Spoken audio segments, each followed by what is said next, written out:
Chapter 6:21. Turin's narrow victory over Capsa could be attributed to the fact that many excellent rugby players from the First Legion were taken away during the Downey War. Uintam's victory over Uti was completely unexpected by the people. Abinelam's victory over Picassus shocked many people. Ligium, who had always been regarded as a weakling, actually defeated Naxos. The situation of this year's competition was so confusing that even the veteran fans could not understand it.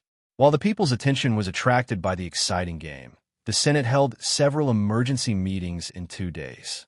First, several Sicilian senators, led by Laodigian and Lessiparatus, protested against the illegal behavior of Myron, the governor of Naxos, and Cypros, the governor of Cadanae, ignoring the laws of Dionia, sending people to break into their houses and wantonly search their belongings.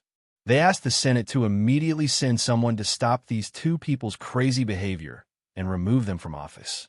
Their proposal was opposed by the senators led by Strompoli and some of the senators from the former Southern Alliance led by Lucius. At this time, Myron's search operation had already begun.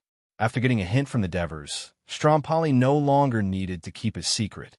So he faced the senators in the meeting room and said aloud, during his last term in office in Naxos, a slave who voluntarily surrendered himself because his subordinates were investigating a murder case, but revealed another secret after interrogation. The senators, who originally felt that there was something fishy about the Sicilian incident, immediately went into an uproar. Laodigian and the others denied and accused Strompoli of framing them. Both sides argued, but it was obvious that the Sicilian senators were a little panicked. In the end, the day's meeting did not come to any conclusion. After the meeting, Laodigian, Lessiparatus, and the others tried to explain to the Devers face-to-face, but the Devers refused to meet with them on the grounds of physical fatigue and need to rest. Laodigian turned to his son-in-law for help. However, Antonios, who had been idle at home on the grounds of recuperation, had already heard about what happened in Sicily. He remembered the king of Devers's reminder to him that day. Despite his wife's pleading, he finally hardened his heart and did not open the door. Laodigian and the others had no choice but to seek help from the other elders who were on good terms with them. But these senators were not fools. In the past, they had made friends with Laodigian and the other Sicilian senators for their own benefits, or through Laodigian and Antonios. But now, everyone could see that Myron and Cyprilos were conducting a large-scale search in Sicily, and even the senior judge Tritodemus had rushed over. Without the instructions of the king of Devers, no one would believe them. Of course, these people avoided Laodigian and the others like the plague. Laodigian, who used to do things in a flamboyant manner, no longer had the mood to curse these people's ruthlessness. He already felt a strong sense of unease. Laodigian, who used to do things in a flamboyant and careless manner, secretly sent his confidant to hire a lawyer who was proficient in the law. When he learned that what he did in the past was likely to make him the second Polixus, he couldn't sleep well the whole night. The next day, the Senate meeting continued. The Sicilian senators were not in a good state of mind, and the next 2 letters from Sicily made their hands and feet even colder. In the letters, Myron and Cyprilos wrote, in the mansions of Laodigian, Lessiparatus, and other senators in Sicily, they found evidence that Acones, the leader of the Sycero-Tanakian tribe, had bribed them, hoping that they would speak for the Tanakian tribe in the Senate. At the same time, many slaves also pointed out that there was a lot of land belonging to these senators in the Tanakian territory. The Sycero slaves were in charge of farming, and when the harvest was good, their confidants would go to the Sycero mountains and transport the crops back in batches. After reading the letters, the senators were shocked. Some of the senators suddenly realized. Usually, Laodigian and Lessiparatus often held banquets, and they were quite rich. So this was how they got their money. Laodigian and the others cried out that they were innocent, saying that Myron and Cyprilos were framing them. But in the end, the Senate passed the proposal of temporarily grounding Laodigian, Lessiparatus, Achates, and the other senators, and waiting for Tritodemus to escort a large amount of evidence back to Turiae before they could be interrogated. Your Majesty, Lord Antonios could not stand the pleading of his wife and sent someone to plead for Laodigian, but he did not come to you. Instead, he sent someone to Lord Cornwallis. Lord Cornwallis did not accept his request, but recommended Lord Cunegurata to him. The court herald, Aristides, reported to the king of Devers. According to reports, Lord Cunegurata did not refuse, but allowed Antonio's confidant slave to enter the mansion. Not long after, the slave took a letter, left the mansion, and went directly to the Academy of Dionia. This Antonios is really muddle-headed. I told him to stay at home, but he refused to listen. Even when Cunegurata was recuperating at home, he still wanted to disturb him. The Devers looked angry, and then asked with slight curiosity, why did Cunegurata let him go to the Academy of Dionia for? Could it be to look for Lysias? Your Majesty, Lord Antonio's slave went to invite Lysias to be Laodigian's defense lawyer, Aristides said. The Devers raised his eyebrows slightly. Lysias agreed. I think so. According to the secret report, when Antonio's slave came out of the academy, he seemed a little excited. The Devers tapped his fingers on the table and said slowly, it's good that Lysias can appear in court to defend. This should be Lysias' first time acting as a court lawyer, right? Yes, Your Majesty. I heard that he passed the court's examination and has been qualified as a lawyer for a few years, but he has never appeared in court, Aristides said. All right, then we can watch the exciting performance of Lysias, who is known as the best rhetorician and debater in the kingdom. The more the argument, the clearer it becomes. Dionia will not arbitrarily punish or suppress senators and officials. Everything is done according to the law. However, I'm afraid it will be very difficult for Lysias to completely exonerate Laodigian and the others. Upon hearing this, Aristides quickly observed the Devers' expression and found that he looked relaxed, as if he did not care too much about this matter. Of course, the Devers did not care too much. He had already achieved his goal. Laodigian and the other Sicilian senators accepted bribes and betrayed the kingdom's interests. Of course, they would not be completely exonerated. In fact, it did not mean much to him if he was imprisoned for a few more years. Instead, this incident allowed the Devers to clean up the Sicilian Senate's influence in Sicily, rectify the governance of the various towns in Sicily, and more importantly, they had gained the opportunity to enter the Sicilian region. The Devers looked at Aristides.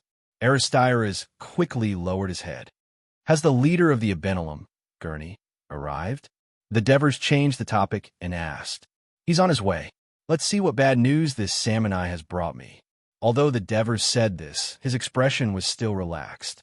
Under the guidance of the slaves, Lysias arrived at Cunegurata's bedroom. Cunegurata, an influential figure in Great Greece and the most important senator of the kingdom of Dionia, was lying on the bed. His face was flushed, his breathing was rapid, and he looked like he was about to die. Lysias sat down softly on the wooden chair beside him, as if the slightest noise would worsen Cunegurata's condition. Cunegurata opened a pair of turbid eyes, looked at him, and said weakly, I was just thinking, cough, if you would come.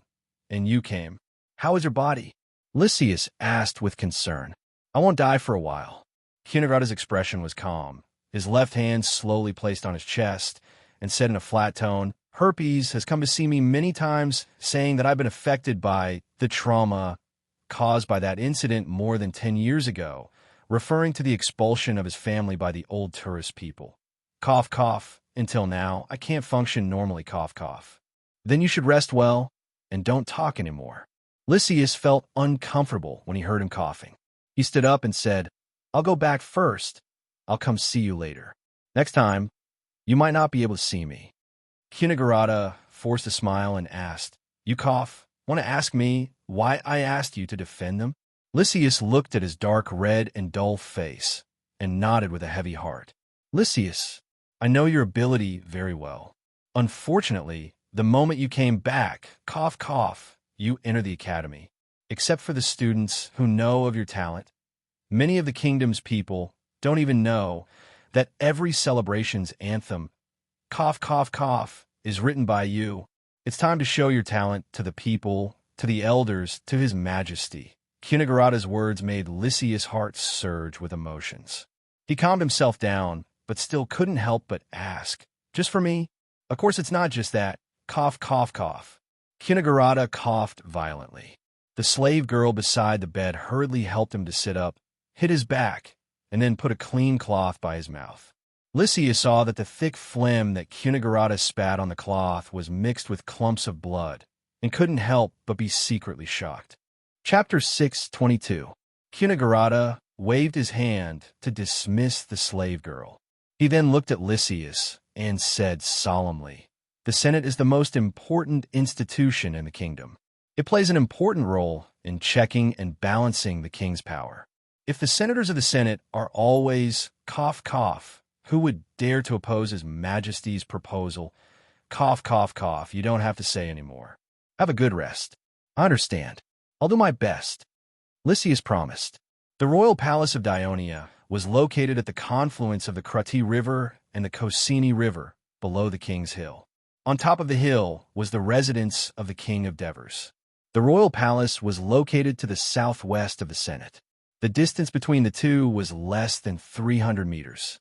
Although it was not as grand as the Senate Hall, it had its own unique charm. It was a two-story, square-shaped building with its back against the hill and its side facing the river. The walls were made of large, regular stones. The walls were quite flat and there were almost no gaps. Because of the Devers cement, they were connected as one. At the same time, the inside of the stones were reinforced with an H-shaped fixture to make the stones more secure. The outer eaves of the walls were supported by dozens of simple and practical Dorian stone pillars that could barely be hugged by a person. The eaves that extended out from the center of the east-facing wall were supported by 8 Ionic stone pillars that had a foundation and a spiral capital. A triangular roof was added to the eaves. In the middle of the eaves was inlaid a golden sculpture disc.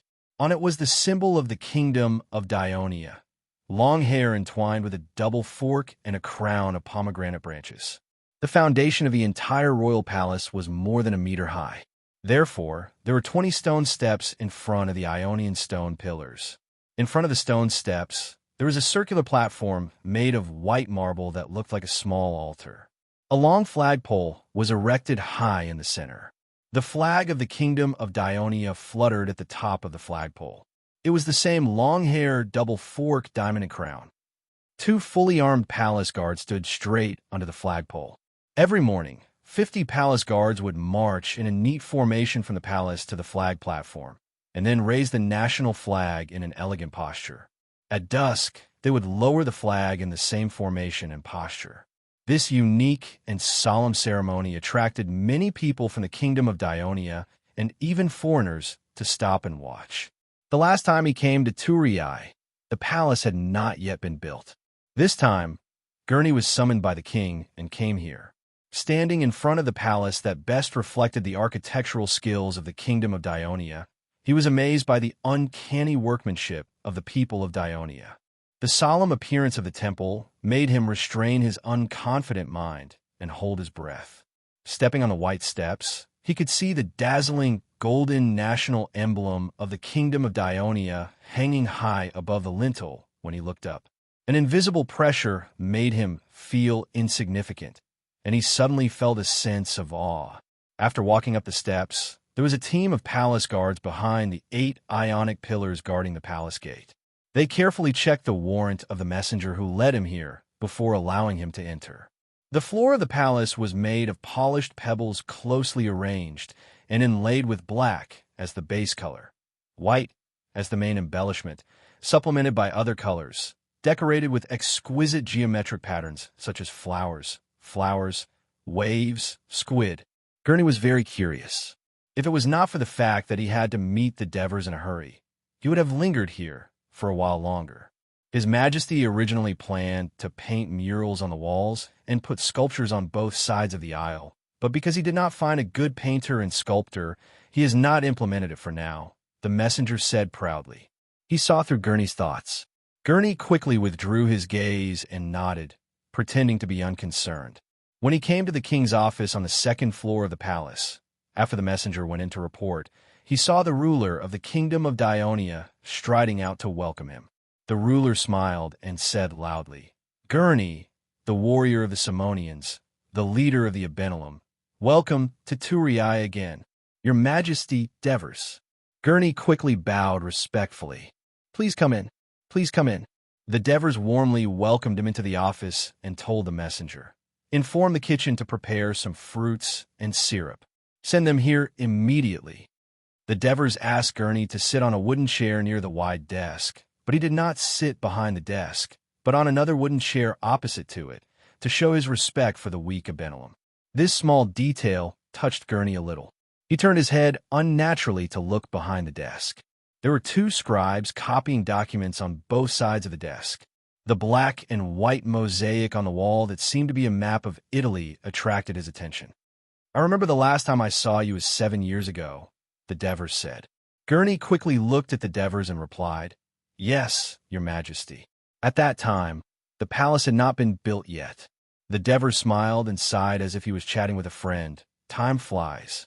7 years have passed in the blink of an eye. I didn't expect you to send a team to participate this year, so I was really happy when I received the letter from Sesama. I'm even happier that the Abenelum team performed very well in this game. It was beyond my expectations and the people's expectations. I guess many fans will remember the Abenelum from now on." Gurney said modestly, "Your Majesty, that was just luck.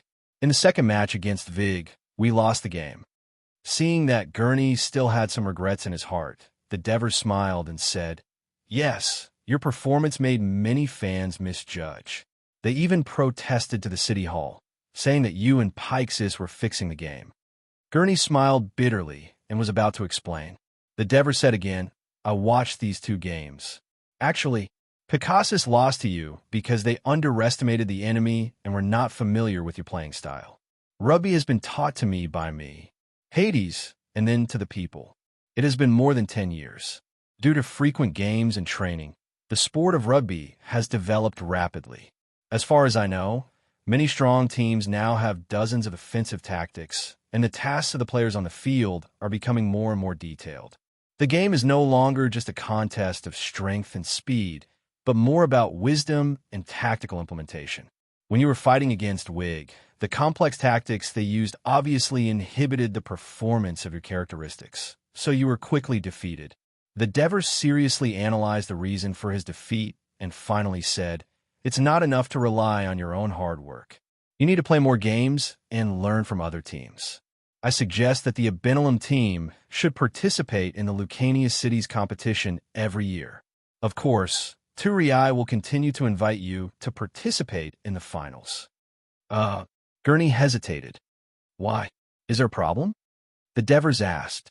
Gurney quickly said, "Thank you for your concern, Your Majesty.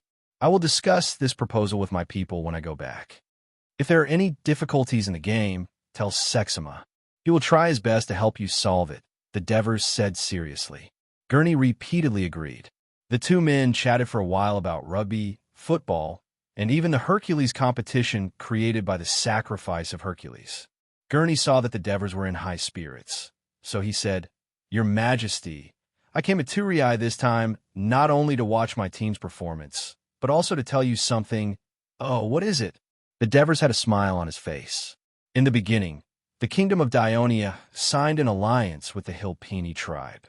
Both sides formed an alliance. In addition to non-aggression, when one side encounters an enemy, the other side must provide assistance. The alliance also stipulated that no restrictions on the free flow of people from both sides, strengthened trade, exchange of faith, and hire people. But in fact, only the Abenelum really did all of this. The towns and tribes led by Beneventum, Aquam, Tuticum, Aclanum, Alonia, and other towns and tribes complied on the surface, but secretly forbade their people from contacting the people of Dionia, or they would be severely punished by the tribe's priests. It has been 9 years since the alliance was signed. Your Majesty, you have to admit that the people of Dionia can only come and go freely in the Abenelum territory, but it is difficult for them to set foot in other parts of Salmonet. However, the goodwill of the Abenelum people towards Dionia has always been dissatisfied by the great leader Lescock and the other leaders. I believe your majesty knows about this. As the term of the alliance approached, although Dionia won the war, the three tribes of Salmonet were unwilling to become the vassals of Dionia, and their attitude was more unyielding. In the end, they reached a compromise. The duration of the alliance agreement is 10 years, and it can be renewed after the expiration. Lesgok and the other tribes suppressed the Abenelum even more severely. They disregarded the tradition of the Salmonet people and forcibly divided our grazing area. Once people and livestock cross the line, they will be detained by them. Gurney clenched his fists and said in an agitated and hateful voice. Lesgok also contacted the great leaders and high priests of the other tribes and obtained the right to hold the sacrificial ceremony of god Savone in Beneventum next spring. According to tradition, all the Salmonet leaders will go to Beneventum to participate in the ceremony. Someone secretly told me that Lesgok wanted to use the reason that I allowed the priest of Hades to preach in the territory to let the high priests of Salmonet convict me of the crime of blasphemy against God during the sacrificial ceremony of the entire Salmonet tribe this time. They will carry out divine punishment on me, that is, cut off my limbs and throw me on the top of the mountain for the sacrificial ceremony to be bitten to death by the wild wolves. If I don't participate, they will even convict me of contempt for tradition and blasphemy against God. Not only will I be executed, but the people who support me in Abenelum will also be severely punished. Chapter 6:23. Facing Gurney's expectant gaze, Dives did not hesitate. He immediately nodded and said with a firm tone, Dionia will never let those allies who are truly on friendly terms with us, Dionia, suffer any grievances. Rest assured, Gurney, I will send an emissary to Beneventum to publicly declare my support for you. Any tribe that wants to harm, you will be the enemy of Dionia. I will also condemn Hilpini, Caudini, and Pentini for their secret resistance to the Covenant in the past few years. The Devers said as he signaled the clerk to record this matter. Gurney was overjoyed and repeatedly expressed his gratitude. The stone in his heart was finally lifted. But he heard the Devers say, what I'm worried about now is that the Hilpini tribal alliance knows that the Abenelum and Dionia have a good relationship, but they still hold a celebration that is disadvantageous to you when the covenant is about to expire. Aren't they worried that it will cause dissatisfaction and protection from Dionia? Could it be that Lesgok has no intention of renewing the covenant? Gurney was shocked. He had also been worried about the problem that the Devers mentioned, but he would rather believe that this was a strategy of Lesgok. He wanted to use the matter of the Abenelum to pressure Dionia so that he would take the initiative to amend some treaties when renewing the covenant. After all, the strength of Dionia was obvious to all.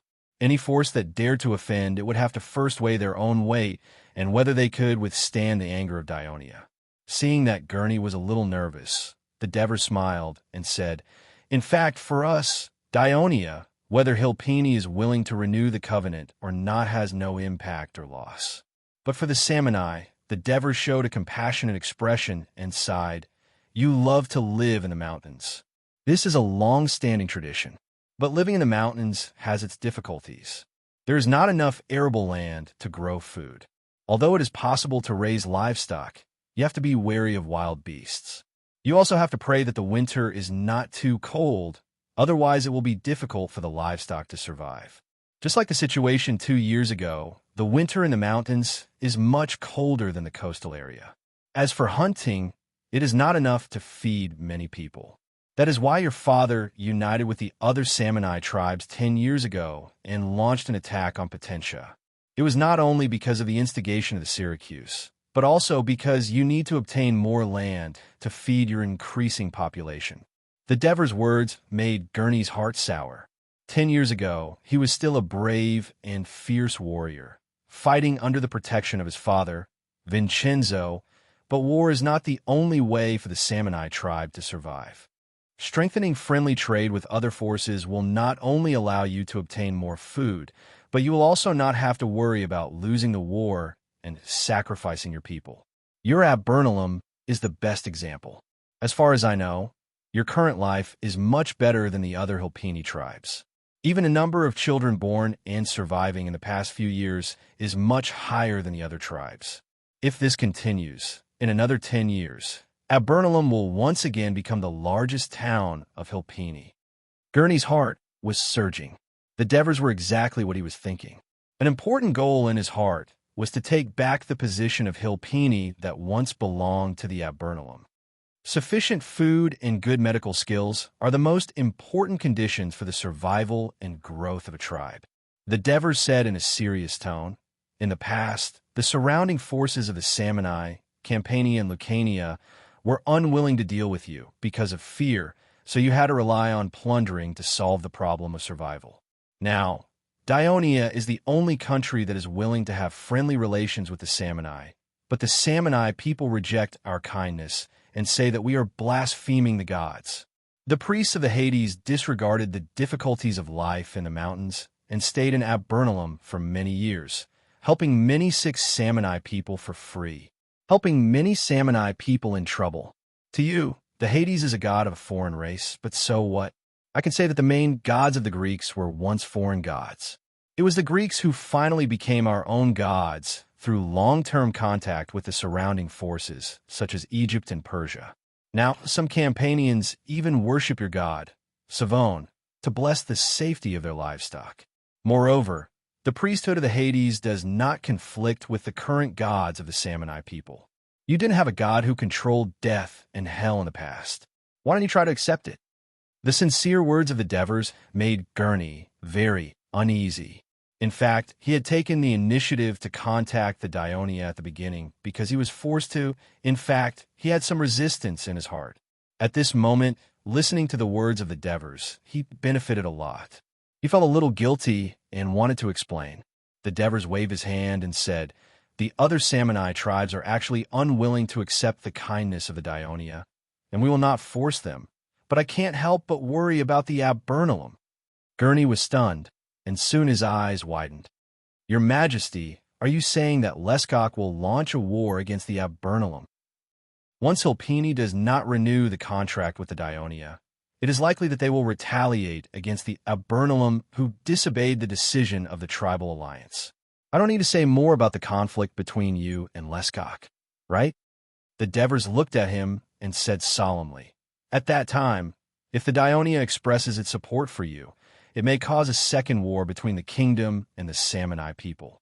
The war with the Samanai is not what I want, and I'm afraid it will be difficult for the Senate to make a decision to support you."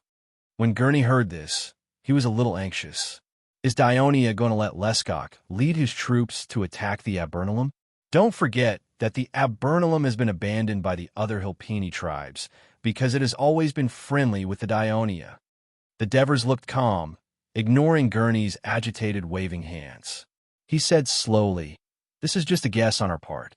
The Hilpini alliance led by Beneventum may also not be willing to risk losing the ally of Dionia and choose to renew the contract. But no matter what, there will always be danger for your Abernalum. There is a way to make the Abernalum completely safe." At this point, the Devers stopped talking. Gurney immediately asked, "What way?" The Devers did not answer directly, but asked calmly, "The Abernalum should have a lot of contact with Potentia, right? What do you think is the difference between today's Potentia and 10 years ago?" "What's the difference?" The impression of the Potentia people in the past flashed in Gurney's mind. The biggest difference was probably the attitude towards the Samanai people. In the past, the Potentia people were afraid of the Samanai people, but now, not only were they not afraid, but they also took the initiative to contact the Samanai people. Just like the Potentia person, Jinnit, they met when they came here. They wanted to trade with the Abernalum. In the past, Potentia was as poor and backward as the Samanai people. If there was no major event, there was little contact between the tribes. But some time ago, when they passed through Potentia, they saw a lively town. Many tribes had temporary markets or permanent small markets between their settlements. The reason was that the Dionia people had helped to build some roads, making it fast and convenient to travel between the Potentia tribes. Gurney was silent for a while, with a little vigilance on his face. He hesitantly whispered, "Your Majesty, do you want to make the Abernalum become a free city of Dionia? If it becomes a free city, apart from belonging to Dionia in name, nothing will change for the Abernalum, and it will also get a lot of benefits, just like Potentia. The Devers said tempting words in a relaxed manner, but Gurney was silent. Of course, this is just a suggestion of mine. The Devers smiled and did not continue to urge him. You could go back and think about it. In fact, it is not only the Abernalum that is facing such trouble. Laconia is also facing the same problem. We have also given them the same advice. Laconia? Gurney felt that the name was quite familiar. He thought about it carefully. It seemed to be a town of Cautini, which was located in the mountains north of Annona. Gurney was surprised, but his mood relaxed a little. It turned out that the Abernalum was not facing the dilemma of fighting against the Samnite tradition alone. In the territory of Delnia, in Sicily, although the Ministry of Military Affairs only had one corps here, the 8th Legion, there were 2 barracks. One was in Tormignan, which was usually more of a fortress because it could not accommodate too many soldiers. The other was located on the northern edge of the Catania Plain, between the cities of Catana and Sicily, which was the real camp of the 8th Legion.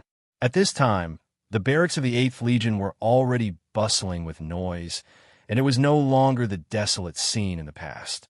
Galadmos led the pack into the barracks. Although the road was full of soldiers coming and going, and the soldiers' dormitories of similar sizes and styles lined up on both sides, these did not affect his ability to go where he wanted to go. After all, before he was transferred in Naxos, the Ministry of Military Affairs had transferred his military affiliation to the 8th Legion. He had trained in this barracks many times, and he could be said to be very familiar with it, although he was only a reserve soldier. Galadmos walked in a slightly crowded passage. He seemed to hear someone calling his name. He looked in the direction of the voice and saw a familiar figure. Diacasis rushed to his side with a smile on his face. The blessing of the goddess of luck has allowed me to see you here. If it weren't for you, I wouldn't have transported the newly harvested wheat here, Galadmos complained. Chapter 6:24. The kingdom's Ministry of Finance has sent a letter asking us to transport the grain paid by the people of Naxos as land tax to Catanai. It said that we want to replace the old grain in the granary, but why do we have to send the newly harvested grain to the barracks? The granary is in Catanai, more than 10 miles away from here. Isn't it because you have evidence of Laodigian colluding with the cycles? We are going to use force against the cycles. Galadmos' words shocked Diacasis. With a slightly unfriendly expression, he asked in a low voice, this time, the 8th Legion announced to the public that they were going to conduct a military training in advance for the gathering of citizen soldiers into the military camp. How did you know? I was the first to discover this incident. Besides, the commotion caused by your search of Laodigian's mansion in Naxos was too big. Some rumors have already spread. Besides, the number of people here, Galadmos pointed to the surroundings, is far more than the number of people in a military training. It's more like the entire Legion has gathered here. I'm a mathematical researcher, so I'm more sensitive to this. The Turias trial of these Sicilian senators has not yet begun, but the Senate must be angry at the cycles who bribed and used the senators. They have not officially declared war, so you better keep it a secret, Diacasis warned in a low voice. Galadmos nodded knowingly, then asked curiously, "Which brigade are you in?" Diacasis' expression suddenly became a little awkward. Under Gerard's questioning, he hesitantly put down his hand that was pressing on his left chest. Then, Gerard Moss saw the pattern of a scale drawn on the linen breastplate on his chest. "You're a military judge," Galadmos said in surprise. Suddenly, the surrounding soldiers stopped in their tracks and looked over. "Damn you, Galadmos!" Diacasis cursed in a low voice, a little flustered and exasperated. "Do you want me to be hated by the soldiers?" A military judge has always been feared by the soldiers, and this position is indeed very suitable for you. Galadmos shrugged and added, "The inspector of Naxos is indeed suitable to be the military judge of the 8th Legion. No, this is not suitable at all. I used to be the 1st company commander of the 1st Legion." Diacasis said angrily. Why did he become a military judge in Sicily? Galadmos was also a little puzzled. It must be those old fogies from the Ministry of Military Affairs. Diacasis gritted his teeth and said, "That's why I'm going to the main tent to look for the Legion commander and ask him to transfer me back to my original position." Fine. Legion Commander Persosus. He is not an easy man to talk to, Galadmos reminded him. Diakisis felt a headache coming on as he thought about how tough Legion Commander Persosus was in the past. However, he still said firmly, "No matter what, I have to try. Don't be disappointed even if Army Commander Persosus doesn't agree." Galadmos held back his laughter and comforted him with a serious expression. "The military judge actually suits you quite well. You better hope that I can convince Legion Commander Persosus, or else." Diakisis straightened his chest and threatened in a low voice with a smile on his face. "All of you, stop right now. I want to search these grains and see if there are any illegal items hidden inside. You are indeed suitable to be a military judge."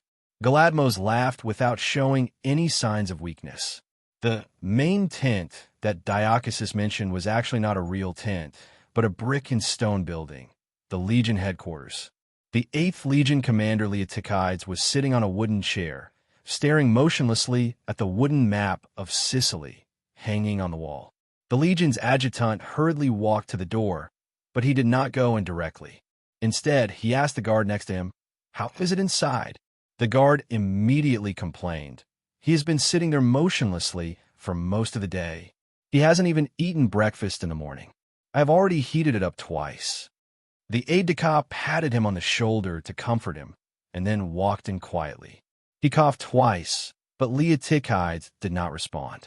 He called out softly, but Leotychides still did not respond. He had to shout, "Legion Commander!" Leotychides finally turned around, looked at him, and said coldly, "Stephos, what's the matter?" Stephos felt that Leotychides seemed to be a little angry, so he quickly said, "As per your request, I have invited Sir Cypros." Leotychides' expression softened a little. "Let him in, Legion Commander." Stephos had to remind him tactfully, "Sir Cypros is the senator of Dionia whom His Majesty trusts, and the chief executive of Catanai. We cannot be too negligent." Stephos thought to himself, "You are just a new Legion Commander, and you are not even a senator. You should at least go out to greet him as a sign of respect." Unexpectedly, Leotychides looked up at him with a cold gaze. "I want to discuss important matters of the kingdom with Sir Cypros. If I make too much noise, it will only attract the attention of the Psykir people." Legion Commander Prosopis is right. Hearty laughter came from the door. "That's why I came here quietly. Sir Cypros." Stephos hurried to greet him. Cypros nodded at him with a smile and walked into the room, as if he did not care about Leotychides' slight. Leotychides also stood up and nodded at Cypros. "Sir Persosus, please tell us what shocking decision you have made." Having spent a few years with Leotychides and Catanai, although they did not have much contact, Cypros knew the character of the highest military commander of Sicily. He said as he pulled a chair over and sat down. Leotychides did not beat around the bush. He walked to the map on the wall and said in a deep voice, "I have decided to lead the 8th Legion to the west tomorrow, bypass Mount Etna, and enter Argirian." Stephos, who was standing by, was astonished to hear this. Cypros, on the other hand, remained calm. He asked softly, "Why the rush? The Senate has not yet passed a resolution to declare war on Tanique, and Argirian is a friendly town with Dionia. It is our ally. I believe Sir Cypros has already seen the intelligence that Xenophanes sent into the hinterland of the Psykir people to gather." Leotychides tapped on the wooden planks on the wall. "The Tanique tribe has completely taken control of Capharoidian, the westernmost town of the Psykir people, a few years ago. They later acquired the land of Enna and controlled the two important towns of Hina and Hebeda. Most of the Psykir tribes to the west of Argirian, Morgantina, and Kenturapa are under the rule of the Tanique leader, Acharis." Leotychides extended his left hand and covered the center of the mainland of Sicily. He said solemnly, "I believe that after His Majesty the Devers and the Senate have seen this intelligence, they will never allow a powerful Psykir force to emerge in the most important western part of Dionia, the Catania Plains. The order for the 8th Legion to wage war against them will probably arrive not tomorrow, but the day after. But when that time comes, I'm afraid that Tanique will be ready to defend himself. Fighting in the mountainous interior of Sicily is disadvantageous to us. We are unfamiliar with the terrain, and the cycles are skilled in guerrilla warfare. In the past, they used this tactic to assist Dionysius, and gave Carthage and Margo a lot of trouble. Once the war starts, I'm afraid that our army will be ambushed by the Psycheer people even when marching and camping in the mountains. This will definitely prolong the war, and it will be very disadvantageous to Dionia, because we're still fighting another war against the Downey people in the south. According to Xenophanes' intelligence, there are even some tribes in Argerian who support Tanique. The situation is getting more urgent, so I purposely announced that we're going to conduct military training, but I gathered all the soldiers of the 8th Legion and rushed to Argerian before the Tanique tribe could react. We will completely stabilize this important town of the Psycheer people, and, at the same time, intimidate the other Psycheer tribes so that they will not side with Tanique. And then, Leotychides pointed to a town not far to the southwest of Argerian, and said in a serious tone, "We will first take down Hena City, which has the weakest defense, and give the other Psycheer tribes the confidence to rise up against Tanique, who is bent on unifying Psycheer." Stephos was excited when he heard this, but at the same time he looked at Cypros worriedly. Would Chief Administrator Cadenai agree to such a bold plan? Even if Cypros did not agree, he believed that Leotychides would still carry out the plan, but the 8th Legion would undoubtedly be in big trouble and difficulties. Cypros laughed. "I've always said that you, Prososus, don't like to talk, but I didn't expect you to be able to move people with your words." Leotychides did not seem to find Cypros's words funny, and remained expressionless, but he understood what Cypros was trying to say. "You agree?" Leotychides was focused on military affairs, and usually did not pay much attention to the higher-ups of the Kingdom of Dionia, nor did he visit them often. Otherwise, he would have known that Cypros was a smart, flexible, and daring elder who broke the rules. In the past, under his urging, Trine fully supported Dionia of the Southern Alliance. After the Southern War, he was the one who persuaded the people of Trine to let Trine become the first Greek city-state to take the initiative to join the Kingdom of Dionia, not counting Laos. Now, when he was the chief administrator of Carthage, under the pretense of friendly relations with the city-states of Dionia, he had actually gone against the agreement between the Kingdom of Dionia and the Kingdom of Dionia. He had strengthened relations with the Greek city-states on the south coast of Sicily, such as Gela, Camillina, Paxenus, Agrigento, and so on. Although they did not form an alliance with the Kingdom of Dionia on the surface, they had actually sided with the Kingdom of Dionia. That was why these city-states had sent delegations to attend Turias Hades celebrations. Chapter 6:25. I need you, my lord, to immediately send word to the surrounding city-states and the friendly Psycheer tribes after you receive the Senate's declaration of war. Leotychides did not bother with pleasantries, and went straight to the point. Urged Taunes, Leontini, and the other allied states to send their troops to Aegilian to meet up with the 8th Legion. Also, I hope you can help the logistics officers of the 8th Legion in terms of the gathering and transportation of rations. Also, send your best men to take over the Psycheer towns that we have occupied. Cypros pondered for a moment and said seriously, I can agree to all of your requests. I'm also preparing to write a letter to His Majesty, explaining the reason for us to send out our troops first. I'm sure he will understand. Also, I need to inform Sicily, Naxos, and especially Lord Myron. I'm sure he will agree with you, and give you strong support from the north side of Mount Etna. Leotychides did not expect Cypros to agree so readily, and was even more thoughtful than he was. Cypros even took the initiative to take on some of the responsibilities. He had never been good at expressing his gratitude, so he said softly, "Thank you. All right, I won't disturb your preparations. May the Hades bless the 8th Legion." Cypros stood up. Stephos sent him out. Cypros turned around and said to him in the tone of an elder, "This is a great opportunity for you to make a contribution. Follow Prosos and fight well. Don't lose to your good friend Patroclus." With that, Cypros winked at him mischievously. Cypros had a good impression of the Dionysian army from the beginning. Later, he had fought side by side with Dionia's commanders during the Southern Italian War.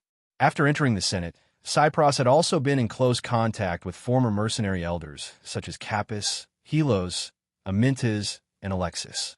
Naturally, he was also familiar with Amyntas' adopted son. Looking at Cypros being escorted away by the guards, Stephos could not help but laugh. Cypros' words reminded him of his good friend who had already become a captain and was leading the army in Downey to kill the enemies.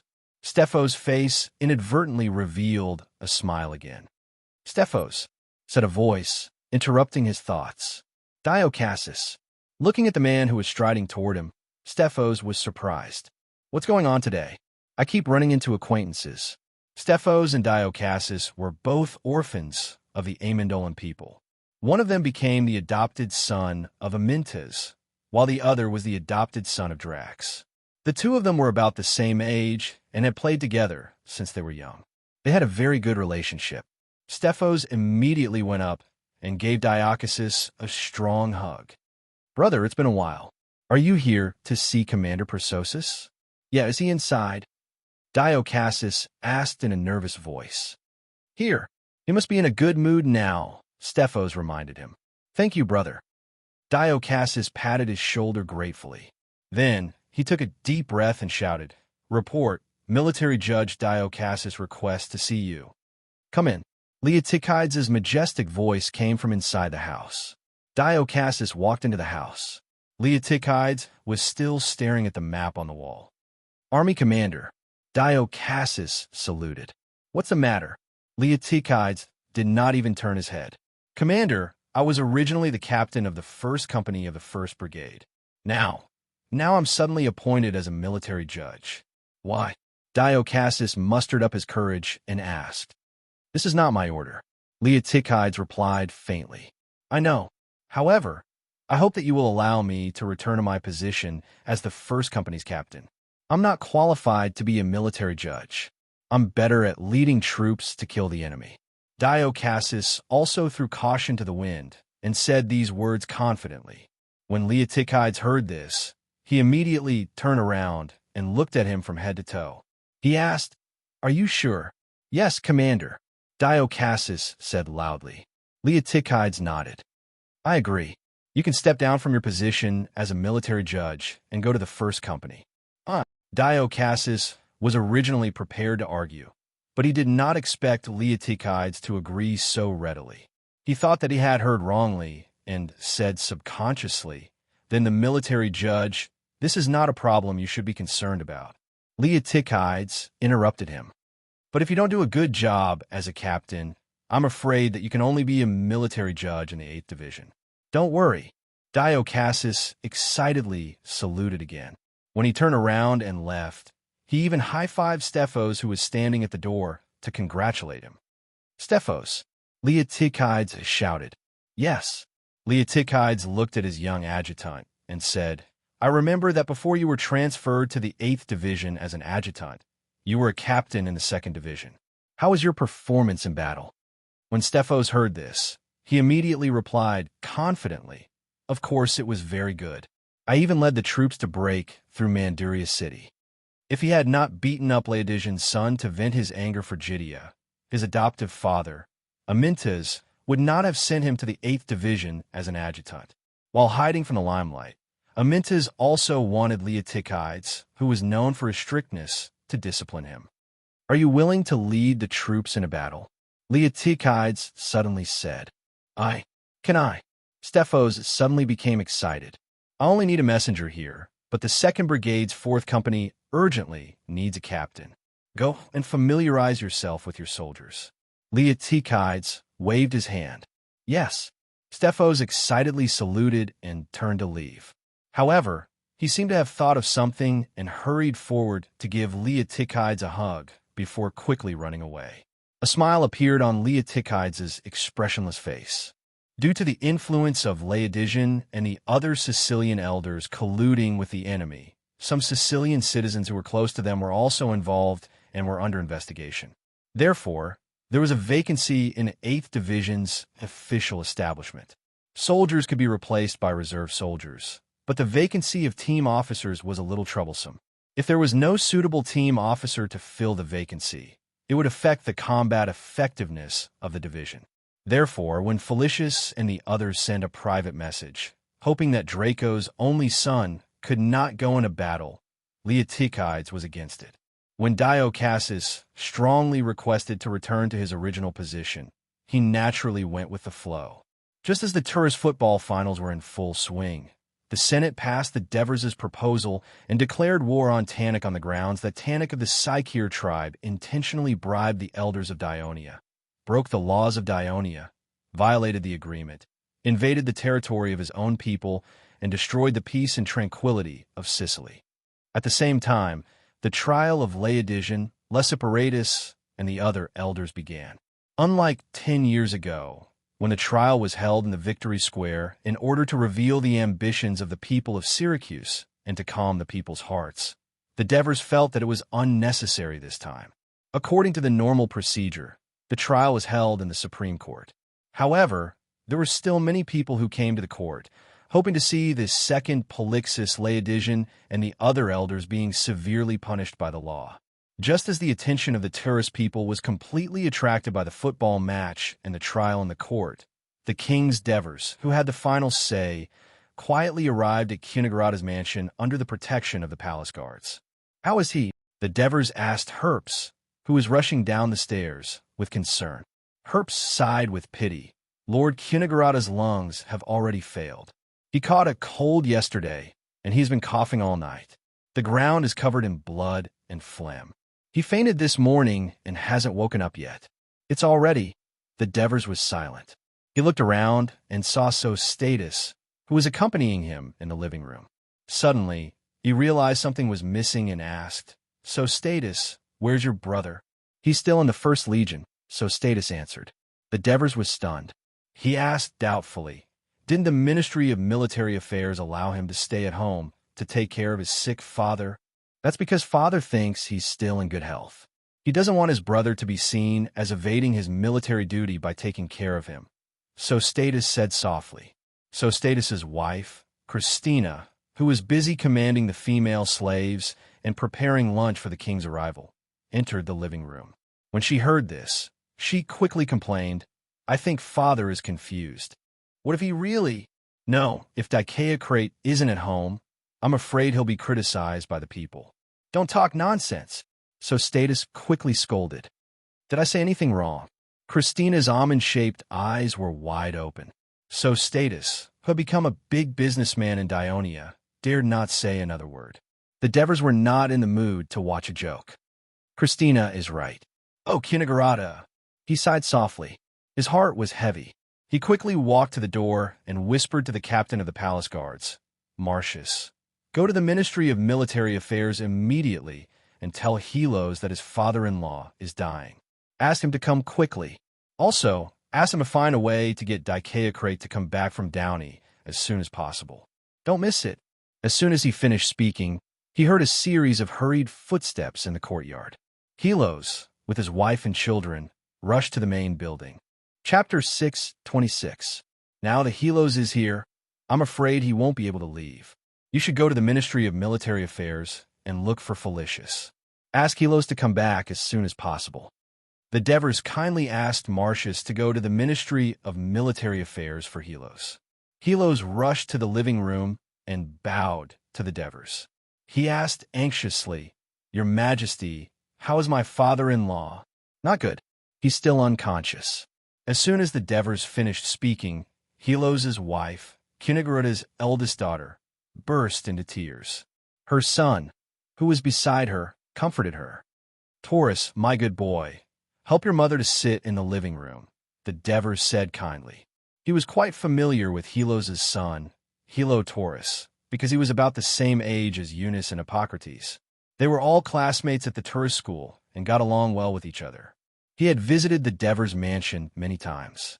Although he was young, he was mature and sensible. His personality was similar to Helos's, so the Devers liked him very much. At this time, Sostatus also rushed out and welcomed Helos and his family into the living room. Just as he was explaining his father's condition to his sister and brother-in-law, the female slave who was taking care of Cunigarata ran downstairs and shouted excitedly, "He's awake! Master! Master, he's awake!" Everyone stood up and was about to rush upstairs. "Let Herpes take a look at your father's condition first." The Devers stopped them. Herpes went upstairs for a while. When he came back down, the sorrow on his face did not dissipate. Instead, it became more intense. He shook his head at the Devers and said in a deep voice, "Lord Cunigarata is about to be summoned by Hades. Everyone, please go upstairs and see him for the last time." So Status and Lalalas' eyes immediately turned red. Helos' face was solemn. His wife burst into tears and was about to run upstairs when Helos pulled her back. He looked back at the Devers and said, "Your Majesty, you are Cunigarata's family. Of course you should go first." The Devers said softly without holding back. When the Devers walked into Cunigarata's bedroom, although the room was very clean, there was still a strong smell of blood in it. On the contrary, the ventilator-like breathing had disappeared. The Devers knew that this was not a good sign. Cunigarata lay quietly on the bed. Compared to his healthy self half a year ago, he seemed to have shrunk. He was so skinny that he looked like a bag of bones. The Devers gently pressed his wrinkled hand and felt sad in his heart. At this moment, Cunigarata opened his cloudy eyes. When he saw the Devers, his eyes lit up. His dry and bloodless lips trembled, and his voice was as thin as a gossamer. "Your Majesty, I have to go." The Devers squeezed his hand hard and said in a low voice, "You won't go. You will always protect this kingdom in the pantheon of the Hades temple." Cunigarata's eyes showed a complicated expression. "I am a terrible general. The burning of Turia, in fact, it has a lot to do with me. I used to think that if it wasn't for your appearance, if it wasn't for the establishment of Dionia, not to mention Turia, even the whole of Greece would have become a land that Dionysius could trample on at will. I'm afraid that the Taurus would no longer exist. If that's the case, I really should sincerely thank Hades for giving you to the Taurus." The Devers were silent. Cunigarata's breathing began to get heavier. Dionia has created a better home for the Taurus, for the Greeks. Before this, I never thought that the Taurus and the Crotone could live in the same country. I never thought that the Greeks and the indigenous people could become citizens of the same country. I never thought that the city-states could not only rely on alliances to strengthen each other's strength. They could also centralize management from top to bottom. They could concentrate manpower and material resources more effectively. "Hades, why did you summon me so early?" "Ahem. I still want to see Dionia continue to grow stronger and stronger, until one day, all the Greek city-states in the Mediterranean Sea are completely wiped out by war." Cunigarata stared blankly at the ceiling. His pale face seemed to have a bit of redness at the moment, but it soon dimmed. After a while, he turned his head with difficulty and looked at the Devers. "Your Majesty, I have to go. Cornelius is diligent, but he is too cautious. Lysias is cautious and calm, but he lacks courage. Sidorum is courageous, flexible, and intelligent, but his will is not strong enough, and he is also a broody person. Cesta is too radical. Helos is very capable, but he values your opinion too much. Only in Teres, he can stabilize the Senate after me, to provide greater help to your Majesty. Adrianx, Nicomachus, Terrace, these senators are also capable, but they still need time. Ahem." Cunigarata coughed violently. The Devers wanted him to have a good rest, and was ready to go out to call Herpes, but he was stopped by his skinny right hand. "Your Majesty, before I cross the Styx, let me finish what I have to say." The Devers had no choice but to sit back on the bed. "Your Majesty, Syracuse has experienced several upheavals. Their strength has greatly weakened. Although they are not on good terms with us now, they are not worthy of our worry. Instead, our ally, Carthage, we must always be vigilant. Yesterday, I read the intelligence about Sicily copied from the Senate. The Psycheer tribe called Tannic, to be able to develop into such a large force in a few years, and to be able to hide it from us. It is impossible for a small tribe like them to do so. I am afraid that behind them, ahem, the Devers' heart skipped a beat. In fact, he had also suspected this before. The kingdom is developing. Carthage is not idle either. They have conquered Namibia and occupied some land on the Iberian Peninsula. I am afraid their strength has recovered. A wolf pack can only have one wolf king. The Western Mediterranean Sea cannot allow two large forces to live in peace for long. You must always be vigilant. At this point, Kunigarata forced himself to use his loose right hand to knock on the Devers' hand. It looked like he had used all his strength, but when it landed on the back of the Devers' hand, it was as powerless as a fallen leaf. However, the Devers nodded seriously. Across the Adriatic Sea in Greece, there has never stopped fighting for hundreds of years. The relationship between the city-states is complicated. It is best for your majesty not to involve the kingdom. In the eyes of the Greeks there, we are a city-state from a colony. Not only will we not receive their gratitude, instead, we will receive their hatred. Although Sparta is tyrannical in Greece, they are only relying on the support of Persia, Athens, Corinth, Thebes, Argos. Their hatred towards Sparta has not weakened, but increased. Sparta's hegemony will not last long. Your majesty does not need to worry at all. Ahem, just be careful of it stirring up trouble. The Devers listened quietly. As Kunigarata's voice gradually weakened, he gradually bent down so that he could hear him more clearly. Dionia's expansion is in the north. But your majesty, you have to be patient. Don't be anxious. The Campanians are accepting us. Although the Simonians are stubborn, didn't they still send their team and emissaries to attend the celebration? As for the Rome that your majesty has mentioned many times, the Celts have defeated the Etruscans. Instead, Rome has successfully occupied a lot of Etruscan lands. It is also the leader of the Latin people. However, its power is not stable. There are still the Walshes and the Hernikians. To go against it, we only need to watch from the sidelines. We can only strike at the last moment. The Celts were defeated by the Rome. King Brenu's prestige has been greatly reduced. The Celtic tribes have once again become scattered. They are no longer a major threat to our land. This is just my opinion. Your Majesty, your judgment has always been accurate. I hope you don't blame me for saying too much. You are right. I have heard everything. The Devers looked at him and said seriously. Kunigarata did not seem to hear him. His eyes were powerlessly looking up, and his voice became weaker as he spoke.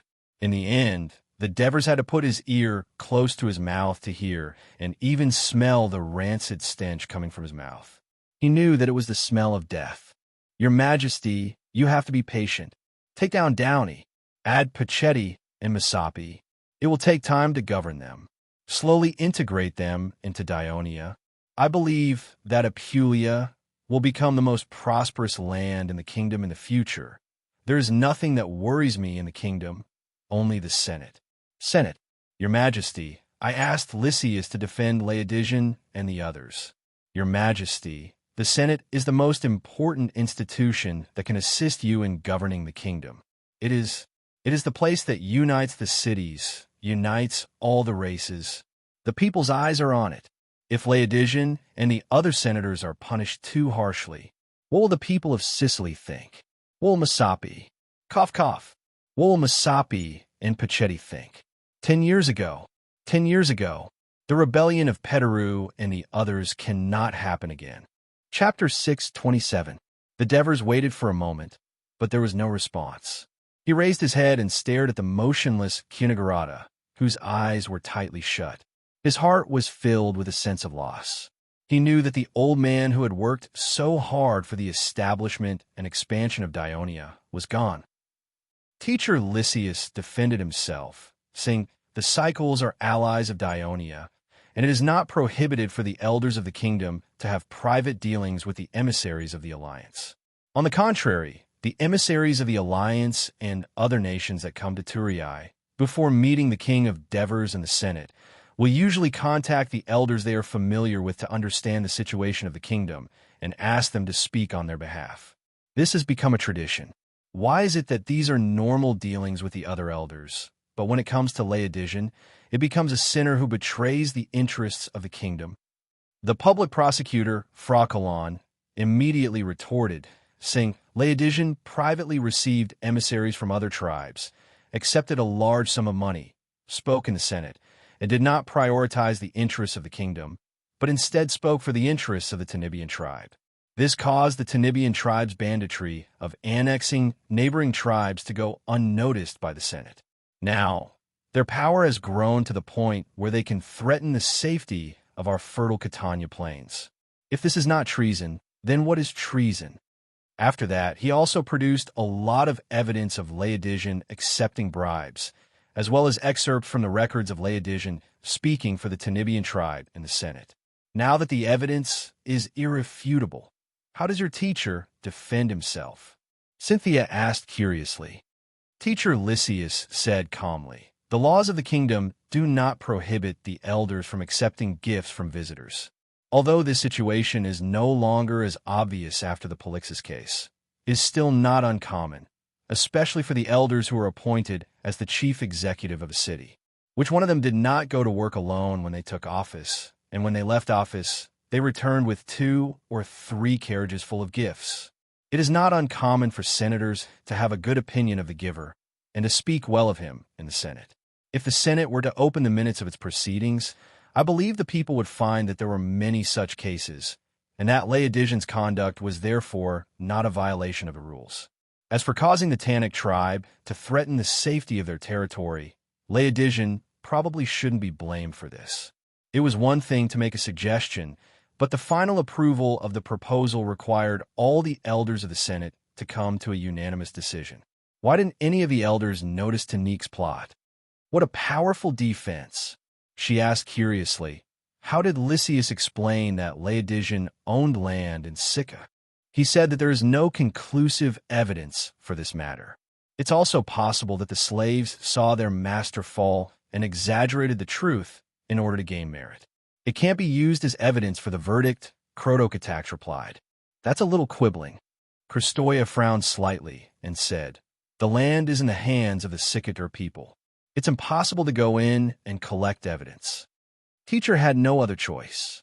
Faced with so much evidence, and with the entire court audience cursing Laodicean as a traitor, he could only try his best to turn the situation around. Just as Clotocatax was defending Lysias, the door to the backyard was pushed open. The Devers, who had been listening at the door for a while, walked into the garden. Father, Clotocatax and Cynthia shouted in unison. How is Lord Cunigarata? Christoia asked with concern. She remembered that the Devers had rushed out after hearing that Cunigarata's condition had worsened and he had fallen into a coma. He went to the Elysee, the Devers said plainly. The 3 of them who had been chatting fell silent. After a while, Christoia asked, when is the funeral? A few days later. His family needs to make preparations. After all, it's going to be a grand funeral. When the time comes, we'll be there, and so will the elders. Cunigarata has made great contributions to Dionia. He'll be stationed in the Pantheon, the Devers said in a low voice. His words could be considered as the final verdict for Cunigarata. Christoia immediately understood her husband's intentions, Sister Agnes, and I will bring the children to make preparations. The Devers nodded and looked at his son, who was standing at the side, and asked, did you go to the court today? Yes, father. What was the result? The jury found that Laodicean, Lessiparatus, and the other elders were not guilty of treason, but were guilty of malfeasance. Judge Tritidimus sentenced Laodicean and Lessiparatus to 3 years in prison, and the others to 1 or 2 years respectively. He also confiscated the proceeds of their bribery and imposed a considerable fine.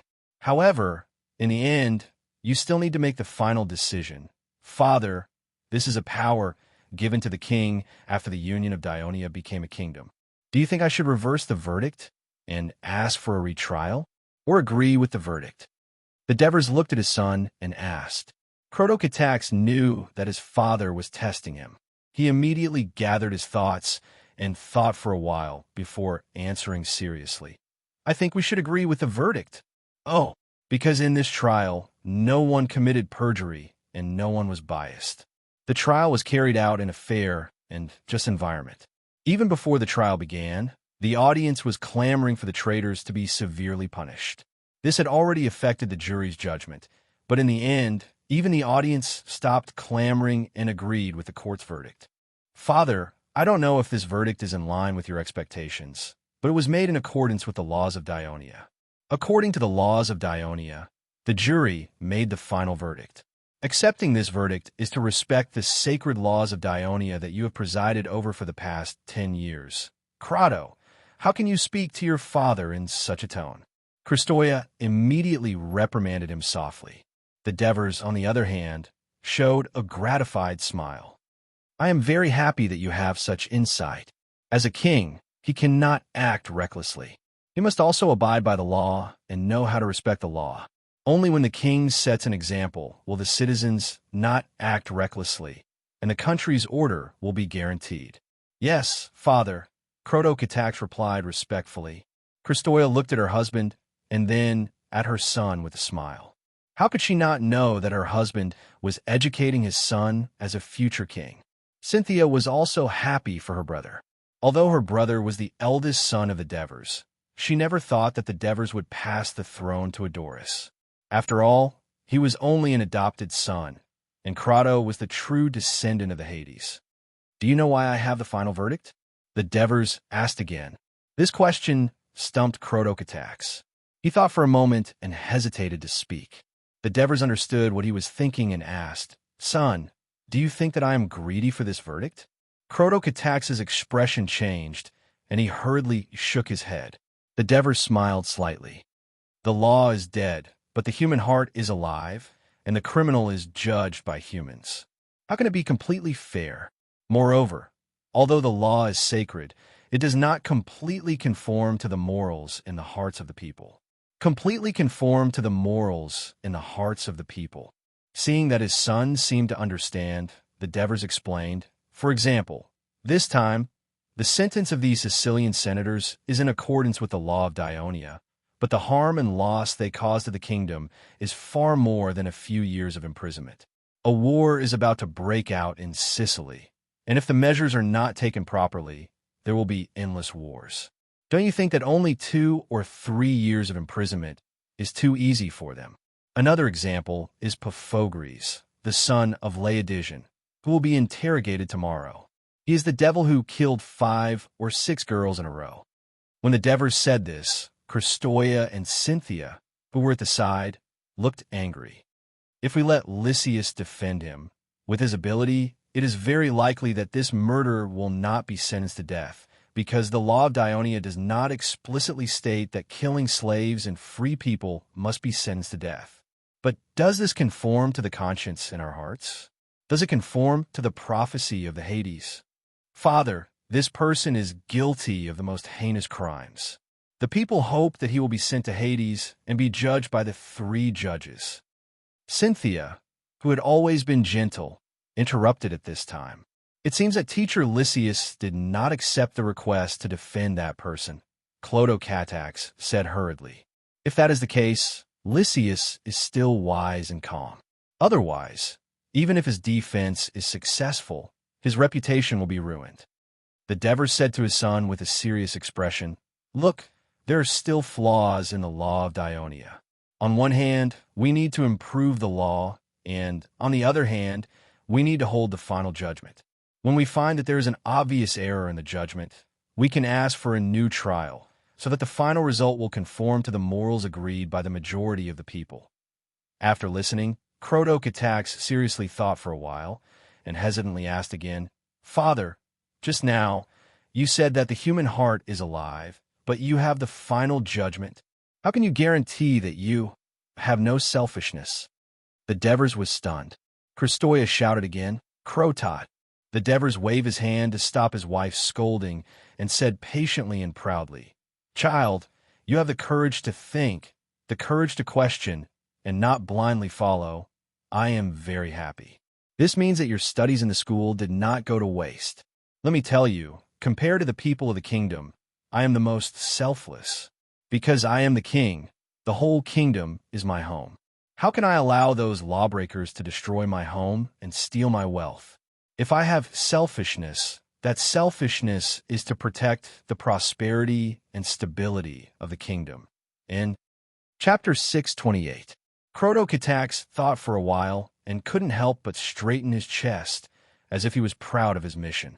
But then he asked, "But many cases are very complicated. How can I ensure that my final judgment is as fair and just as possible?" The Devers was satisfied with his son's diligence in learning and asking more questions.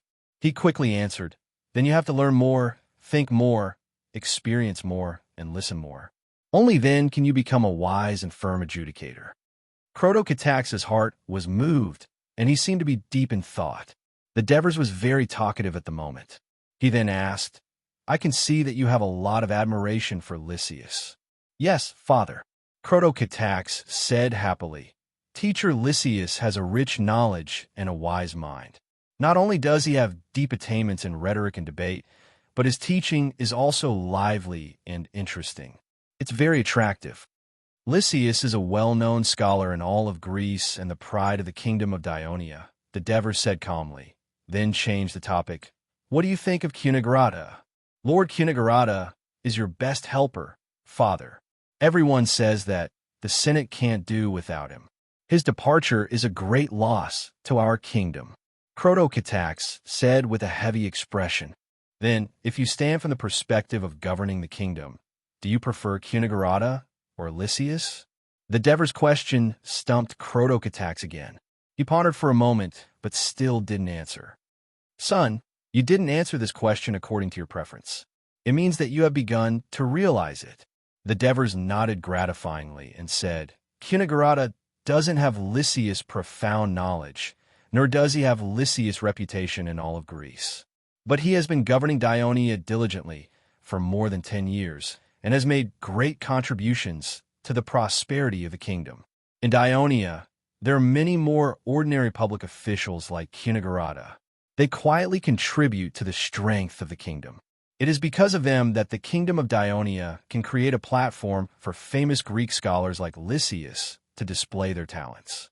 They can create a more splendid culture for the kingdom, attract the backward barbarians to join them, and make the lives of the people better." Croto-Katax thought for a moment, then looked at his father and said seriously, "I understand. Lord Cunigarata and teacher Lysias are equally important, but citizens like Lord Cunigarata are the cornerstone of the kingdom. Without them, there wouldn't be a kingdom of Dionia." "Cornerstone," the Devers praised. "It's a very vivid metaphor. It seems that you have understood it. When you attend the funeral, you must have such a mentality. Speaking of debate, this is a good thing." The Devers advised again, "It can train your thinking, understand the truth, and persuade the other party. But don't indulge in it too much. In the end, you will become a person who only knows how to argue for the sake of arguing. But remember that a practical action is worth 1,000 words." "Yes, father," Croto-Katax replied respectfully again. "You two father and son are just chatting. You must be thirsty." Christoia and Cynthia had washed a basket of grapes and apples and placed it on the stone table. "Come and eat some fruit.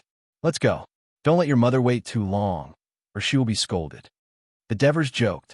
Croto-Katax smiled. At the end of the Corinth War, Sparta tried its best to surrender to Persia and obtain the support of Persia. At the end of the war, Sparta and the anti-Sparta alliance signed the Great King's Agreement, forcing its two most important enemies, Argos and Thebes, to break up their respective regional alliances. At the same time, Athens was allowed to retain the sovereignty of the northern islands of the Aegean Sea. The three important Greek states were either unable or unwilling to go against Sparta, allowing Sparta to become the overlord of the Greek mainland. Of course, this method of relying on Persia to regain the throne was not convincing to the other city-states. The people of many city-states were spreading a saying, "Persia is turning Sparta into Persia's Sparta."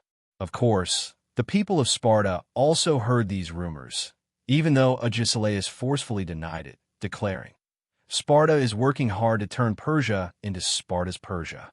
However, Sparta's prestige among the Greek city-states had declined significantly, even among its allies. In order to restore its image as the overlord, Sparta had to take action. It targeted the city-state of Mandynia in the central Arcadia region of the Peloponnesus Peninsula, accusing the former allied city-state of not obeying and being loyal to Sparta in all aspects. Therefore, it was forced to tear down its city walls and pledge allegiance to Sparta. After being rejected by the people of Mandynia, Agesilaus, the king of Sparta, led his army to invade Mandynia. After failing to attack the city, he ordered his warriors to block the upper reaches of a river that flowed through the city of Mandynia. In the end, Mandynia was flooded and the city was completely destroyed. This atrocity shocked many of the city-states in Greece. The horrible and bloody memories of the people of Sparta resurfaced in their minds, especially since the city-states on the Peloponnesus Peninsula no longer took the initiative to challenge the authority of Sparta. However, becoming the overlord of the Peloponnesus Peninsula was not enough to satisfy the desires of the people of Sparta. There had always been a huge shadow in the hearts of the king and elders of Sparta, and that was the kingdom of Dionia. Although Dionia and Sparta were now allies, both sides knew very well that this alliance was not based on long-term friendship, but the need for short-term interests. Moreover, the kingdom of Dionia was still growing, which urged the people of Sparta to unite more forces in Greece in order to fight against this powerful kingdom that was rising in the western Mediterranean Sea. Therefore, they set their sights on the northern part of the Peloponnesus Peninsula. At this time, a group of emissaries arrived in the territory of Sparta. This group of emissaries came from the wild mountains in the northwest corner of the Aegean Sea. Macedonia was a weak and backward country located at the northern border of Greece, far away from the core area of Greek culture. Whether it was ordinary Greeks or well-known scholars, they all thought it was a country of barbarians and despised them. However, the people of Macedonia admired Greece so much. Not only had their kings always claimed to be descendants of the royal family of Argos. In the ancient times, many Greek city-states united and chose the Argos as their leader because of the glorious past of Argos. Since the return of the descendants of Hercules, almost all the important Greek kings came from Argos, such as King Agamemnon of Mycenae. This was also the reason why the people of Argos often boasted that they were nobler than the people of Sparta, and the people of Macedonia often regarded the Greeks who came to settle in their territory as distinguished guests. However, the respect that the people of Macedonia had for Greece was not taken seriously by the Greek states. Although it had a large territory and a large population, it was surrounded by the Illyrians, Dardanians, and Thracians. In the northernmost part, there were also the wandering Celts. These races were not only fierce, but also numerous. Years of invasion and harassment made the people of Macedonia tired of dealing with them. The country was also in a long period of war, unable to develop well. In the 9th year of the kingdom of Dionia, 384 BC, someone in the royal family of Macedonia colluded with the Illyrians and launched a larger invasion, driving the king of Macedonia, Amyntas, out of Macedonia. Before the king fled Macedonia, in order to protect the towns of Macedonia from being plundered and to gain the support of the Greeks, he signed an agreement with Macedonia's neighbor in the southeast, the Chalcidic League. The Chalcidic League handed over the low-lying areas and coastal towns of Macedonia to the Chalcidic League. The Chalcidic League was originally an alliance formed by some Greek city-states in the Chalcidic half-island. The rules of the league stated that all members were equal, trading with each other, helping each other, and defending against foreign enemies. However, with the participation of some of the towns of Macedonia, the strength of the Chalcidic League was strengthened, and the powerful state in the center of the Chalcidic half-island, Olympus, benefited greatly. The people of Olympus began to look forward to the establishment of a larger alliance that included the entire Chalcidic half-island and its surrounding areas. Of course, this alliance must be led by Olympus. 1 year later, the 10th year of the kingdom of Dionia, the king of Macedonia, Amyntas, regained his throne with the help of Thessaly and the Chalcidic League. After Amyntas's throne was stabilized, he wanted to take back the land that was previously given to him. This was rejected by the city-states of the Chalcidic League, led by Olympus. At this time, the people of Thessaly also helped Amyntas appeal to the people of Targetic League. Although the two countries of Thessaly and Macedonia had border conflicts from time to time, the people of Thessaly knew that if their neighbor, Macedonia, became too weak and could not resist the fierce Illyrians, it would be disadvantageous to both Thessaly and the Chalcidic League. The persuasion of the people of Thessaly caused some of the city-states in the Chalcidic League to waver, especially two of them, Acanthus and Apollonia. They were worried that Olympus's power would increase rapidly in the long run, and he would dominate the entire Chalcidic League. So, they secretly sent people to Amyntas to ask for help from Sparta. So, the Macedonian emissaries came to Sparta. In response, the Council of Elders of Sparta held a meeting to discuss this. Chapter 6:29. Sparta knew that the location of the Cargetic Peninsula in northern Greece was very important. It was shaped like a harpoon and was nicknamed Poseidon's Trident. It was located in the middle of the important sea route from the mainland of Greece to the Black Sea. Moreover, according to the messenger, Olympus is actively sending messengers to contact Thebes and Athens. Therefore, the Council of Elders almost unanimously passed a resolution to rescue Macedonia. In fact, there was another important point that the king and elders of Sparta had a tacit understanding. They needed Macedonia, their northern ally, to cooperate with Sparta to squeeze the strategic space of Thebes and Athens from the south and north. At the same time, Sparta needed a large number of soldiers and strong cavalry. After the decision was made, Agesilaus stood up and said with a solemn expression, "I think before we send our troops to Cargetic, we'd better confirm another important matter." As soon as he said this, the faces of the elders in the hall changed. They all knew what Agesilaus was talking about. The 10-year alliance with Dionia would expire in a few months. In the past few days, the Council of Elders had held a discussion on the issue of whether to continue the alliance with Dionia, and the result was a heated debate. The radical elders, led by the young king of Sparta, Agesilaus, believed that after the end of the Corinth War, Sparta had become the overlord of Greece again, and there was no need to worry about Dionia. On the contrary, Sparta must restrain Dionia's expansion. They could not allow it to conquer Apulia, which was only separated from the Peloponnesus Peninsula by the Adriatic Sea. This would pose a threat to the security of Sparta's territory. After all, it was a Greek kingdom that ignored the authority of Sparta and dared to threaten Sparta.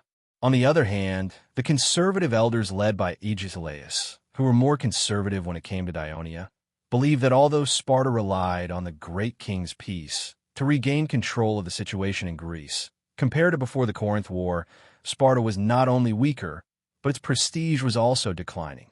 Thebes, Athens, and other city-states could jump out at any time to go against Sparta. Before the complete suppression and unification of the city-states in Greece, not only should they not provoke this powerful kingdom, but they also had to prevent Dionia from interfering with Sparta's authority as the executor of the great king's peace in Greece.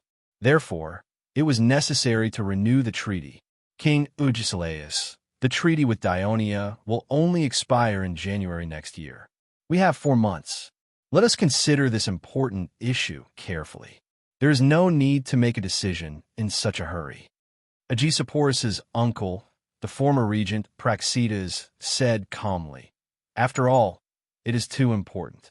It is related to the development of Sparta for the next 10 years. We must be careful. It is precisely because of the importance of this treaty. It is not only related to the development of Sparta for the next 10 years, but it is also related to the war that we are about to launch. That is why I want everyone to make a decision as soon as possible." Agesilaus said seriously, "What we are fighting against the Chalcidic alliance is not a war, but a battle. Once our army steps onto the land of the Chalcidic half-island, what awaits the Orynthians is only a crushing defeat," Agesilaus said confidently. Agesilaus, who is already 30 years old, said confidently. In the past 10 years, he had grown from a young king to the king of Sparta, and he had been through many battles. Especially when he led the army to destroy Mandinia, he had won many praises. Standing among the elders who were in their 60s and 70s, his youth was especially eye-catching. Compared to the high-spirited Agesilaus, who was in his 50s, was not only lame, his hair was white, and his back was a little bent. He said calmly, "War is unpredictable. Otherwise, we would not have expected it 10 years ago. We were just helping Phocis in a battle, but it turned into a war that lasted for 10 years. Sparta had no choice but to rely on our former enemy, Persia, to end the war that consumed too much of our strength." Agesilaus' words caused the elders to reminisce, and they sighed from time to time. "Now, our warriors are going to leave Peloponnesus and head to the northern Greece region that we have never fought before, the Chalcidic Peninsula. I heard that the situation there is very complicated.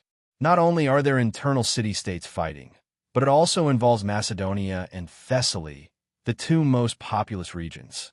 Even Thebes and Athens are connected to them. Will our interference cause a new war? This must make us vigilant."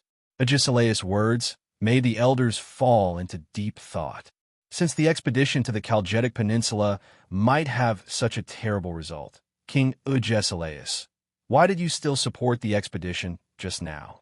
Praxedes sneered at Agesilaus' insincerity.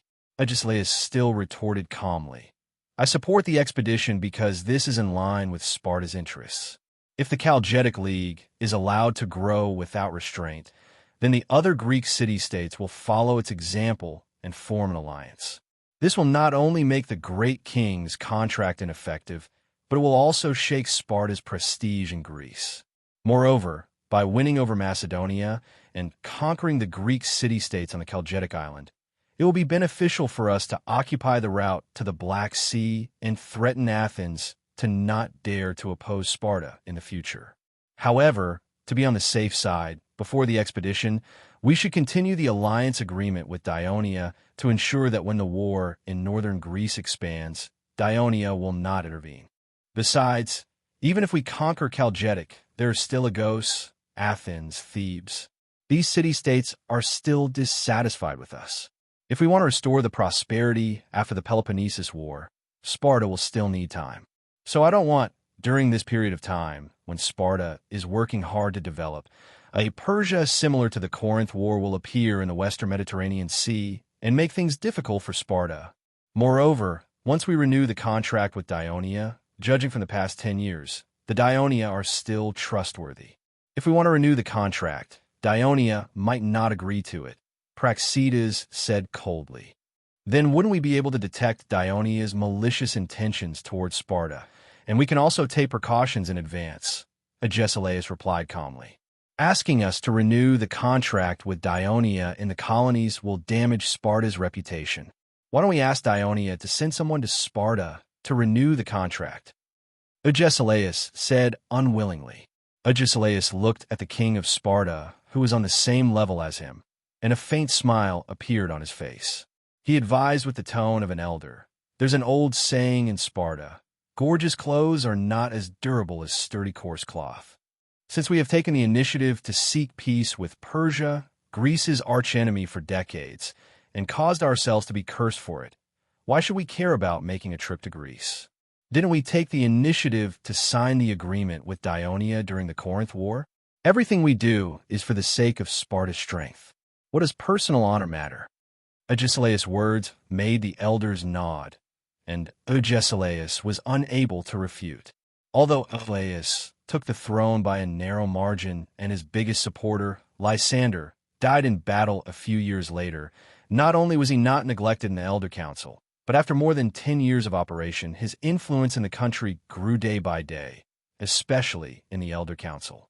Although these Sparta elders were brave warriors when they were young, they were now old men in their 60s or 70s.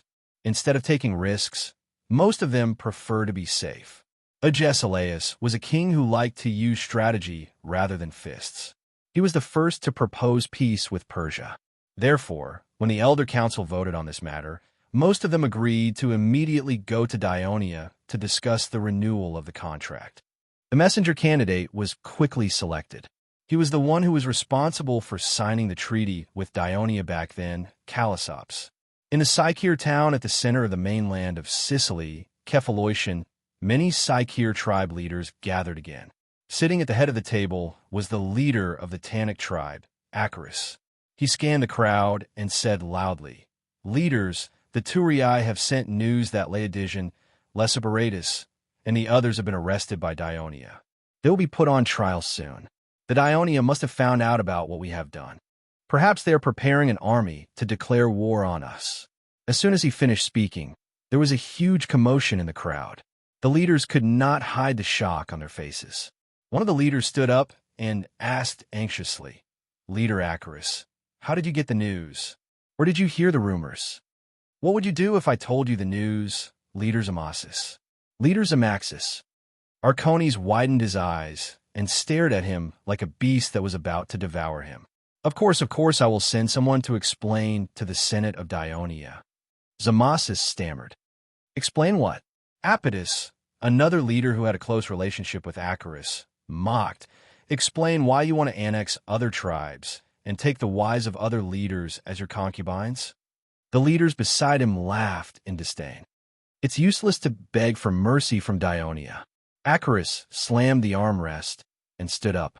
He looked at the leaders and said loudly, "Look at how Dionia treated the non-humans in the past. Lucania was annexed. Brody was annexed. Masapi was forced to be annexed. Pachetti was annexed. And now they are annexing Downey. Dionia will never allow the non-humans to exist independently. Perhaps in the eyes of the greedy king of Dionia, we Psycheer are already his next target. We have violated the treaty and attacked and annexed other tribes. We have already given him an excuse to start a war. Perhaps Dionia's troops are already on their way to Sicily." The leaders were in an uproar again. They whispered to each other anxiously. Chapter 630. This was a leader who had a close relationship with Arcones. His question caused the panicking leaders to focus their gazes on Arcones. Arcones took over the conversation. "What should we do?" "Gather our warriors and form a strong army. We'll declare war on Dionia and take back everything we've lost." The leaders were shocked again. An old leader reminded him, "Chief Arcones, don't forget that Dionia defeated the Overlord of Syracuse, Dionysius, 10 years ago. The kingdom of Dionia is even more powerful now. How can we fight against the powerful kingdom of Dionia?" Some of the leaders nodded in agreement, but Arcones immediately said, "Who said we're fighting against Dionia alone? We have the support of the equally powerful Carthage." The leaders were shocked when they heard this. Arcones raised his head and took out a letter from his pocket. He handed it to the leader beside him. The other leaders ignored their statuses and gathered around the letter. "The Carthaginians told us that as long as we stand up against Dionysia, they will intervene in this war and help us, the people of Cycle, gain independence," Achelous said loudly with a hint of smugness. "The Carthage is just using us," one of the leaders said. "The Carthage is using us, but we are also using them. Otherwise, how could Kephalloician and Enna be taken down so easily?" Arcones sneered.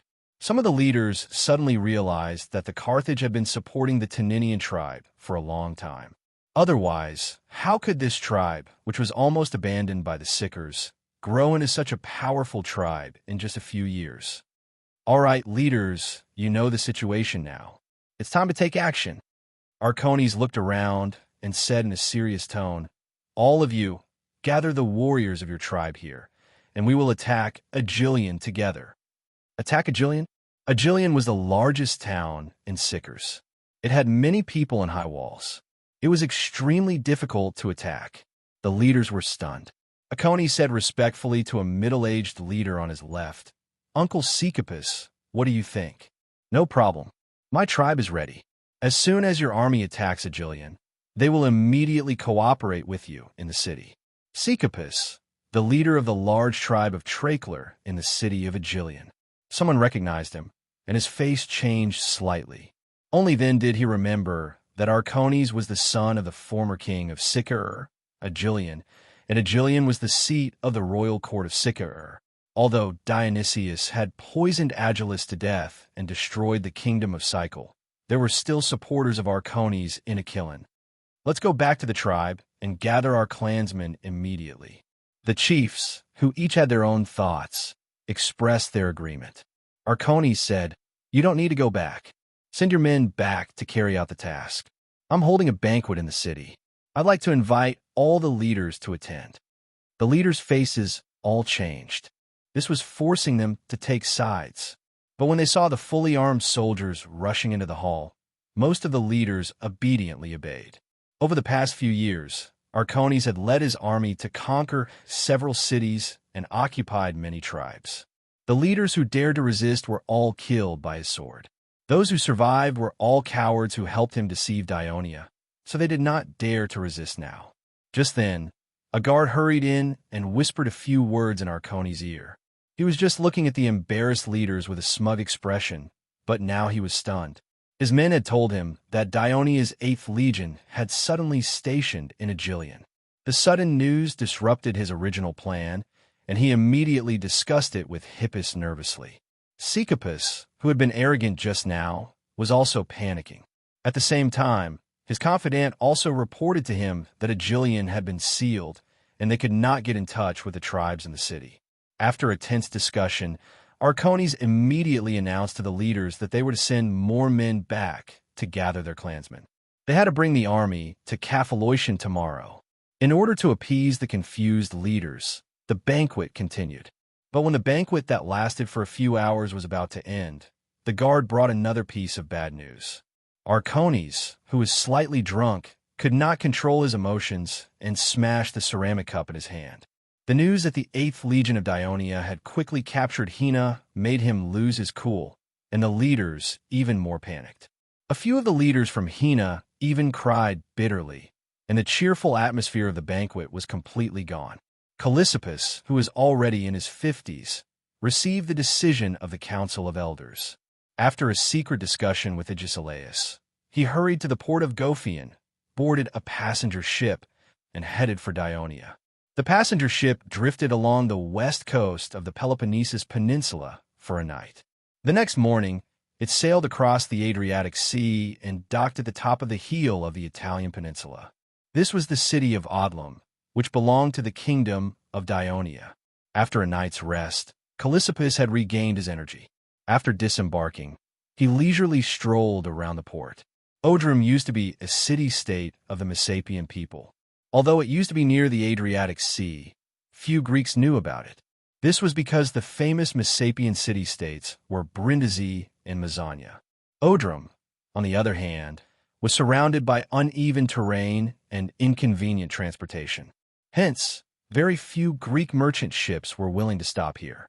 It was not until Dionysia conquered the Messapian region that this town gradually became famous. Callissippus saw that there were many merchant ships anchored in the port, and it was even a little crowded. Laborers were rushing back and forth on the dock, constantly moving goods. It was a little hectic, and there would occasionally be some mistakes. From time to time, the owners of the ships would curse and even cause some small conflicts. Therefore, the patrol team had been maintaining order at the dock. It was obvious that the people of Odlum had not fully adapted to such a busy port. He also noticed that there were quite a number of Illyrians in the port. These unwelcome barbarian races that the natives of Greece referred to as bandits and pirates had actually appeared here in large numbers, and he was rather curious about it. The city of Odlum was also quite lively. The streets were filled with foreigners, Cretans, Corinth, Epirus, Kikians. There were many merchants from the Peloponnesus Peninsula. However, Callissippus was not surprised. After all, the vast territory, large population, and rich resources of the kingdom of Dionia provided a huge business opportunity for Greek merchants. These greedy merchants flocked to Odlum, and Odlum was the nearest town of Dionia to Greece. The largest number of shops in the city was actually a carriage house. Callissippus immediately understood that Odlum had gradually formed a vague impression in the minds of the Greeks of the Eastern Mediterranean. It was the first town for Greeks from the Eastern Mediterranean to travel by land to the center of Dionia, Thurii, or other places. It was also cheap to take a carriage here, probably because the Messapian region was also rich in horses. Callissippus hired a carriage from the carriage house in the city and went to the city of Tarentum. The coachman was a Messapian, and he was not very talkative. However, under Callissippus's intentional questioning, he gave a lot of information. At first, when it was annexed by Dionia, the Messapians of Odlum resisted the rule of Dionia. One of the coachman's relatives died in a riot.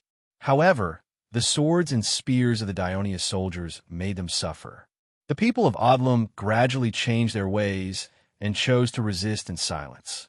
Even when the governor of Odlum, Nicomachus, who was appointed by Dionia, announced that according to the laws of Dionia, the tribes will be abolished, and the people of Odlum will be given individual independence. They were only skeptical, waiting to see the people of Dionia make a fool of themselves. Although Odlum had a small population, according to the laws of Dionia that Nicomachus mentioned, each person would be given 5 acres of land. Odrum's land was so small and barren that it would not be enough. However, the short-sighted people of Odlum did not expect that the governor would really give them land, not barren mountains, but plains not far from Odlum.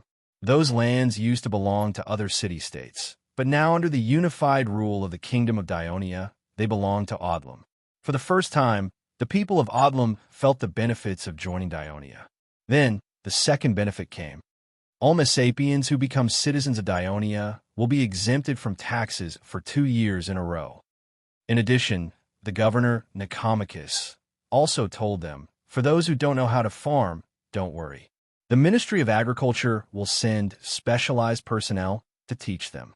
If anyone's family doesn't have enough labor, they can go to the newly established Christoia Bank in the city to get a loan, and then go to Tarentum to buy slaves with farming experience. Tarentum was the mortal enemy of the Messapians. When the two sides met, they would only fight to the death. Now, it was actually under the rule of Dionia. The Messapians did not understand the meaning of a free city and thought that Tarentum had been completely integrated into Dionia. Chapter 631. After the others tried to go to Tarentum, the people of Odrum felt the third benefit of joining Dionia. However, the benefits that Dionia gave to Odrum were endless. Nicomachus announced that he would build a road for Odrum that would connect to Udir. Building a road was something that the people of Odrum had always dreamed of, but could it be done? While the people of Odrum were still in doubt, the officials of the road department of Dionia had already started to build a road outside Odrum with the duchy's soldiers and prisoners of war. Just as the people of Odlum were pleasantly surprised to see the smooth road extending westward along the rugged terrain, Nicomachus once again announced that he would expand the port and make use of Odlum's unique geographical advantage to prosper Odlum's sea trade. This time, the people of Odrum did not just stand there and watch. Instead, they actively joined in the construction of the port. The city of Odrum, which had been silent for 100 years, had undergone tremendous changes in just 2 to 3 years. The people of Odrum were no longer the fishermen from a remote fishing village that the other Messapi city-states used to despise. Odrum had become a famous port town in the eastern part of Dionia. Therefore, when Nicomachus' term of office was over and he was about to leave, the people in the city had completely forgotten about the anger and abuse they gave him when he first arrived. Instead, they lined up in a long queue to send him off. The city council unanimously agreed to erect a statue of Nicomachus in the town square, so that the people of Odrum would always remember his name and everything he had done for Odrum. Karasopskov's expression gradually became solemn as he listened. From the words of the coachman, he could feel that the people of Odrum had acknowledged the kingdom of Dionia. If Odrum was like that, would the other towns of Messapi and Pacheti be like that as well? The strength of the kingdom of Dionia had put pressure on Sparta, and Dionia's strong ability to assimilate the indigenous people terrified Callisops even more. He was puzzled and uneasy about whether Sparta's act of sheltering the Messapi and Pacheti nobles who had escaped from this area was useful or not. On the other hand, the coachman, whom Callisthorpes was interested in talking about how much he liked rugby. He also said that Callisthorpes was lucky. If it wasn't for the tourists suspending the rugby finals these 2 days, forcing him to return from tourist temporarily, Kellisthorpe would not have been able to get on his carriage. Except for the first part of the road, which was not easy to walk on, the rest of the road was flat and wide. The carriage sped all the way, and before noon, they had already arrived outside the city. The coachman had to stop here for a while to feed the horses and restore their strength. Thorpe could also eat something to fill his stomach. Upon entering the city, he found that there was a sentry post every few steps in the city, and there were heavily armed soldiers patrolling everywhere. Kellisthorpe was shocked, thinking that the people of Udea were rioting because it was rumored that Udea had launched many riots in the past few years. However, after listening to the coachman's explanation, he realized that was not the case. It turned out that the Udea team was unexpectedly eliminated in the first round of the rugby finals of the Kingdom of Dionia, and they were defeated by the weak Eugenum. When the news spread back to Udea, the people regarded it as a great shame. Not only did they angrily insult and reprimand the players, but they also went to restaurants and groups to drown their sorrows in alcohol. When they were drunk, they made excuses to cause trouble in the city, and there were even several incidents of injuries.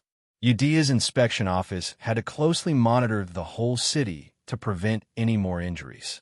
The coachman could not explain to Kellisthorpe clearly why the people of Udea would care so much about winning or losing a game. He just said that the Udea team had always been like this in the Misapi region. Not only were their actions rough, they often committed fouls, and they did not accept the referee's decisions. Therefore, the other Misapi teams now did not like to play against Udea. In fact, the reason why the people of Udea attached so much importance to rugby was that, as the former center of the Kingdom of Misapi and the largest city-state of the Misapi Union, Udea had the fiercest resistance after it was occupied by the people of Dionia. At the time, the governor of Udea, Myron, had severely suppressed it. At the most serious time, Myron had demanded that the army be stationed in the city, and everyone must stay at home during the day and not go out on the streets. This state of resistance lasted for a year before they gradually began to accept the rule of Dionia. As a result, when the people of Udea came into contact with the outside world, they found that the surrounding towns of Misapi had long obeyed the rule of Dionia and had long received benefits from the kingdom. With the vigorous development of maritime trade, they began to get rid of the hat of poverty and gradually became rich. Udea, which was located inland and used to be the dominant city-state of Misapi for its fertile and vast land and large population, had become less important. In the following year's rugby finals, the players of Udea, who participated in the game for the first time, won one game after another with a strong fighting spirit inspired by disappointment and unwillingness. Finally, after entering the top 8, they met the team of Turii, and the two sides had a fierce game. In the game, 3 players of Udea were injured, 1 was sent off the field, and 1 Turii player was seriously injured. In the end, the Turii team won by a narrow point. The Dionia Rugby Union also changed some of its rules. Because of this game, stricter penalties for fouls in the game. The players of Udea returned to their hometown dejectedly, but they were warmly welcomed by the people, who praised them for playing with the blood of the people of Misapi, and let the people of Dionia know the power of Udea's warriors. From then on, the people of Udea began to be obsessed with rugby and poured their feelings into it, seeing it as a tool to show the unyielding spirit of the people of Dionia. Therefore, this time, the team of Udea failed in the finals and was eliminated in the first round, which greatly stimulated the people of Udea.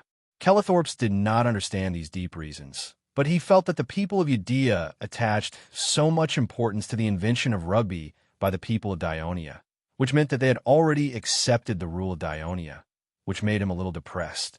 Before coming, Agesilaus had specially given him the opportunity to learn about the situation of the Pachetti and the Misapi under the rule of Dionia, so he chose to take this route instead of taking a boat directly to Turii. But from what he had observed now, as time went on, the rule of Dionia in Misapi would only become more and more stable. Out of Udea, the carriage continued to speed northwest. A few hours later, they passed by Manduria, which was once the frontline fortress of the Misapi's invasion of Tarentum and was now the garrison of the 9th Legion of Dionia. After all, it was located in a place that was neither conducive to farming nor grazing. But the real camp of the Ninth Legion was built on a plain not far from the north of Judea. The reason why it was built there was that it happened to be in the center of the Missapi region, convenient to gather the citizens of the towns of Missapi for training and mobilization, and also to monitor and deter the most restless Judea. But because it was not beside the main road, Kelethorps could not see it. At dusk, Kelethorps arrived at the city of Tarentum. Kelethorps had been to Tarentum several times. In his impression, this was also a substate of Sparta. Although it did not inherit the bravery of the Sparta people, it used to train the citizens a lot of times every year. The people of the city were still in a state of military readiness. But this time, entering the city surprised him. Not only were there no soldiers patrolling on the top of the city wall, but the guards at the city gate were also disheveled, and the inspection was not strict. Anyone who wanted to enter the city was almost allowed to enter with a wave of their hand. Kelethorps thought about it and quickly understood. Because Tarentum had become a free city of the kingdom of Dionia, and its mortal enemy, the Missapi, had also been conquered by Dionia, it was no longer in danger. Now that it was in the hinterland of Dionia, even the responsibility of defending the territory's security had been taken over by Dionia, so naturally, its military readiness was lax. But the city of Tarentum was very lively. Even though it was already dusk, the streets were still crowded with people and carriages. On both sides of the road from the city to the port, there were shops, restaurants, brothels, row upon row, and travelers lingered here. As a transportation and trade hub in the east of Dionia, Tarentum was more prosperous than before. But Kelethorps had seen many young citizens of Tarentum going in and out of restaurants and brothels in groups, drunk on the streets, and sometimes cursing about the glory of Tarentum in the past, venting their dissatisfaction with Dionia, and even despising the cowardice of Sparta. Kelethorps had a helpless smile on his face. He understood that the people of Tarentum held a grudge against Sparta for abandoning them and eventually signing an alliance agreement with Dionia. But Kelethorps did not mind it too much. Instead, he felt a little regretful. Judging from the current state of life of the people of Tarentum, these citizens could only move their mouths and probably did not even know how to use a shield and spear. It would be difficult for them to resist Dionia's rule. Finally, Kelethorps arrived at the port. When he was in Sparta, Kelethorps had learned that there were specialized sea ferry terminals in the port of Tarentum. Cargo ships loaded with goods and passengers would depart from these terminals without interruption. Within a few hours, they could reach other coastal cities in the Taranto Bay. Of course, the main destination was Thurii. Kelethorps quickly boarded a passenger ship that went straight to Thurii. Chapter 632. He could not help but sigh. The people of Dionia had completely turned the Taranto Bay into their inner lake. The cities and towns of Dionia in the bay were closely connected through short-distance shipping. What he did not know was that there was another reason why the Taranto Bay was so prosperous and lively. The problem of pirates that the merchants of other cities in the Mediterranean were most worried about did not exist here at all. The warships belonging to the First Fleet in the Castellan and Tarentum military ports patrolled the bay every day, maintaining order in the bay and ensuring the safety of the ships. Just as Callissos was comparing the busy scene in the bay with the port of Piraeus in Athens, Kunigrada's second son, Dicaeocrate, received an urgent notice from the Ministry of Military Affairs and the approval of Commander Alexis. He rode madly from Downey, changing horses several times at the courier stations along the way, and finally arrived at the military port of Tarentum at dusk. The military port of Tarentum was the garrison of the main force of the First Fleet of Dionia. When Tarentum was forced to become a free city of Dionia, the Navy commander Thecelian requested the opening of a new military port on the grounds that the Dionysian fleet was growing larger and larger because they had obtained too many warships in the southern Italian war, and Thurii military port could no longer accommodate it. He suggested that the military port should be located in the main port of Tarentum because it was indeed a good natural port. Devers readily agreed. Of course, the issue he considered was not only military convenience, Not only could the Navy monitor and deter the previously capricious city-state nearby, but Tarentum, as an old maritime power, had a large number of skilled and experienced sailors and fishermen. They would be an excellent source of soldiers for the Navy. By training them and letting them accept the culture and political ideas of Dionia, they could in turn influence the people of Tarentum. In the face of Dionia's request, Tarentum reluctantly agreed to hand over the western part of the port to the Navy of Dionia. After all, it had been abandoned for a long time. As the Navy moved in, the land west of the port to the east of Metapontum gradually came under the ownership of the First Fleet. The people of Tarentum had suffered heavy casualties in the Southern Italian War, and there were not enough people to take care of the land near the border. Coupled with the clever pressure from the Devers, this part of the land was allocated to the sailors of the First Fleet stationed there, including a large number of civilian sailors of Tarentum who joined the First Fleet.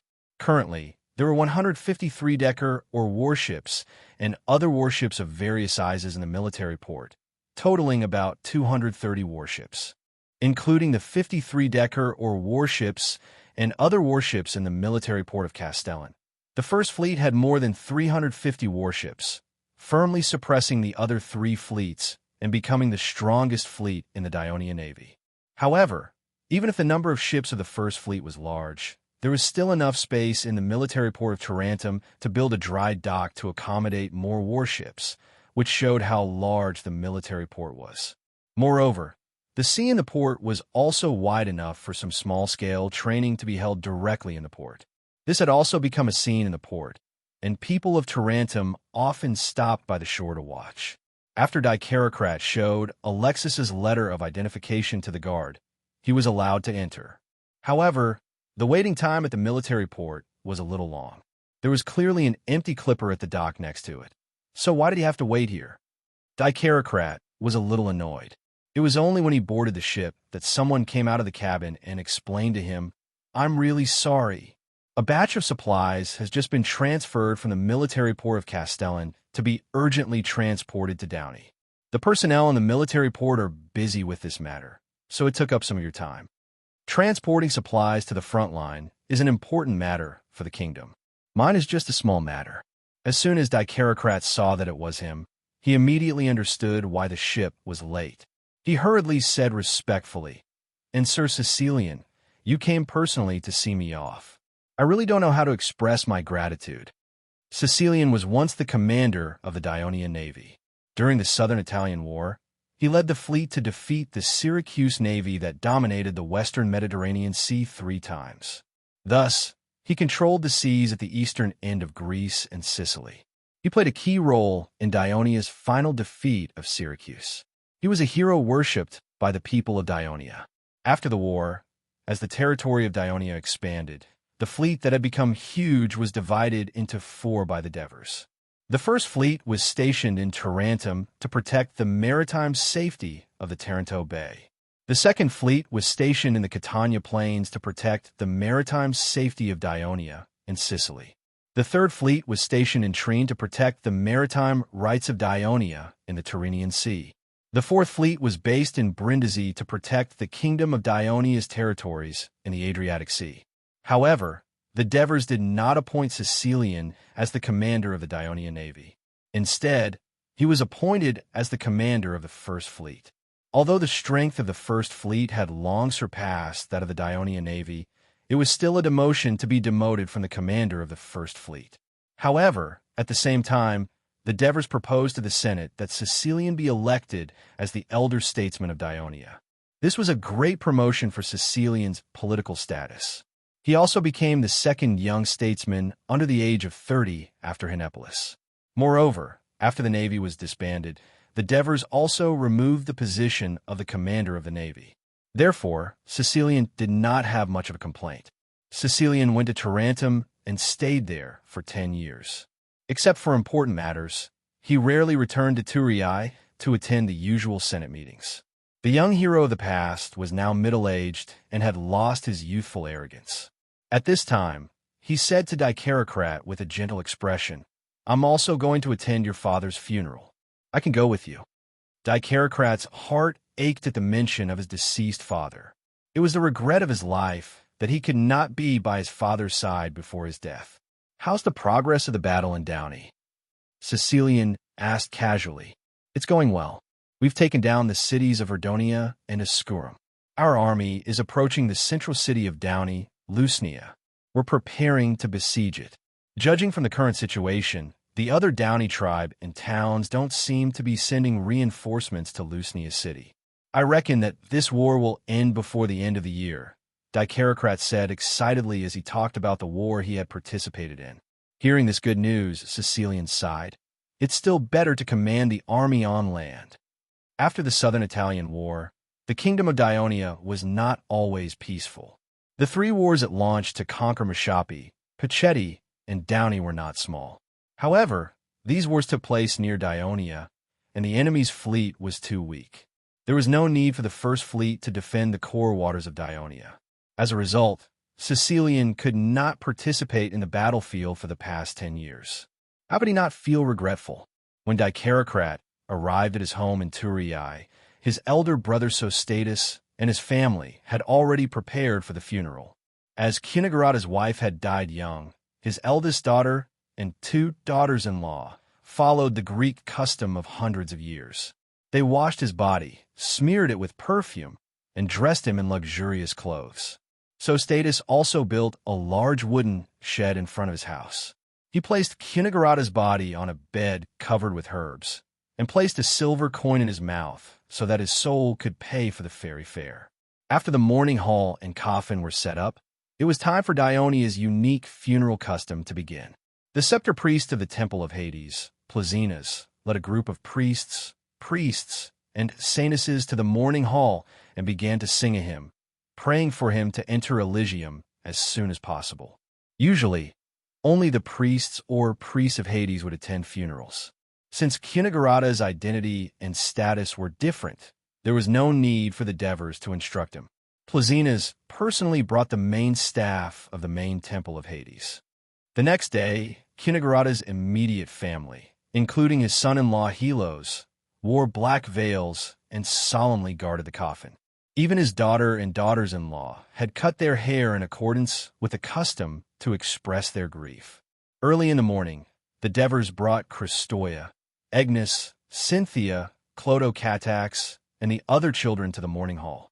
They laid a wreath of pomegranate leaves for Cunigarata's body and led the family to solemnly pay their respects and sing the hymn of Hades. After comforting Cunigarata's relatives, the Devers and his family walked out of the mourning hall. They washed their hands and faces with a few large jars of clean water placed outside the hall before leaving. After the king and Devers left, the number of people who came to pay their respects increased. Chapter 633. Apart from those who had important matters to attend to, such as Alexis, who was leading the army in the battle at Downey, most of the senators, even those who serve as governors in other places, rushed to Cunigarata's funeral hall to pay their respects. Many of the kingdom's middle and lower-level officials also came to mourn. Most of them were the citizens of Turin. Back then, Cunigarata had given his all to help the Turin citizens who had lost their homes and burned down their city. For more than half of the following 10 years, Cunigarata had been the governor of this city. For Turin to have its current prosperity, Cunigarata had contributed a lot. How could the citizens not remember his kindness? Therefore, on this day, the citizens of Turin did not discuss football games excitedly, nor did they go to the restaurants to drink. Instead, there was an endless stream of people paying their respects outside the funeral hall. Although everyone looked sorrowful and solemn, there was almost no scene of them crying. It was relatively quiet. This was different from other Greek city-states. In other city-states, the families of the deceased would even hire professional mourners to add a sad atmosphere to the funeral. According to the divine book of Hades, the souls of the deceased of Dionia could enter Elysium according to their performance during their lifetime. It was a beautiful paradise, and entering it was to enjoy happiness, not to suffer. Therefore, the relatives and worshippers did not need to be overly sad. Otherwise, it would be like cursing the deceased to enter purgatory. The funeral ceremony lasted for a day, and the next morning, Cunigarata's funeral began. The relatives placed Cunegurada's body in a wooden coffin. There were also some offerings placed in the coffin for his last journey to the underworld and Elysium. The wooden coffin was placed on a carriage pulled by 4 black horses. The relatives wore black muslin and guarded the carriage as it slowly moved forward. Behind the carriage, led by the Devers, were members of the royal family, high-ranking officials of the kingdom, senators, and their families. All of them wore black muslin and had solemn expressions. The people who came after hearing the news consciously lined up at the back, gradually forming a long line that could not be seen at the end. This forced the inspection office of Turin to send more people to maintain order. The funeral procession was specially equipped with a dozen flute players and trumpeters. They played solemn and slightly melancholy elegies, rendering the entire funeral procession solemn and mysterious. In front of the carriage, Plazinas and a dozen black-robed priests silently sang the hymn of Hades and sprinkled water on the street. They led the funeral procession to the foot of the hill of Hades. 8 palace guards in armor lifted the wooden coffin and walked steadily to a small temple next to the temple of Hades. This was the temple of Thanatos, the god of death, the god of Hades. It was built after the Southern Italian War. There was an incinerator in front of the temple. The guards put the wooden coffin in the incinerator, and the priests began to pour olive oil through the pipes around the incinerator. The relatives of Cunegurada, such as Sostatus and Dicaeocrat, were mournful. The others also bowed their heads and prayed silently. Only the Devers in white robes walked to the incinerator, opened his arms, and shouted to the sky, "The great Hades, citizen Cunegurada of Dionia, has returned to the underworld today. I am your devout subject, and I beg you to grant him the blessings he deserves in death based on what he did in life." After that, he took the torch from Plazinas and threw it into the incinerator. As the fire burned, dozens of saintesses sang in unison. Their light singing voice resounded through the hill, washing away the sadness in the hearts of the people. The wooden coffin turned into ashes amidst the singing, but the funeral was not over. The relatives of Cunegurada took out the bones that had not completely melted from the ashes, wrapped them in newly made linen cloth, and placed them in urns. The Devers also told the people who came to attend the funeral about the great contributions that Cunegurada had made to the kingdom of Dionia. At the same time, they announced that the bronze bust of Cunegurada would be placed in the pantheon of the Hades temple, and that he would live with the kingdom of Dionia. The urns of his ashes would be placed in the temple of death to be protected by the underworld. With these 2 things completed, the funeral was finally over. When the elders and officials bid farewell to their relatives, they no longer comforted them, but congratulated them. Before this, the elders had also attended the funeral of Scambras and Bagalipi. However, not only did Cunegurada's funeral have the largest number of people, but he also enjoyed the highest honor after his death. To place his ashes in the pantheon of death, only citizens who were loyal to the kingdom, diligent throughout their lives, and had made enough contributions could enjoy it. It was even more difficult to enter the pantheon of death. Only those who had made great contributions to Dionia or even affected the development of the entire kingdom. After entering the pantheon of death, they would have to write a biography for him, so that his name would be passed down to the future generations. It could be said to be the highest honor.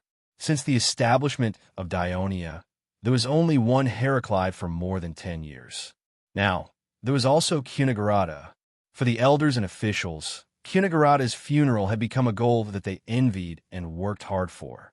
This was what the Devers hoped for. For the ordinary people, they did not have such a big goal. Their biggest hope was to be cremated in the main pantheon of Hades after their death. This was because the cremation of corpses was usually carried out in the ordinary pantheon of Hades. Only citizens who had made great contributions could apply for the right to be cremated in the main pantheon of Hades. The people who approved the application were not the Senate, but the group of priests in the pantheon of Hades. The final decision was in the hands of the Devers, because he was not only the king, but also the high priest of the kingdom. He was the descendant of Hades in the eyes of the people. However, under normal circumstances, he would let the group of priests led by Plazinas make the decision, and he would only need to look at it in the end. Only the death of an important person in the kingdom would require him to decide whether the person was qualified to enter the Hall of Valhalla, the Pantheon of Death, the Pantheon of Death, and the Prison of the Wicked. After the funeral of Kunigrada, the football finals continued, and everything seemed to return to the past. Only the senators felt the subtle changes. The rotating president of the Senate was added to the list of candidates, and his seat was moved forward to the center of the front row of the hall.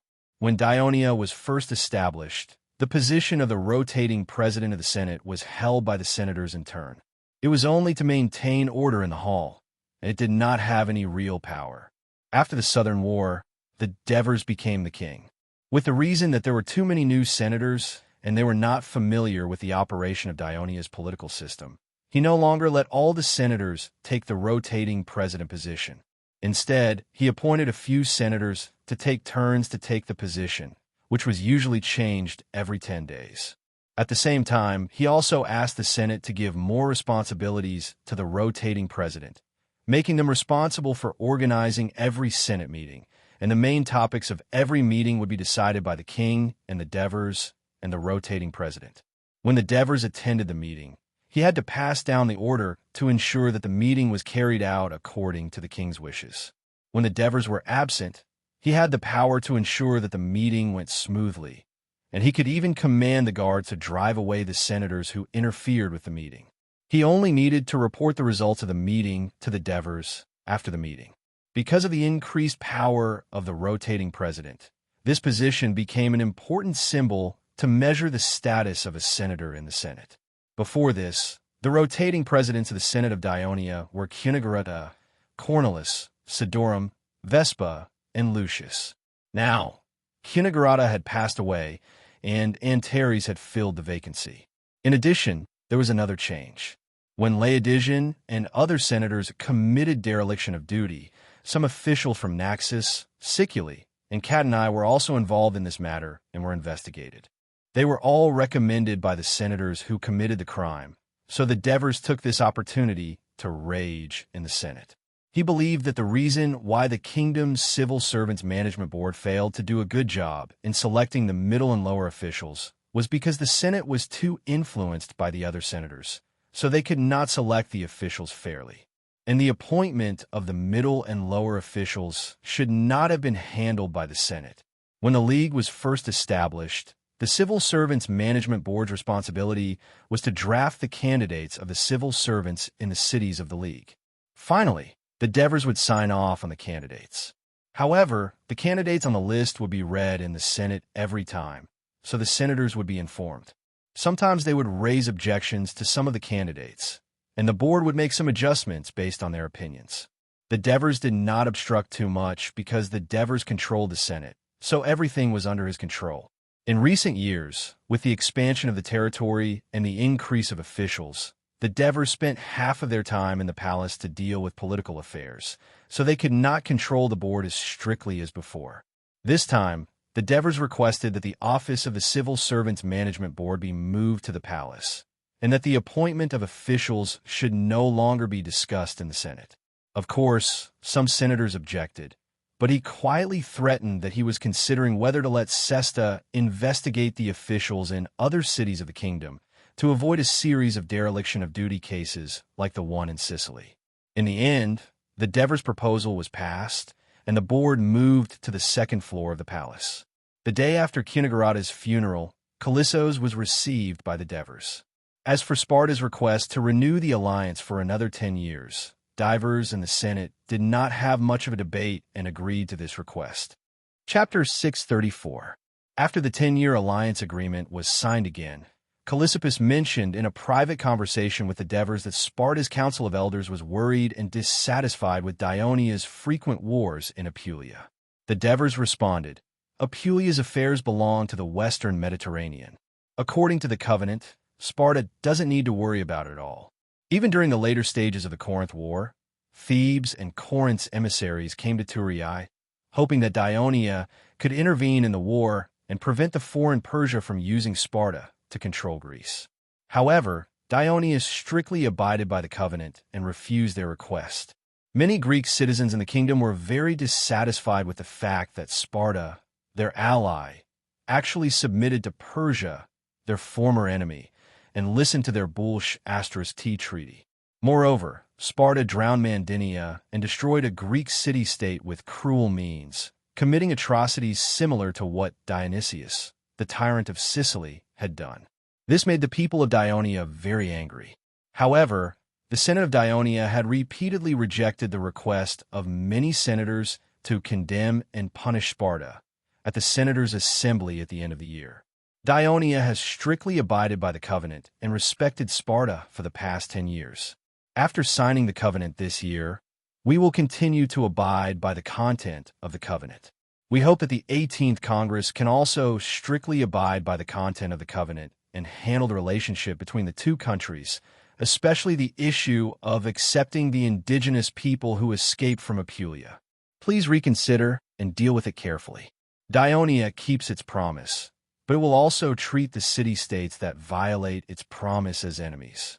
The words of Endeavors made Callissippus feel ashamed and shocked.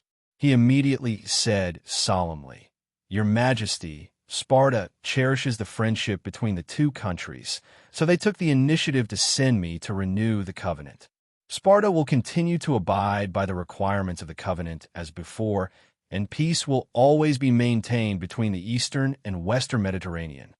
Only one day after Callissippus left, Turii welcomed Carthage's emissary, Acriton.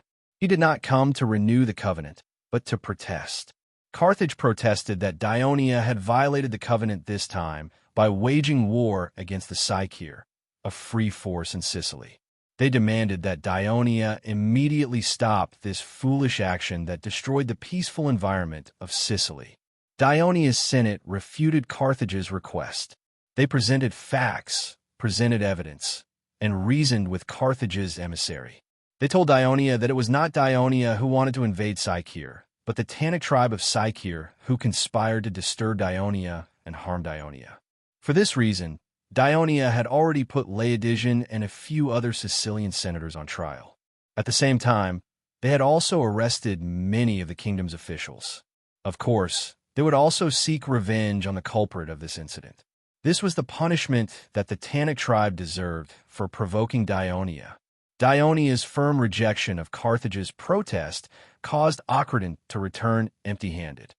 A few days later, in Carthage's Senate, the Carthage senators had a heated debate on this matter. "Lord Hanno, now that the people of Ionia refused to stop the war against Psyche, what measures do you have to deal with this matter? Otherwise, if we don't take any action, the weak Psyche tribe will not be able to withstand the Dionysian army for more than a few days." Senator Predicuba stood up and asked. Hanno looked coldly at the senator who questioned him. Ever since Maganid was removed from his position as the governor of Sicily, he did not return to Carthage. Instead, he angrily led a group of mercenaries to Iberia. The Maganid family's leading figure in the Senate, and even in Carthage, became Predicuba. He was a distant relative of Maganid, but he was much more cunning than Maganid. In the past few years, he had caused some trouble for Hanno in controlling the Senate. There was no need for Hanno to reply.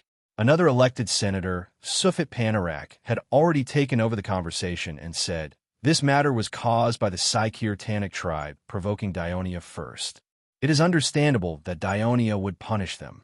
What we should do now is to constantly monitor this war and prevent Ionia from using this opportunity to expand their war, thereby harming the interests of Carthage."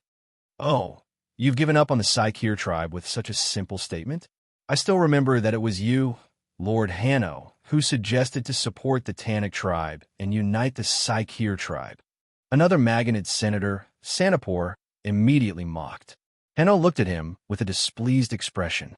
Ecledon immediately retorted, "You people are really good at forgetting." Back then, the Tannic tribe came to Carthage in the name of former allies who fought alongside Himerco. They first found you people, and it was also you people who proposed to help the Tannic tribe in the Senate. Lord Hanno was merely following your wishes, hoping that the Tannic tribe's actions would help Carthage better control Sicily. However, he did not expect them to have the guts to provoke Ionia, and even more so, He did not expect that you people, who had received Lord Hanno's support, would accuse Lord Hanno instead. When Carthage led Himmerco to attack Syracuse, he built the Tauromenian fortress as a gift to the Sicir tribe in order to win the Sicir tribe over to Syracuse. Thus, he formed an alliance with King Agilus of Sicir, who is the father of Arcones, the leader of the Terric tribe. However, after Himmerco's defeat and suicide, and when Dionysius counterattacked Carthage's forces in Sicily, Agilus sided with Syracuse and was eventually murdered by Dionysius. Predicuba immediately changed the topic and put on a worried expression. Lord Hanno, Syracuse has suffered great losses in the past few years. Most of the Greek cities in Sicily are on good terms with Dionia.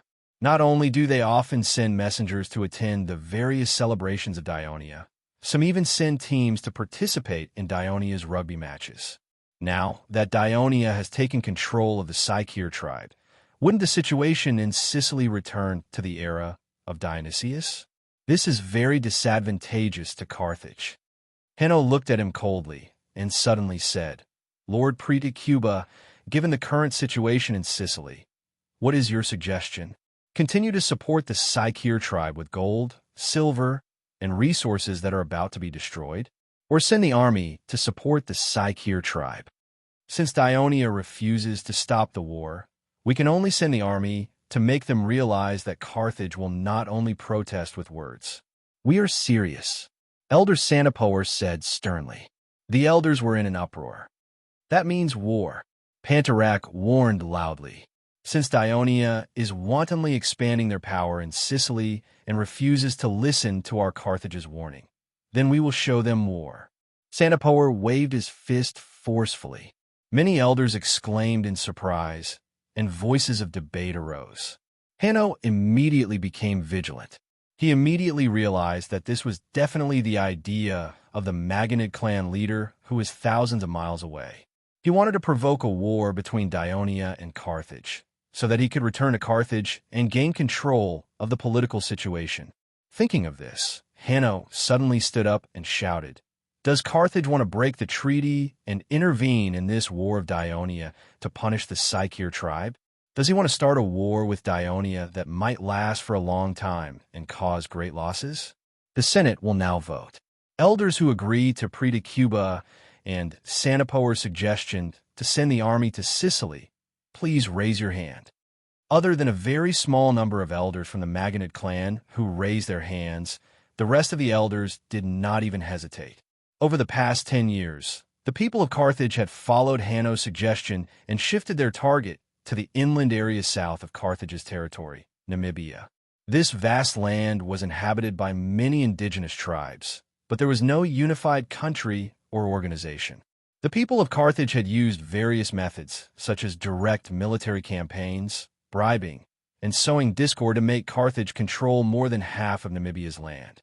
The citizens of Carthage were also given a large amount of inland land and employed Namibians to farm. The wealth of the elders of Carthage had doubled, and Hanno's prestige in Carthage city had also doubled. The only thing that the people of Carthage were worried about was the occasional rebellion of the Namibians. For this reason, several troops formed by the citizens of Carthage rotated to be stationed in several important strongholds in Namibia. It was not only the majority of the elders who were unwilling to let the people of Carthage go to war with the powerful Dionia, but the citizens of Carthage were also unwilling. Compared to the people of Dionia and the Sicir people in the far east of Sicily, they were more concerned about the large increase in the land harvest in Namibia and the control of the numerous Namibian slaves and Namibian farmers. Hanno looked around at most of the silent elders and glanced at the few elders who supported the war. He had long foreseen such a strong advantage. If there were no sudden accidents, the people of Carthage would never be willing to go to war with Dionia. Margot's conspiracy would never be realized. Of course, Margot was now occupying that piece of Iberian land. He also felt a headache when he disobeyed the orders of the Senate of Carthage. At this time, Hanno reached into his bosom and took out a roll of paper. He held it high in his hand and said loudly, "This is a letter written to me by the king of Dionia himself." In the letter, he promised, "Dionia will always remember the covenant with Carthage." They will only punish the Tanibian tribe and will never expand their attack on the territories of other Psycheer people. Please rest assured. In addition, he also asked me to consider the issue of renewing the covenant. As he said this, he handed the letter to the elder next to him. Chapter 635. Renew the covenant for another 10 years. It is said that Dionia is about to occupy the Apulia region of Italy. Give it another 10 years, and I'm afraid the entire Italian peninsula will belong to Dionia. Preta Cuba stood up and warned loudly. Everyone, we have to understand that there are only two powerful countries in the Western Mediterranean, Carthage and Dionia. Making Dionia stronger is not good for Carthage. Is Apulia as big as Namibia? Occupy the entire Italian peninsula? Ecredon sneered. Not to mention our ally Rome in central Italy and the fierce Celts in the north. Even if Dionia can occupy the entire Italian peninsula in the future, we have already completely occupied Namibia. I'm afraid we have also completely controlled Mauritania and Nubia. Is a small Italian peninsula as big as Namibia and Mauritania? Just as the two sides were arguing endlessly, Ediaruba stood up. The leader of the neutral faction was highly respected. The noise in the hall quieted down a lot. He then said in a sincere and heartfelt tone, "Everyone, don't forget the purpose for which our Carthage city was established. Hundreds of years ago, our ancestors came to the Western Mediterranean, not to occupy more land, nor to fight for hegemony in the Mediterranean, but for trade to obtain the resources of gold, silver, and other metal minerals in Iberia and Sardinia to meet the needs of our mother state. Today, the trade between Carthage and other Phoenician city-states in the Western Mediterranean is far more than just those minerals, but sea trade has become a nature of every Carthage person. It is the reason why Carthage city continues to grow and why our mother state Tyre and Sidon can live more freely under the rule of Persia. War is the natural enemy of trade. It will consume our resources, take away our customers, and make the market depressed. What benefits did the series of wars in Sicily bring to Carthage over the past decade? No benefits, only death and decline. If everyone here has forgotten the tragic past of more than a decade ago, please go to the cemetery outside the city, and you will know how much the people hate war. Peace. Carthage needed peace. Only with peace could Carthage prosper. Therefore, I suggest that we continue to form an alliance with Dionia. This way, Carthage will continue to own the trade market in the Western Mediterranean Sea, and Carthage will develop even faster. Ediaruba's impassioned speech was echoed by many elders. Hanno applauded, but he didn't think much of it. Unlike the concept of developing sea trade and living in peace with Dionia, advocated by Ediaruba, he was actually wary of Dionia. Dionia's extensive alliances in Sicily and its northward expansion in the Italian peninsula all showed the ambition of this Greek kingdom. In fact, in order to slow down the expansion of Dionia, the Senate's agreement to support Tannic and increase their support for Rome were all secretly pushed by him. It was just that Carthage's rule in Namibia was not yet stable, and the Senate's intention to attack Mauritania during this period was also proposed by him many times. He hoped to gain more land and manpower, so that the influence of the Senate of Carthage could cover the land on the Iberian Peninsula controlled by the Maganid family, both at sea and on land. When the internal troubles were resolved and the army was strong, he was happy to compete with Dionia to wash away the nickname of coward that Maganid slandered him and push the prestige of the Hanno family in Carthage, and even in the Western Mediterranean, to a new height. At this moment, taking the opportunity of Ediaruba's speech, he immediately expressed his support. With the push of the Hanoverian and neutral elders, the Tannic tribe was abandoned, and the renewal of the alliance between Carthage and Dionia was put on the agenda. A few days later, in the royal palace of Turiae, in the war room next to the king's office, the Devers and several ministers of the Ministry of Military Affairs were discussing the recent war. These military ministers were the Minister of Military Affairs, Helos. He was responsible for managing and coordinating the various departments under the Ministry of Military Affairs. At the same time, He had the right to assess and recommend soldiers and team officers for promotion. The military training chief Hieronymus under the Ministry of Military Affairs. A few years ago, the Devers had proposed several times to transfer him to the position of chief executive of a city, but he refused. The taciturn former mercenary leader had been in this position for more than 10 years and had made great contributions to the military construction of the Kingdom of Dionia. The military supplies chief Capus under the Ministry of Military Affairs. He took up this position again 4 years ago. The current 2 wars in Dionia were able to proceed smoothly because of his full support. The General Staff Department under the Ministry of Military Affairs, Felicius. The General Staff Department was a new department ordered by the Devers 6 years ago. Its role was to collect intelligence on the surrounding forces, make strategic plans for the expansion of the Kingdom of Dionia, carry out specific war deductions, and provide effective advice to the king. At the same time, it was also a school to train young officers in strategic thinking. In today's 10 Corps, the adjutants of the Corps commanders were basically trained in the General Staff Department. Since the war in southern Italy, Felicius had been criticized in the Senate and the Ministry of Military Affairs. Many people thought that he had made some command mistakes in the Battle of the Ramato River, which led to the heavy losses of the 4th and 5th Legions, and even Draco's tragic death. Divers had no choice but to transfer him to this new department. This was to protect him and allow him to utilize his rich experience. At the same time, it was to avoid his lack of charisma and his inability to become an outstanding commander. In addition, there was also Tormid in the room. He was also in the General Staff Department, serving as the Deputy General Staff to assist Felicius. However, he was more active, often going to the other Ministry of Military Affairs to learn about military training, military supplies, and the specific situation of the various legions, providing detailed data for the General Staff Department to formulate combat plans. At the same time, Tormid also served as the King of Devers' herald on the battlefield, and he often came to the palace to report to the Devers. Therefore, although he was not a senior member, no one in the Ministry of Military Affairs dared to underestimate him. In the center of the war room was a huge sand table showing the mountains, rivers, plains, and hills of Sicily and southern Italy.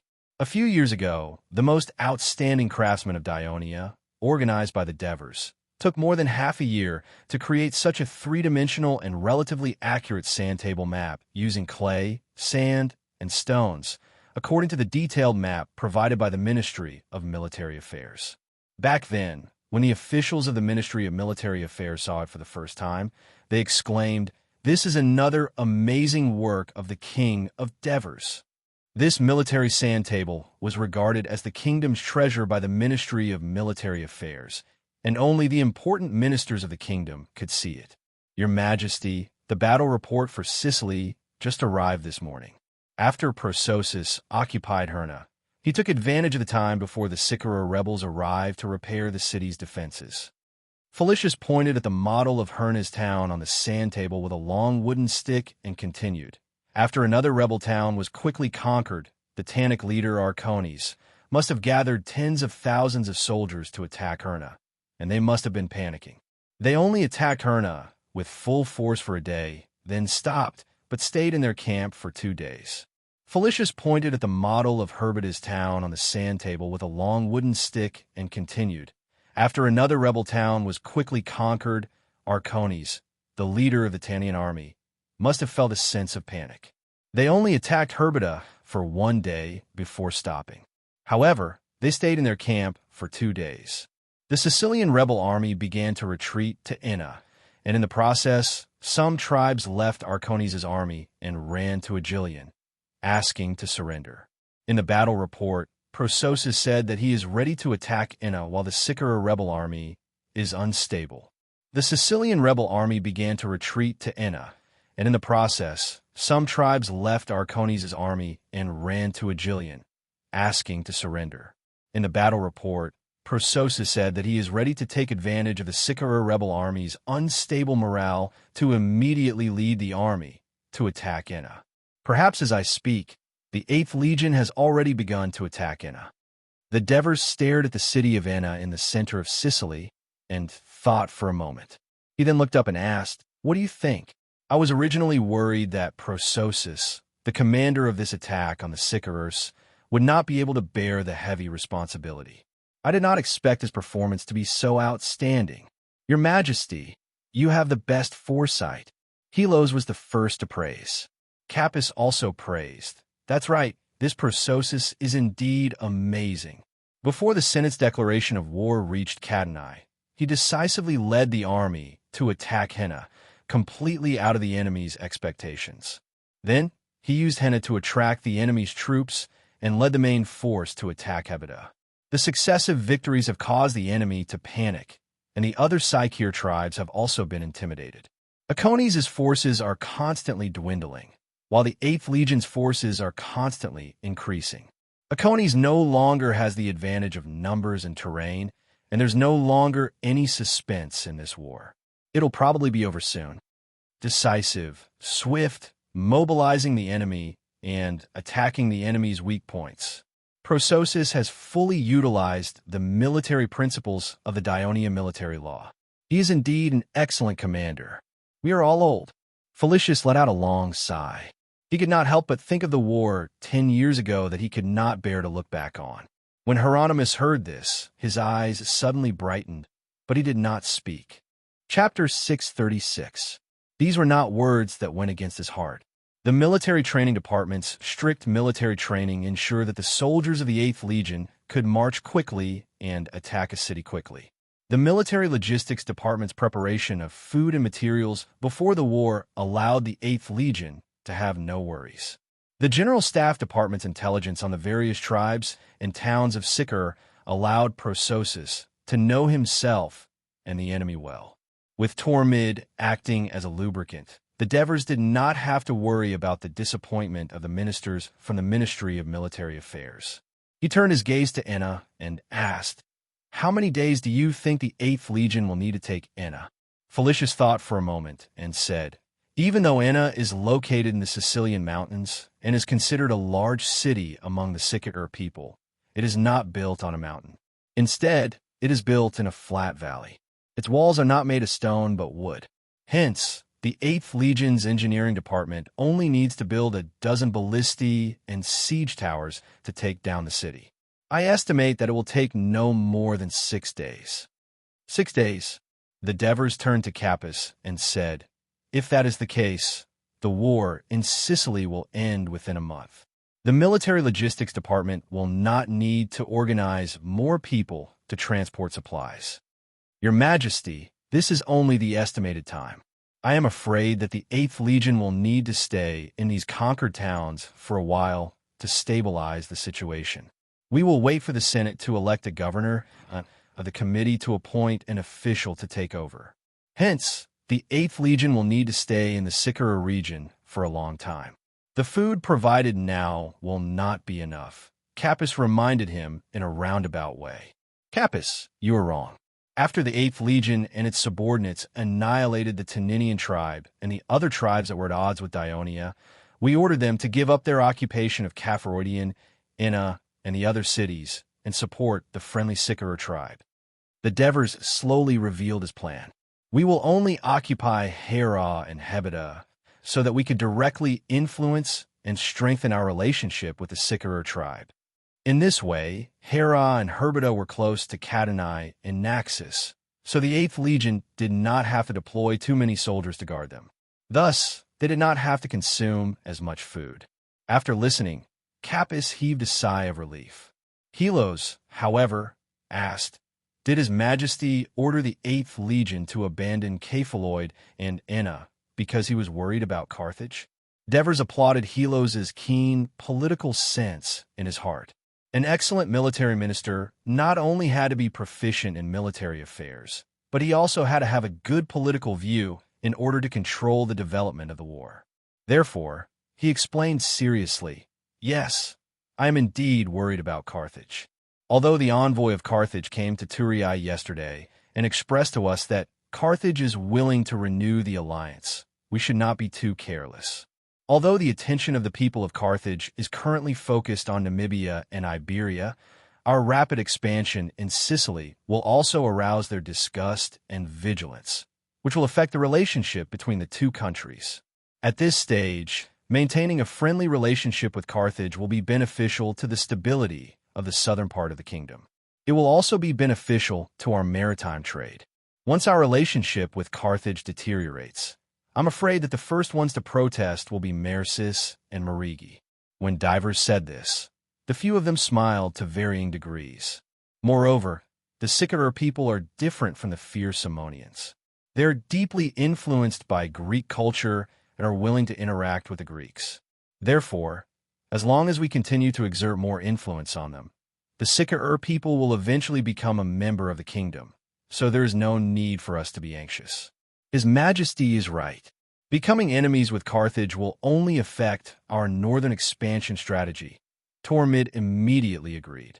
Yes, the northern part of the kingdom is our main focus. Devers took over and changed the topic. How is the war in Downey progressing? Do you think we can end this war before the end of the year? Your Majesty, Military Minister Helos had already considered this question. He replied, Commander Alexis has already led the 2nd, 4th, and 5th legions to surround the central city of Downey, Lusnia. Originally, he planned to use the siege to attract the troops of the surrounding Downey towns to send out reinforcements, and then defeat the remaining forces of the Downey people in the field. However, the Downey people did not come to help, so Alexis has decided to focus all his forces on attacking Lusnia City. Once Lusnia City is breached, I'm afraid the Downey people will lose all their fighting spirit, and there may even be a situation where they will surrender. At this point, Helos hesitated, but Lusnia City's walls are high and thick. If Alexis wants to breach it, he will have to use all his strength to achieve his goal. If Downey's reinforcements arrive at a critical moment, not only will it disrupt the siege, but may also cause the entire army to collapse, Devers said calmly. So Alexis needs reinforcements. Yes, Your Majesty. Everything is under your control, Helos replied sincerely. Devers smiled and looked around. The war in Downey cannot be dragged on for too long. Which legion do you think is suitable? The 2nd Legion. Most of the soldiers of this legion are in Turin, so it will be easier to gather them, and they will be closer to the battlefield, Capys suggested. Right now, the finals of the football tournament are taking place. Some of the soldiers and officers of the 2nd Legion are participating in the tournament. If we send them to the battlefield now, it will be too much of a commotion. I'm afraid it will cause unnecessary panic among the citizens. Helos expressed his concern. The legion closest to the battlefield should be the 10th Legion. We can send this legion to support Downey's troops, Hieronymus said. But the 10th Legion is the last legion to be formed. Almost all of its soldiers are Pachetti. I'm afraid. Tormid objected. Downey is now a citizen of Dionia, Devers reminded him. Divers reminded him, before turning to Hieronymus. How's the training of the 10th Legion going? Can they fight the enemy? No problem, they can. Military training officer Hieronymus said concisely. If that's the case. Devers rubbed his chin and thought for a while. He said decisively, send the 9th and 10th Legions over. It's the easiest way to create a sense of belonging in a war. If Bagul could do it back then, the 9th and 10th Legions should be able to do it too. With these 2 legions, Alexis will have enough troops to carry out his plan. However, this will greatly increase the demand for food. Don't worry, Your Majesty. The military department will take care of this problem, Capys said. Good. Devers nodded and said to Felicius, I remember the commander of the 10th Legion is Melisande, right? Yes, Felicius replied softly. Your son has great military talent. I look forward to his performance on the battlefield in Downey, Devers said with a smile. Felicius had kept quiet to avoid suspicion, but now he could only agree. We were still mercenaries in Asia Minor when Melisande was the commander. In order to fill our stomachs, we had to accept the employer's request and participate in some dangerous battles. If it wasn't for Your Majesty, we wouldn't have such a life today. Tormid's words resonated with the other military leaders. Devers smiled and did not participate in this topic. He looked back at the wooden model of Lusnia in the center of Downey's territory and reached out to touch it. He said, "Let's end today's military meeting here. It's still early, so I won't keep you for lunch." After Devers finished speaking, he realized that the war room had suddenly become quiet. The few of them looked at each other with strange expressions. "Is there anything else?" Devers asked hurriedly. Finally, Helos said, "Your Majesty, about Lord Antonio's, we would like to plead for him. Your Majesty, Laodigian is a daring fellow. He often goes to Antonio's for help. You know that Antonio's is a person who values friendship. Laodigian did his best to help him in the southern Italian war, but he is also his father-in-law. Sometimes he really can't refuse. This time, he has already been punished. I hope your Majesty can give him a chance to change." With Helos speaking first, Felicius also took the opportunity to speak earnestly. Devers finally understood. He glanced at the expectant faces and asked calmly, "Did Antonio's ask you to say this? How is that possible?" Tormid quickly shouted, "With Antonio's arrogant personality, how could he come to us one by one? It's because we felt that he was a good comrade who fought alongside us in Persia. That's why." "I understand," Devers said calmly. Having been in a high position for more than 10 years, the Devers' aura had changed and their bodies had been nourished. Even though they were calm, Felicius and the others still felt a lot of pressure. They tactfully stopped talking. At this moment, there was a knock on the door. "Come in," Devers said. Helos and the others who felt the pressure secretly let out a sigh of relief. The royal herald, Aristyras, walked into the room and handed a papyrus scroll to Devers. After the Devers finished reading it, he saw that the people beside him deliberately looked away to avoid arousing suspicion. He smiled and said, "Sparta has sent Eudamidas to lead a vanguard to the Chalcidic half-island." "Who is Eudamidas?" Felicius asked curiously. Chapter 637. "Oh, it's that cunning Phoebidas." The military ministers were most familiar with the Sparta people. Other than Cleops, who had come to Thurii many times for negotiations, Phoebidas was probably the only other person who was familiar with Sparta. However, in the hearts of the people of Dionia, his image could be said to be infamous. Not only did he participate in and command Syracuse's invasion of Dionia during the war in southern Italy, but he also plotted the massacre of Dionysius's family. Although the people of Dionia hated Dionysius, Phoebidas's betrayal and deceit made them feel very disdainful. "Your Majesty, what is Phoebidas doing?" Tormid asked curiously. "He has just been appointed by the Sparta Elder Council as the commander of the expedition against the Chalcidic alliance," the Devers said. At this moment, Phoebidas, who was constantly mentioned by the military ministers of Dionia, was leading a large group of people through the Isthmus of Corinth. His mission was to lead the main force of Sparta to the Chalcidic half-island, help Macedon regain its lost land, defeat Olympus, and break up the Chalcidic alliance. This was an extremely important mission. Originally, Phoebidas was not supposed to be assigned to it. Although the Elder Council had given the order to trap and kill Dionysius, some of the Sparta elders were still disgusted with Phoebidas, who had carried out the assassination mission, and objected to letting him lead the army. It was only because of Agesilaus' insistence that Phoebidas was appointed to lead the army. The army was about to enter the Boeotia region. At this time, Phoebidas repeatedly reminded the team officers of all levels to be vigilant and to march cautiously. After the end of the Corinth War, the Thebes were the last city-state to accept the king's peace treaty. After being forced to break up the Boeotia alliance that the Thebes had been working hard for, the Thebes must have been very dissatisfied with Sparta's attitude.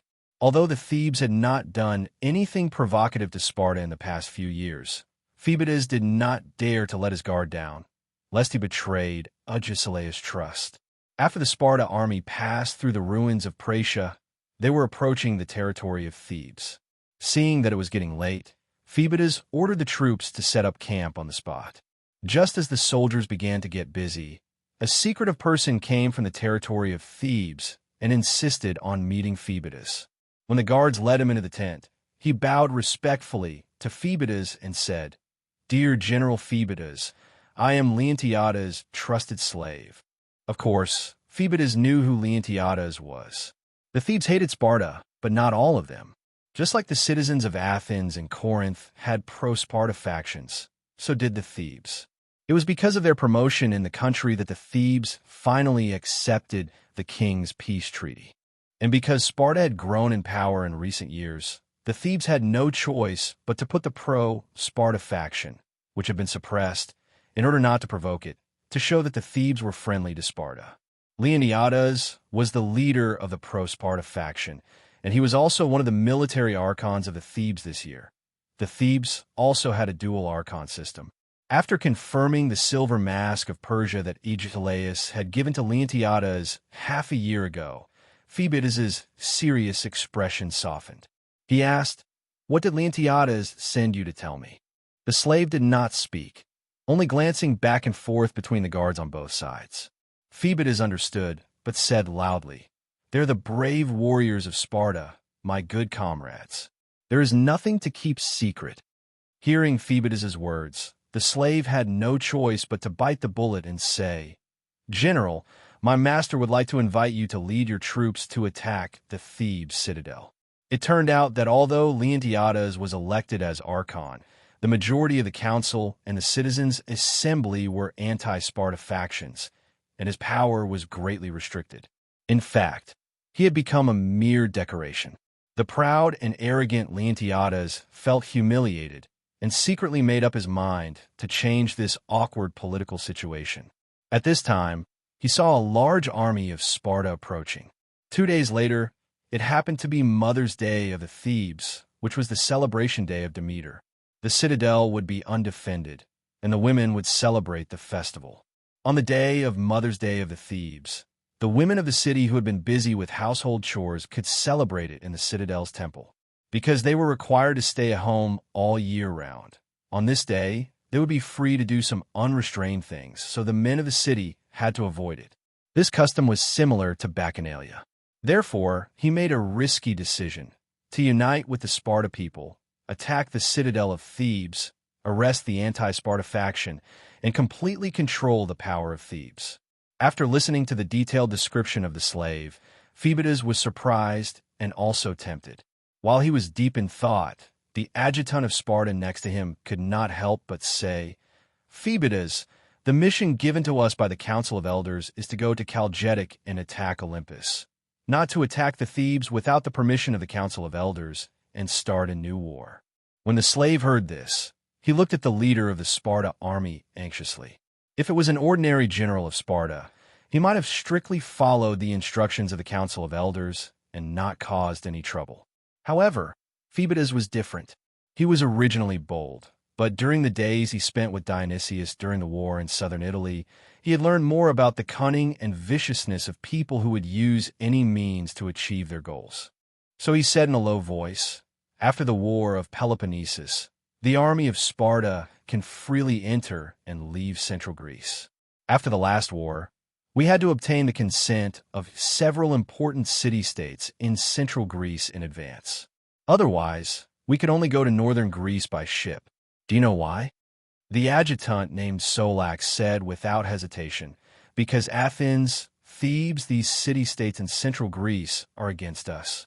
So you see, Sparta is blocked by Athens and Thebes in the peninsula of Peloponnesus. They can't move freely. We need to make the Thebes an ally of Sparta again. This is far more important than attacking Chalgetica, which is thousands of miles away.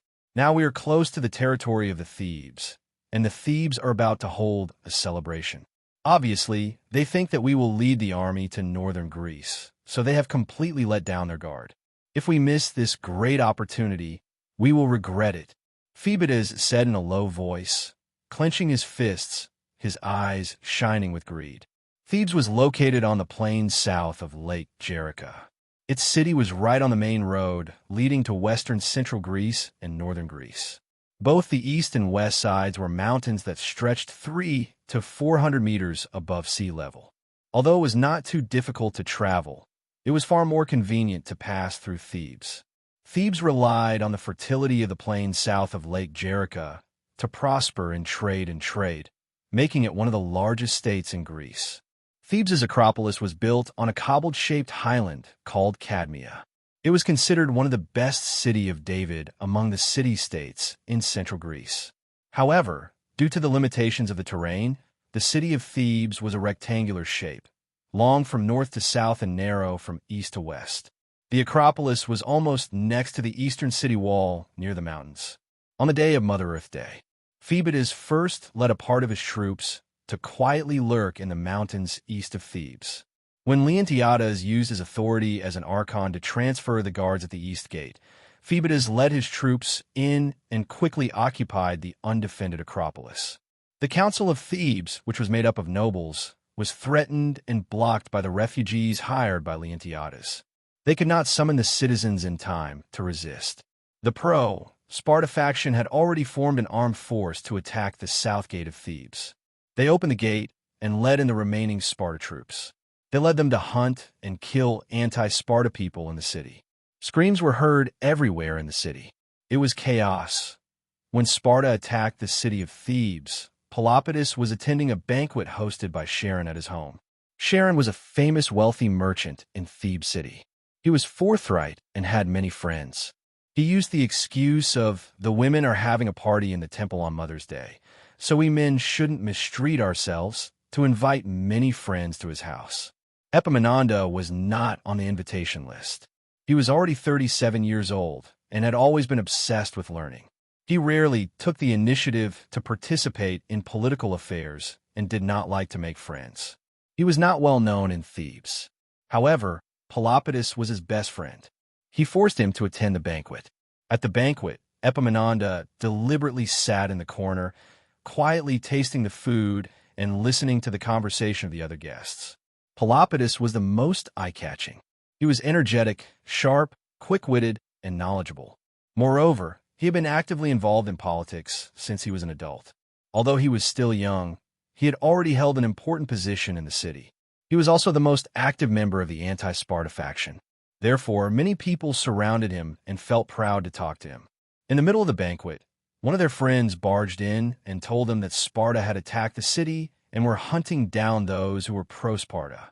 This shocking news caused chaos in the banquet. Pelopidas was the first to react. He shouted, "We must quickly gather the citizens and drive the Sparta out. Who is going with me?" But no one came out to respond. Chapter 638. I will never surrender to the Sparta, even if it means death. Pelopidas' face was filled with grief and indignation. Epaminondas still maintained a calm expression and gently advised again, "Calm down, my dear friend. Your sacrifice will not benefit the Thebes. What you should do now is to quickly find the anti-Sparta citizens who have not been arrested and lead them out of the city of Thebes. You want me to run away like a coward?" Pelopidas looked at Epaminondas in disbelief as if he did not know him. Epaminondas looked sincere and said in a deep voice, "During the reign of the 30 tyrants of Athens, Ceresibulus escaped from Athens. Later, he led the rebels to launch many attacks and finally liberated the city of Athens. I hope you can become someone like him." One must know that Ceresibulus had led the exiles to hide in the territory of the Thebes. It was the Thebes that provided them with refuge and support, so his deeds were widely known in the Thebes. Pelopidas fell into deep thought. Charon and his other friends also came to persuade him. Pelopidas finally made up his mind. "Okay, I will go to Athens." His friends bid farewell to him, and Charon gave him a package filled with gold and silver. Pelopidas hurriedly embarked on the road of escape, but he swore to the gods that he would return to the Thebes. The people of Sparta, who had just left. After Pelopidas left, everyone focused their attention on Epaminondas. When the bad news came and everyone panicked, Epaminondas was able to remain calm and even persuaded the stubborn Pelopidas to leave. This made Charon and the others look at this ordinary-looking man in a new light, and they insisted that he stay at home. When the riots in the city subsided, Epaminondas immediately left. Walking in the city that was originally extremely lively due to the festival but now had very few people, he saw the shocking pools of blood on the streets from time to time. He was also interrogated by the rude and unreasonable Sparta patrols. Epaminondas, who had always been kind to others, was burning with anger. On this day, Sparta's raid on Thebes was carried out perfectly. Phoebidas had taken complete control of the city of Thebes. This incident also shocked the other city-states in Greece. Sparta attacked a city-state that was not hostile to them without a declaration of war. This was a clear violation of Greek tradition and the king's contract, which made them feel extremely uneasy. Athens, Corinth, Megara, Argos, and other city-states all sent messengers to Sparta to question it and ask it to withdraw its troops stationed in Thebes. The Sparta Elder Council fell into a passive position for a while. Some elders scolded Phoebidas for being reckless, but more elders were very satisfied with the success of Phoebus' raid on Thebes, especially Agesilaus, who declared that Phoebidas had established a pro-Sparta government in Thebes. This was a great victory. Even during the Peloponnesus War, and after victory, Lysander had not been able to make Thebes completely lean toward Sparta, but Phoebidas had done it. He was amazing, but in order to appease the other city-states and appease their anger, they still had to put on a show. Therefore, the Elder Council made a decision. Phoebidas had misbehaved, and he would be fined 100,000 drachmas. In fact, Phoebidas did not even have to pay the money. He would also be transferred back to Sparta to reflect on his actions. However, the reason why Phoebidas attacked Thebes was because someone had accused another military governor of Thebes, Ismailas, of colluding with Persia. As one of the leaders of the Sparta Thebes, Ismailas was arrested by Sparta on the day the city was breached. Therefore, Sparta put the crime on him and announced that they would organize a jury to try the matter. Sparta wanted to try a governor of Thebes for colluding with Persia. This was ridiculous. Wasn't Sparta the biggest lackey of Persia? The native Greek people who were secretly cursing Sparta's overbearing looked at the composition of the jury again. Other than Sparta, it was the citizens of Sparta's allies on the Peloponnesus Peninsula. There was no justice at all. It was all Sparta. In the end, Sparta executed Ismailas for colluding with the enemy and transferred him back to Phoebidas. However, another general was sent to take over the defense of Thebes. There were 1,500 Sparta troops still stationed in Thebes. Sparta was thick-skinned. Facing the accusations of other city-states, they did not change their mind and firmly held on to Phoebidas' achievements. Athens, Corinth, Argos, and other city-states only protested in the face of this result. They did not take any more forceful actions. The great king's peace treaty weakened their power, and Sparta's strength forced them to swallow their dissatisfaction. However, Athens began to provide support to the Thebes who were constantly fleeing to their territory. Phoebidas was recalled, but the task of suppressing the Chaldic League in northern Greece had to continue. So the Council of Elders appointed Agesilaus' brother Tarutius, who had distinguished himself in the Corinth War, as the commander of the expeditionary army. At the same time, the Council of Elders also decided to restore the city of Praetia, which was destroyed by Sparta 50 years ago. This city was located in the south of Thebes, guarding a passage from the Isthmus of Corinth to Piotia. Sparta was going to expand its power in central Greece. Brothers, get up. We have a mission. The team leader went into the tent. He shouted at the top of his voice. The soldiers who were resting on the bed immediately turned over and sat up. Captain, what's the mission? Adoris asked first. Commander Alexis ordered Legio 4 to attack Cypontum. The squad leader replied. Just our army? Of course it's just us. The other legions also have their own missions. For example, the first legion is going to attack West. West, that's a troublesome mission. Adoris's casual words piqued the curiosity of his comrades. Adoris, is it difficult to attack West? Not really. Compared to these comrades who knew nothing about the Daranè region, Adoris had learned about the situation of the Daranè region from his father before the Daranè War began. West is a small town. It's said that there are less than 10,000 people, but it's located at the top of the Lala Peninsula. It's at least 150 miles from Lusnia to West, and half of it is mountain roads. If the First Legion took a detour and marched along the coast for safety purposes, the journey would be even longer. How far are we from Cypontum? Another soldier asked. Adoris thought for a while and said, probably less than 50 miles. That's great. The soldiers heaved a sigh of relief. Don't be too happy yet. Along the way, the warriors of the Darnay tribe might attack us at any time.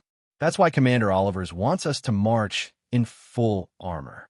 The squad leader's reminder did not displease the soldiers. Since the start of the war, the Dionysian army had not suffered many casualties. However, the new recruits who had experienced many wars had lost their initial enthusiasm and longing. Instead, they felt the cruelty and mercilessness of war, including Adoris. Quickly put on your armor and weapons and gather outside. If you're late, you'll have a taste of Commander Olivers's power. Although the Dionia army had conquered Lusnia, the central city of the Darnay tribe, Alexis only allowed the 1st Legion to enter the city to maintain order. The rest of the legions were still stationed in the original barracks outside the city. After all, the Darnay people would soon become the citizens of Dionia. If too many soldiers entered the city, it would be difficult to manage. It would inevitably cause conflicts and disputes. If the Darnay people were to become extremely disgusted with the people of Dionia, it would be difficult to manage in the future. The king of Devers would not praise Alexis for conquering the Darnay tribe. Instead, he would blame Alexis for his mistakes. After the Legio IV assembled in the barracks, they left the barracks and headed east. Not long after, they saw the broken walls of Lusnia standing not far away from the north. It quietly told the tragic story of the siege the day before. Adoris could still clearly remember. That morning, the army surrounded Lusnia city. There were also a few thousand cavalrymen patrolling the perimeter and the 10th Legion as reserve troops to scout and defend against the arrival of the Darnay reinforcements. The Legio for that he was in was responsible for attacking the west side.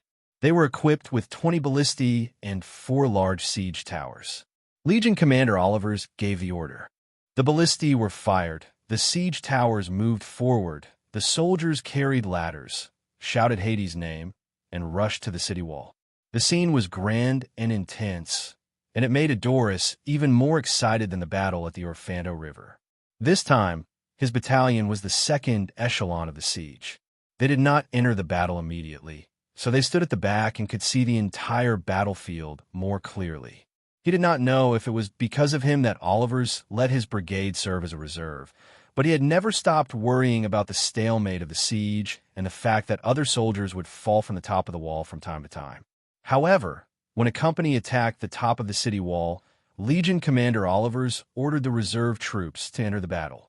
Adoris and his comrades rushed to the top of the city wall through the wooden ladders of the siege towers with high morale and high speed. They attacked the panicking defenders. The Darnay's resistance did not last long. When they were sent by the Legion commander to clean up the battlefield, they saw their injured comrades groaning and many of their brothers who had died in the battle. Adoris, who was in high spirits, felt as if a can of cold water had been poured on him. He loved to fight, but at that moment, he experienced the cruelty of war. Chapter 639. Adoris thought for a moment and said regretfully, based on the usual practice, it should be the quarterfinals or semifinals now. I don't think it's worth it. The soldier in front of Adoris turned around and interrupted, "Stop dreaming. Even if this war ends soon, it's impossible for us to return immediately. We'll definitely be stationed in the various Downey towns to ensure the safety of the kingdom's officials. Didn't we do the same in Masapi and Pachetti before? I heard that the Downey people aren't as fierce as the Masapi and Pachetti people. They shouldn't be as violent as the Masapi people. Maybe we don't have to stay here for so long." Another soldier guessed. "That's your childish thinking. Devers, His Majesty, and the Senate won't think that way. Am I right, Adoris?" The soldier in front looked at Adoris. Adoris shrugged. "I'm not sure about that, but I hope everyone can return home safely and enjoy the rewards from the kingdom. With our contributions in this war, do you think we can get 1 or 2 acres of land here? The land here is fertile, not any worse than the Sabari Plains." "How would I know? You should ask the statistics officer in the supply camp." The soldiers forgot about the hardships of marching as they talked and laughed. After 3 hours, they reached the lower reaches of the Savaro River. West Penham City was on the north bank of the Savaro River. It was the confluence of several rivers, forming a sizable lake. In Alexis's opinion, West Penham had a good port. If they took it, it would be convenient for the entire army to transport their supplies. At this time, a messenger galloped from the front and shouted, "Enemy spotted on the other side, prepare for battle." The soldiers immediately became excited. After all, fighting the enemy outside the city was much easier than attacking the city. This was a victory that could be easily obtained. Soon, the captain's order came. The column formation became horizontal. Under the command of the officers, Adoris and the others faced the Candelaro River and formed a small phalanx. At this time, a loud sigh came from the front. "What happened?" "Sigh, I heard that the people of West Penham want to surrender the city."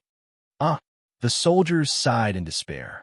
The team officers warned them not to let down their guard and to be wary of the enemy's tricks. However, the people of Cypentum surrendered without hesitation. The crushing defeat at the Orfanto River, the capture of Lusnia within a day, and the military power displayed by the Kingdom of Dionia had completely shocked the Doni tribes. Not only Cypentum, but Wester, Asculum, and other towns had also surrendered. The Doni War had finally come to an end. At the beginning of November, the weather in Turii began to turn cold. The fanatical atmosphere that had been stirred up by the rugby finals in early October had just subsided, and the triumphant tournament that was to be held soon would once again bring the whole city into a festive atmosphere. Meanwhile, in the barracks west of the city of Turin, the soldiers of the 1st, 4th, 5th, 9th, and 10th Legions were excitedly looking forward to their triumphant return. In the commander's tent, Alexis was meeting with the people from the Ministry of Military Affairs. "You're saying we have to wait here for another 2 days? Our brothers have been on the battlefield for more than 2 months, and we're eager to go home. But you're making us wait here for 5 days. Alexis complained unhappily. "This isn't my idea. This is the idea of His Majesty and the Senate. I'm only responsible for conveying it," Tormid said seriously. Alexis didn't say anything after hearing that it was the order of the Devers, but she still looked a little unhappy. Tormid explained patiently, "The 8th Legion is on the way and will arrive tomorrow. His Majesty wants to combine these 2 victories and have a triumphant return, so that the people won't be annoyed and it won't be fair to the soldiers who fought in the bloody war. His Majesty is afraid that you might have other ideas, so he sent me to inform you. I hope you can understand." Alexis realized that she was a little too emotional, so she quickly said, "I don't mind. We can wait. We're very happy to participate in the triumphant return with the 8th Legion led by Prososus. The young officers of the kingdom these days are amazing." Tormid sighed. "Prososus isn't even 40 yet, but he's already in charge of a battlefield and commanding a war. Where's Prososus from?" Alexis asked curiously. "He's from Argos. He came to Turii after the establishment of the Dionia Alliance. Because of his outstanding performance in the training camp, he was directly recruited by Martoris into his brigade. Tormid worked in the General Staff Department, so he was more familiar with the information of the officers. It seems that Prososus's performance has always been outstanding. No wonder His Majesty dared to use him and put him in charge of the war against the Cycles. I thought he was a mercenary from our Persia expeditionary force." Alexis exclaimed. Tormid did not continue the conversation. Instead, he changed the topic and said, "There are many young officers in the legions that you are in charge of, and their performance is outstanding, especially Patroclus. When we attacked Lusnia's city, his brigade was the first to enter the city. His Majesty was very happy when he saw these battle reports, but he crossed out his name from the list of candidates you submitted to the Ministry of Military Affairs to be the flag-bearer for this triumphant return." Hearing this, Alexis had some guesses, but she still asked why. He didn't want him to be too ostentatious, so that the people wouldn't misunderstand and think that he's being favored by His Majesty. Tormid said vaguely. Alexis's adopted daughter, Gydia, had a close relationship with Cynthia, so Alexis naturally knew about this. When she heard this, she smiled knowingly. "It seems that I have to congratulate His Majesty." "Alexis, I also want to congratulate you," Tormid said with a mysterious smile. "Congratulate what?" Alexis was stunned. Aminta's adopted son, Stephos, performed well in the battle against the Cycles, and was included in the list of candidates for the 8th Division's flag-bearer for the triumphant return by Persosus, Tormid said with a smile. Ever since Stephos beat up Paphocles, the fact that Stephos and Gideo were a pair of lovers had been known to the higher-ups of the military. If it wasn't for the fact that Amintas had transferred his adopted son to Sicily to avoid trouble, the two might have already gotten married. Isn't Stephos an adjutant under Persosus? How'd he do it? Alexis asked in surprise. You still don't know, but Persosus made him a captain, Tormid replied. Alexis didn't expect that the young Legion commander, who seemed to have no dealings with anyone, would make such a move. Whether it was intentional or not, he had to accept this favor. Also, let me tell you a secret. Tormid pretended to be mysterious as he moved closer to Alexis. His Majesty has informed the Ministry of Military Affairs to prepare to transfer Stephos back to Turin. Is that so? Alexis was pleasantly surprised. Of course, His Majesty is more concerned about Gidea's marriage than you, her father. Tell me, when are you inviting us to the wedding? Tormid said half jokingly and half seriously. Alexis thought for a moment and said, I'll have to discuss this with Amintas, but it will definitely be after Cynthia's wedding. On the 5th of November, the main road from the northern part of Turin to Victory Square was sprinkled with fresh water, flowers, and colorful flags. Dionia's citizens poured in from all directions, crowding both sides of the road. The biggest difference from the triumphant return this time was that there were quite a few citizens from Asapi and Pacetti. As the loud bugle sounded throughout the city, the triumphant return began. The army that had already set off from the barracks and arrived at the suburbs began to march forward in 4 columns. At the forefront was the flag-bearer of the Kingdom of Dionia. Since the war between Italy and Italy, the new military law stipulates that the flag-bearer in the triumphal procession must be the bravest and most distinguished soldier in the war, and that he is the model of the whole army, so that the honor of leader is not given to any officer. Squad leaders are not considered officers. Behind him were the flag-bearers of the legions. They were the most outstanding among the legions that participated in the war, and this was not just limited to soldiers. The 1st Cavalry Legion, 1st Legion, Legio IV, 5th Legion, 8th Legion, 9th Legion, and 10th Legion, a total of 7 legions were lined up in a row, looking very impressive. They were followed by dozens of drummers, who played the Victory March, adding joy and festivity to the whole celebration. After that, the soldiers of the 1st Legion marched forward in neat steps, with their heads held high and chest out, before the troops entered the outer city. They were already welcomed by the people of Dionia. Cheers and screams pierced the eardrums of the soldiers. There were frolicking children imitating the way they marched. There were enthusiastic young girls chasing after them and throwing petals. There were excited relatives and friends shouting their names in such a lively atmosphere. These Legion soldiers did not know where they were, and they kept a silly smile on their faces. Even Adoris, who had seen the triumphant return many times, could not contain his excitement at this moment. After all, this was the first time he was enjoying this glory as a participant in the war. Among the enthusiastic audience, there was no lack of people asking questions. Hey, why are there 2 flag-bearers walking at the front this time? Chapter 640. That soldier holding the flag of the kingdom should be a Misapi, right? The announcement said that his name is Laeclesis, and he is a soldier of the 9th Legion. The 9th Legion is mainly composed of Misapi. When they seized the city of Lusnia, he rushed to the top of the city wall and killed 4 enemies in a row. He was stabbed several times by spears, but he kept fighting until his comrades rushed to the top of the city wall. No wonder he is still wrapped in bandages. Such a brave soldier deserves the honor of carrying the flag of triumph. Laeclesis is a famous warrior of our city. Someone next to him interrupted in stiff Greek. In such a festive atmosphere, the conflicts and disputes of the past would be put aside, and people would become open-minded. The person who spoke before said happily, whether it is the Greeks or the Misapi, we are all people of Dionia. If you Misapi join the Dionysian army, our legion will be stronger. Victory to the Legion of Dionysia. Victory to the 9th Legion. Laclesis is a good man.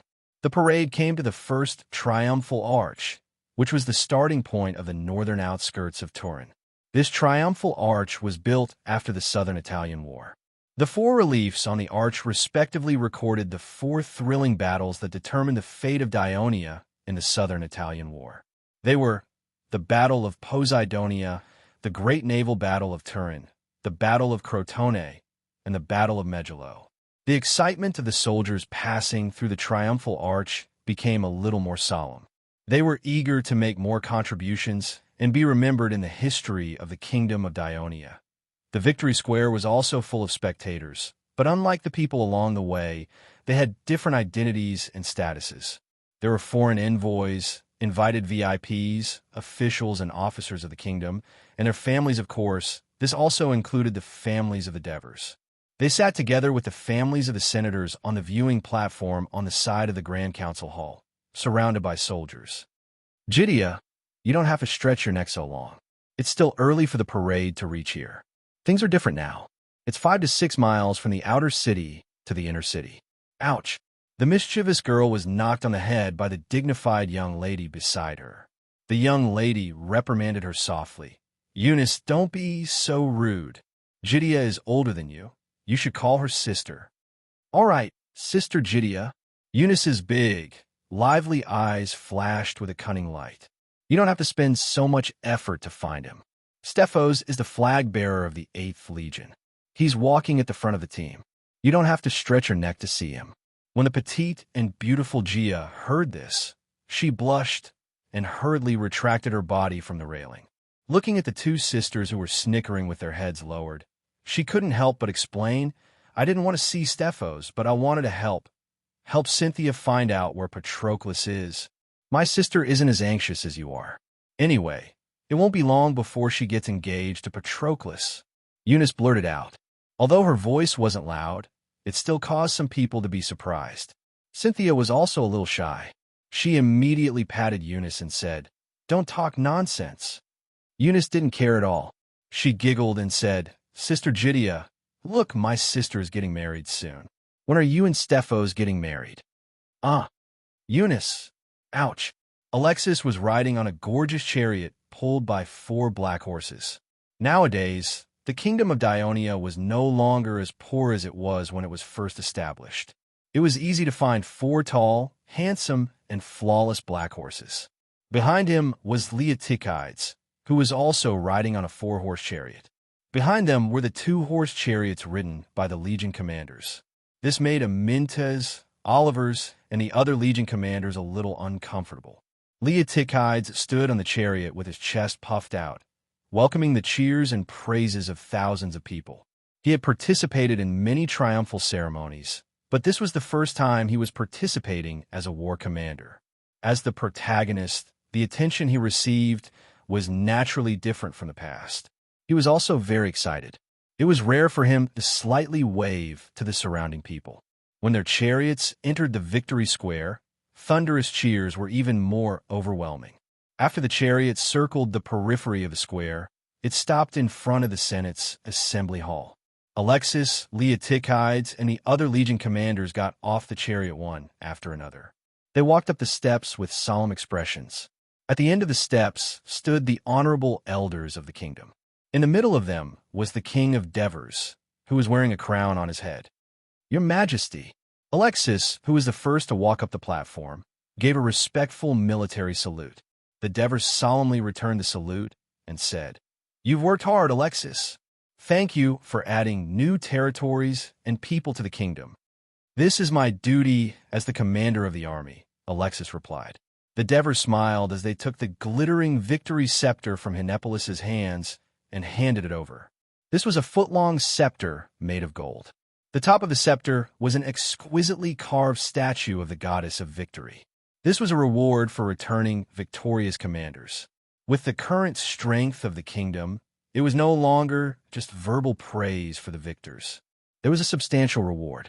For the commanders of the kingdom, this was the highest reward. Alexis, who usually didn't care much about gold and silver, received it excitedly and pressed it to her chest. Your Majesty. Leotychides gave a neat military salute. Prososis, Well done. The Devers smiled, even more happily. You didn't let me down. You also exceeded many people's expectations. As the Devers said this, he handed over the victory scepter. After Leotikides received it, he patted Leotikides' shoulder and said in a deep voice, I look forward to your next victory. Leotikides was also excited. He understood that this showed that the king of Devers valued him very much. He didn't know what to say for a moment, so he just said, yes, yes. The Devers then presented Amyntas, Olivers, and other commanders with silver scepters. When he was about to put on the three-headed dog warrior medal made of gold for a few flag-bearers, he saw Laiclesis from Missapi wrapped in bandages.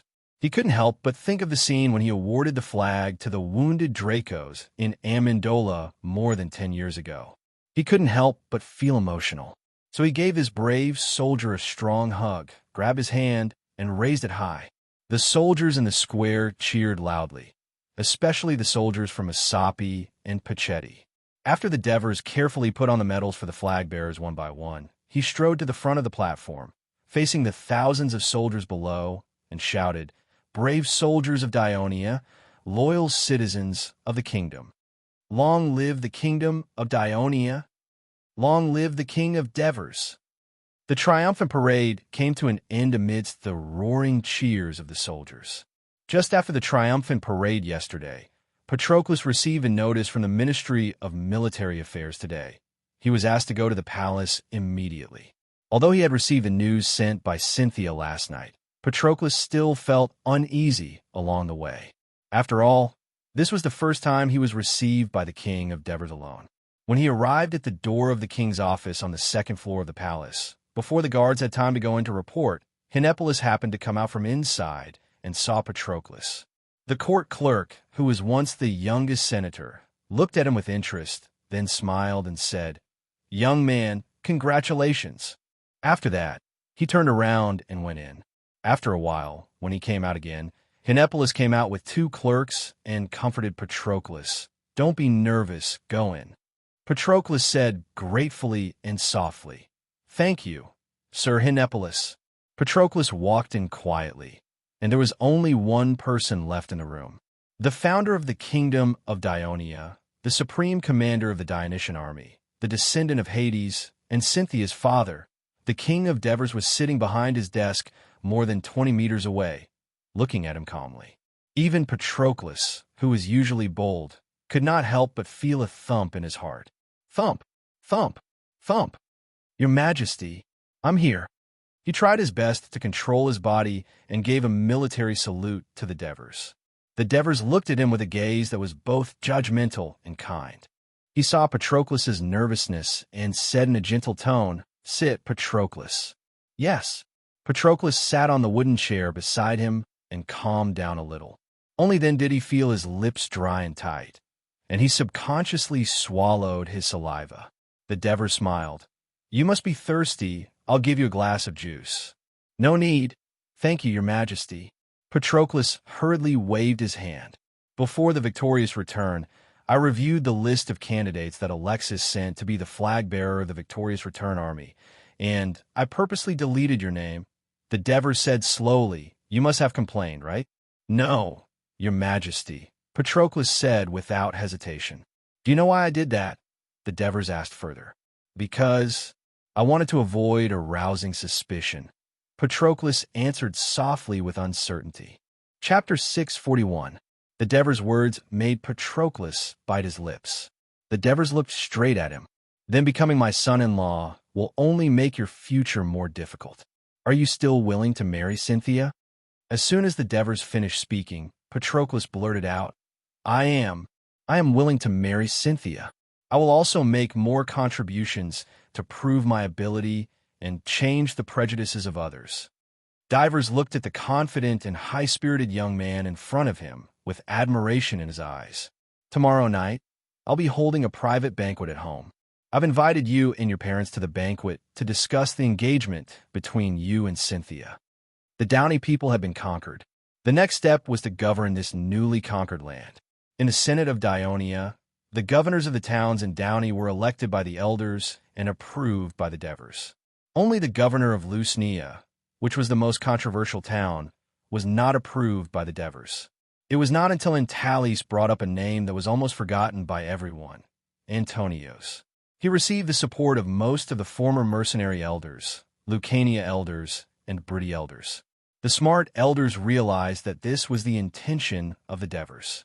Antonios, who had been staying at home claiming to be sick, received a letter of appointment signed by the Devers from the palace herald, Aristaeus. During this period, he was used to seeing the mansion that was once lively and then deserted.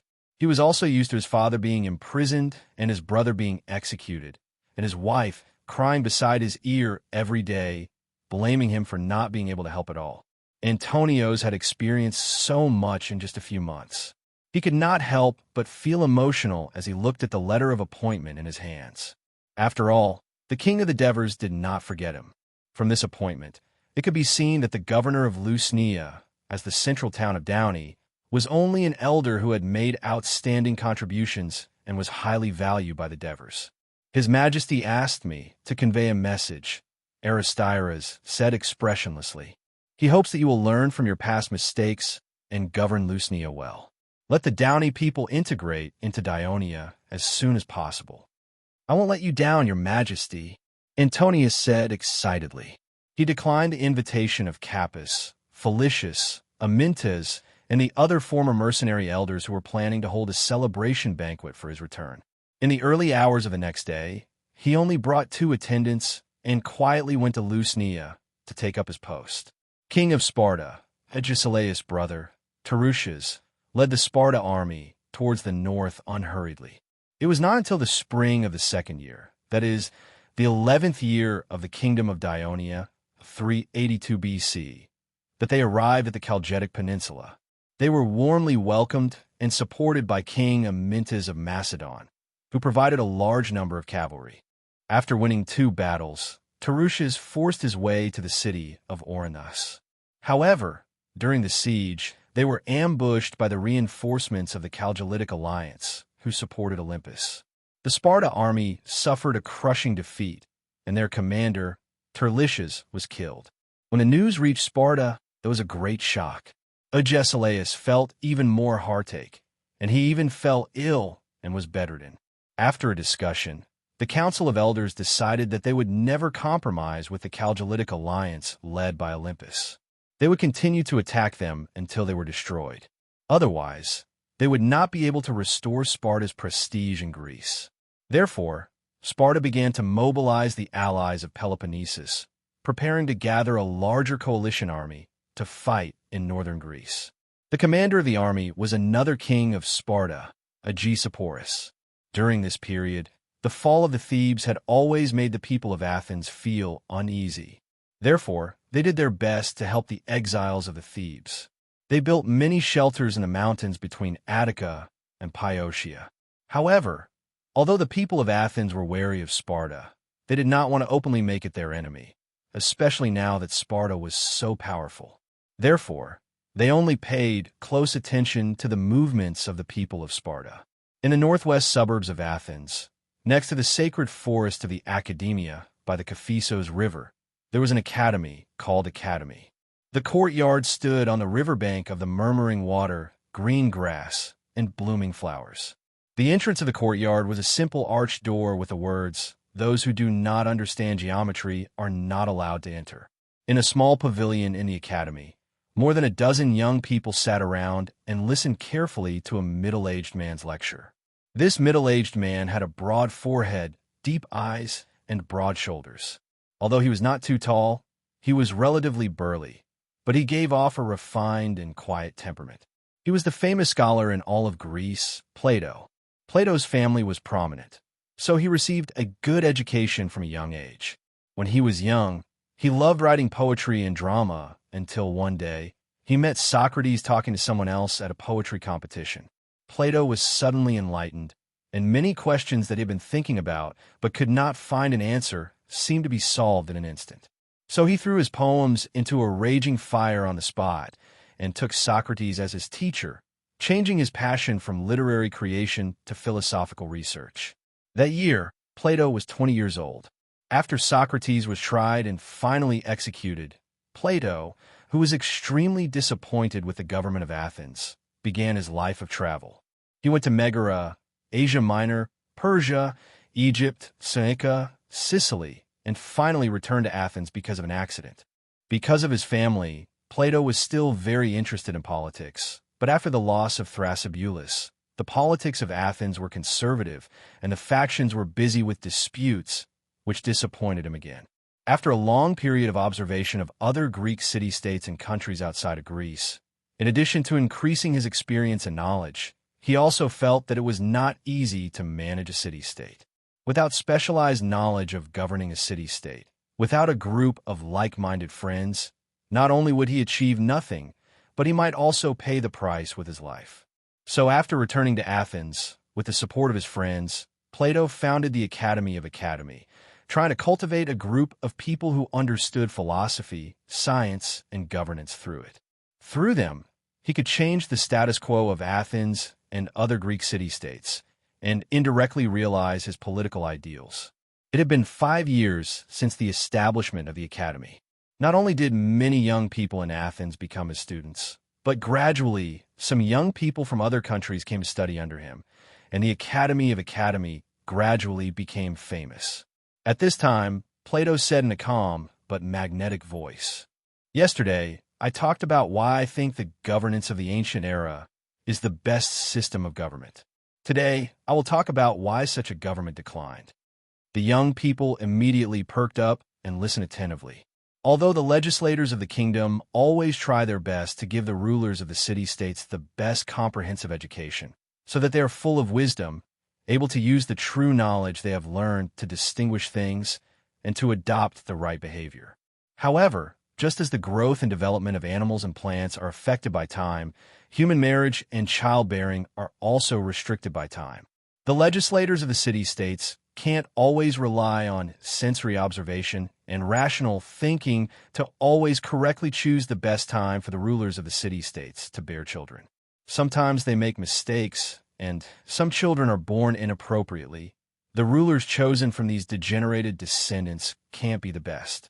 After they take over the power of their fathers, they will despise the people who love wisdom in the city-states, despise music education and physical training, so that the young people in the city-states become more and more uneducated.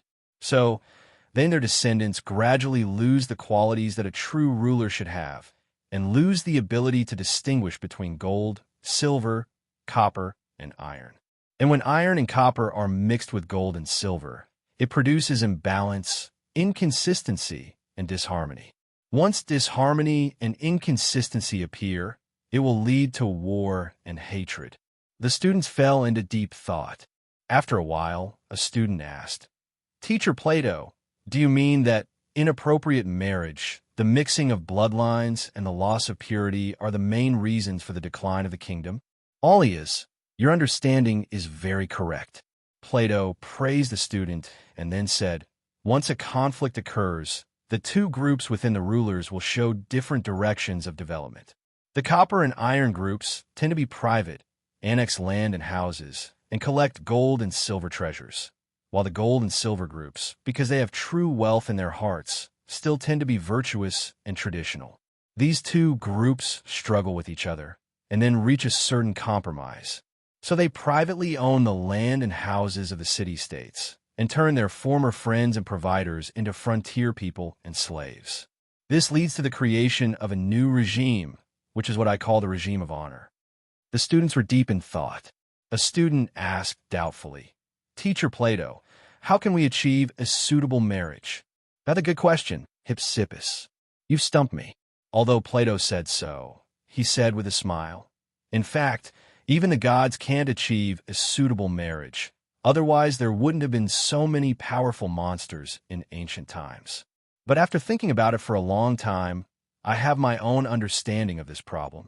I have also elaborated on it in the book, The Republic, which is to let the outstanding marry the outstanding and have children at the best time."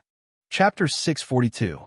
Because even if it is an excellent person, because of the lack of knowledge and experience when he is young, he is easily impulsive, reckless, and easily tempted. The children born during this period will often inherit these shortcomings. But when the excellent person is mature, the children born will be stable and thoughtful. Hearing this, some students showed a happy expression, as if they had learned something, but some students were still thinking. Vesippus continued to ask, "Teacher, you once said, among the current Greek city-states, Sparta is the best monarchy you have ever seen. The double kings, the council of elders, the censor, these positions make Sparta a mixed monarchy. No party has absolute power, and the greed for power is strongly restrained. But now, Sparta has violated the Greek tradition and forcibly occupied the Thebes. What do you think about this?" Vesippus. Plato looked at Vesippus with a trace of affection in his eyes, because Vesippus was the son of his sister, Petone.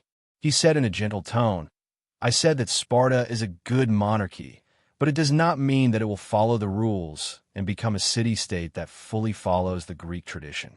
It is precisely this kind of regime of Sparta that allows it to dominate the Peloponnesus Peninsula for a long time without any major problems at home. In today's chaotic situation, Sparta still dominates the Greek city-states. Isn't this the effect of its institutional advantages? However, Thebes is not like other weak city-states. It is not easy for Sparta to completely enslave it. On the contrary, occupying the Thebes Acropolis for a long time will only increase the disgust of the Thebes toward Sparta. One day, this disgust will lead to a fire that will burn the Sparta army, just like how Thrasybulus led the people of Athens to overthrow the tyrant's rule. Teacher Plato, since Sparta is the best monarchy among the Greek city-states, what do you think of the monarchy of Dionia?" Oliphoron from Corinth asked. Dionia. Upon hearing this name, ripples appeared in Plato's heart. He had once yearned to visit this city-state alliance of the western Mediterranean Sea, but due to various reasons, he was unable to do so. He always had a regret in his heart. While he was distracted, Olas refuted, "Dionia is not a Greek city-state. It is a foreign regime." Olipholon retorted, "You've watched too much of the drama, the Dionia people. The main ethnic group in the kingdom of Dionia are Greeks. The center of the kingdom, Thurii, is the city that Pericles gathered all the Greeks to build. There are also Crotone, Tarentum, Locri. These are all famous Greek cities in the western Mediterranean. How could Dionia not belong to Greece? Dionia has not been recognized by Delphi. It can't even participate in the 4 Olympic Games. How can it be recognized as a Greek country?" Olas refuted once again. "I heard that Elis sent an invitation to Dionia several times under the instigation of Sparta, but Dionia said, 'As long as you agree to allow foreign citizens to participate in the Olympia Games, it will send a representative team.' Elis did not agree, so Dionia has not participated in the Olympia Games." Vesippus reminded, "Doesn't this just mean that we Greek city-states have doubts about the recognition of Dionia?" Plato did not stop the students' argument. While listening to the students' opinions, he was also thinking about how to better answer Olipholon's question. At this time, the Academy's guard came over and respectfully said to Plato, "There's someone outside asking to see you." He said he is from Dionia. As soon as the guard's voice fell, everyone present stopped talking. They were just talking about Dionia, and they did not expect that someone from Dionia would come. This was too much of a coincidence. Let him come in. Plato was also curious. He did not have many friends in Dionia. The only one he was familiar with was Lysias. It was said that he was doing well in Thurii. After a while, the guard led a young man towards them. Everyone's eyes were focused on him curiously. The young man did not feel uncomfortable at all. He generously bowed to Plato and then said respectfully, "I am Forskator from the Dionia Academy. I was entrusted by teacher Gorgia to deliver a letter from him and wait for your reply." Gorgia. Plato was quite surprised and asked, "I remember that Gorgia should be in Leontini. I visited him a few years ago when I was traveling in Sicily. When did he go to Dionia?" Forskator thought for a while and answered, "Around the 6th year in Dionia. The king of Devers personally invited him to become a teacher in the Dionia Academy. He accepted the invitation." Plato had done research on Dionia, so he had a better understanding of the unique way of counting years in Dionia. He said with slight surprise, "That should be shortly after I met Gorgia." He told me that he was old and in poor health, so he would not come to Athens for a visit. I did not expect him to go to Thurii in Dionia, Forskater said proudly. That is because the doctors of Dionia have superb medical skills and can treat teacher Gorgia's illness. The excellent environment of the Academy of Dionia is conducive to his research and teaching students. That is why he was moved. Plato nodded and asked, "You are a student of Gorgia?" Forskater hesitated for a while and said, "Gorgia is my teacher. I learned philosophy from him. However, I also learned history from teacher Ansitanos, mathematics and geometry from teacher Martyres, rhetoric and debate from teacher Lysias." Hearing this, Plato sighed in his heart. The Academy of Academy was an educational place for him to cultivate outstanding students and realize his political ideals. He also wanted every student to receive a multifaceted and high-quality education. However, unlike the Domedia Academy, which was funded by the entire kingdom and had incomparably rich teaching resources, the Academy of Academy was the private property of him and his friends. Since its establishment, other than himself and a few occasional friends, there had been no famous scholars invited to teach the students advanced mathematics and geometry knowledge. Although he had dabbled in this area, he could not fully satisfy the desire of some students to further their studies. Therefore, most of the students were allowed to read the books themselves. For this reason, Plato spent a lot of effort and collected various books of knowledge through various channels. Plato did not ask any more questions. Instead, he opened Gorgia's letter. While he was reading the letter, the curious students had begun to communicate with Forskater. "We have long heard that the Dionia Academy is the largest educational place in the Western Mediterranean. Compared to our Academy of Academy, which one is better? As the most prosperous city in the Greek city-states, Athens was once called the best school in all of Greece by Pericles.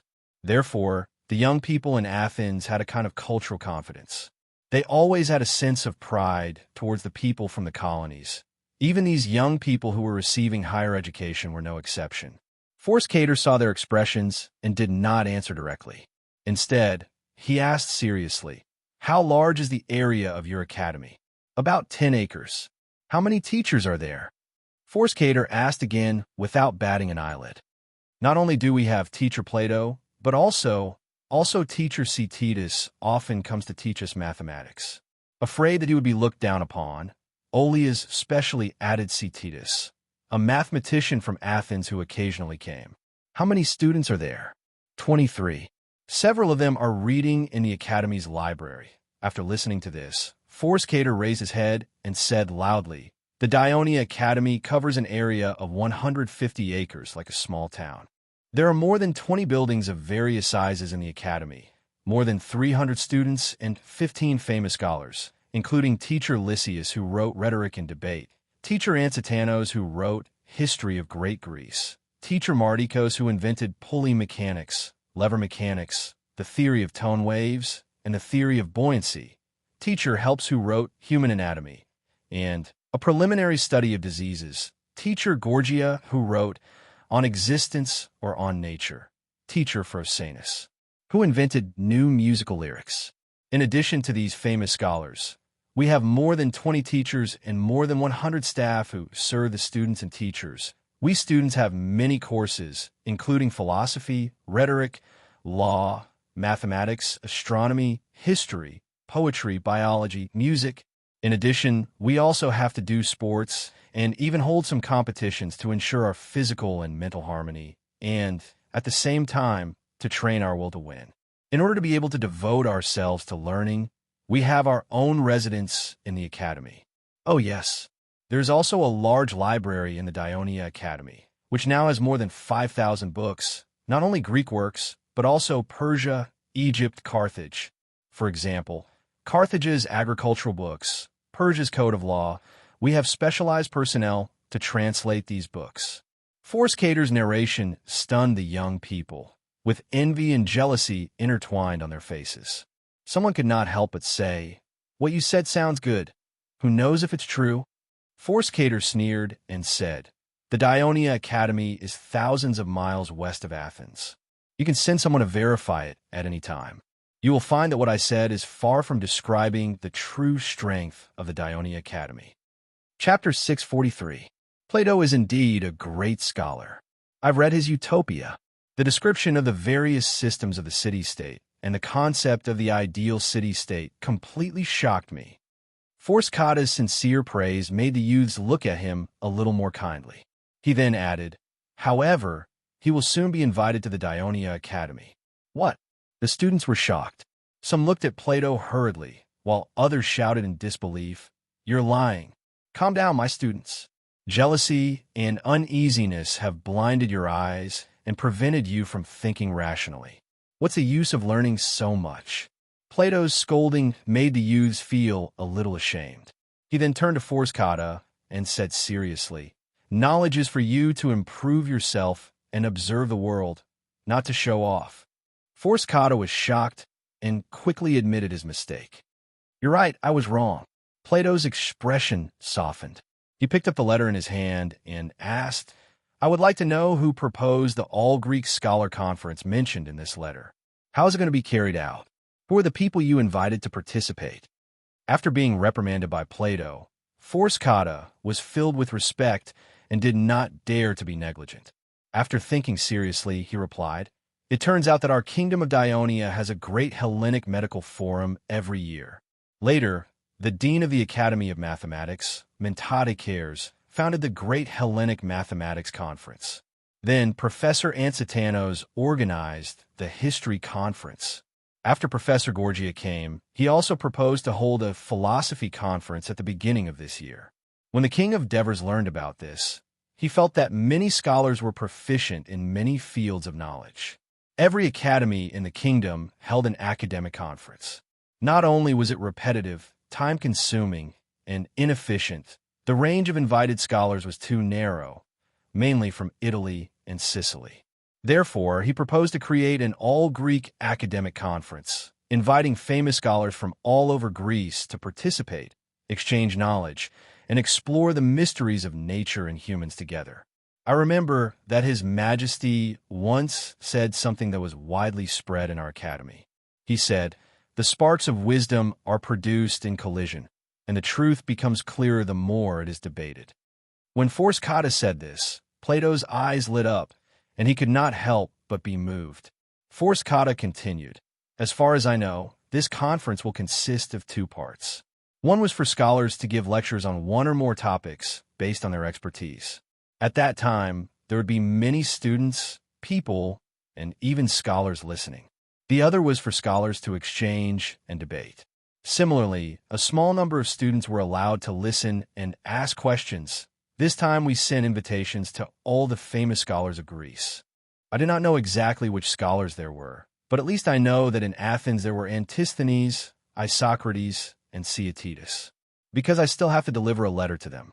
At the mention of Antisthenes, Plato frowned slightly. Beside him, Visippus asked anxiously, "Can we attend the All-Hellenic Scholars Conference in Dionia?" Forskata smiled and said, "Of course. Dionia welcomes all the young people in Greece who love, respect, and thirst for knowledge to come to Thurii and participate in this Greek academic event." At this point, he asked Plato respectfully, "Have you made up your mind?"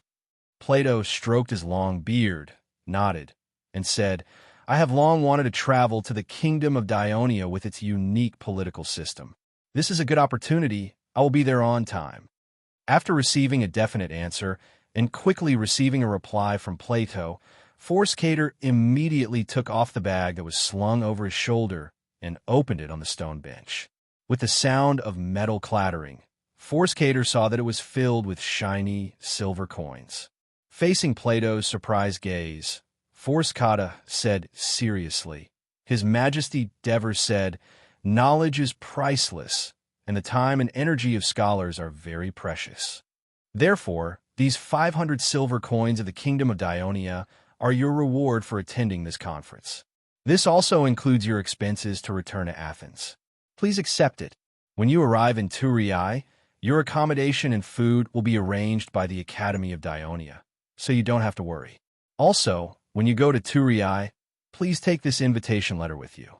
If the ships of Sparta or other city-states intercept you, just show them this letter, and they will let you go. We, the kingdom of Dionia, have already communicated with these city-states in advance. You guys are too thoughtful. Plato could not help but feel emotional when he heard these words.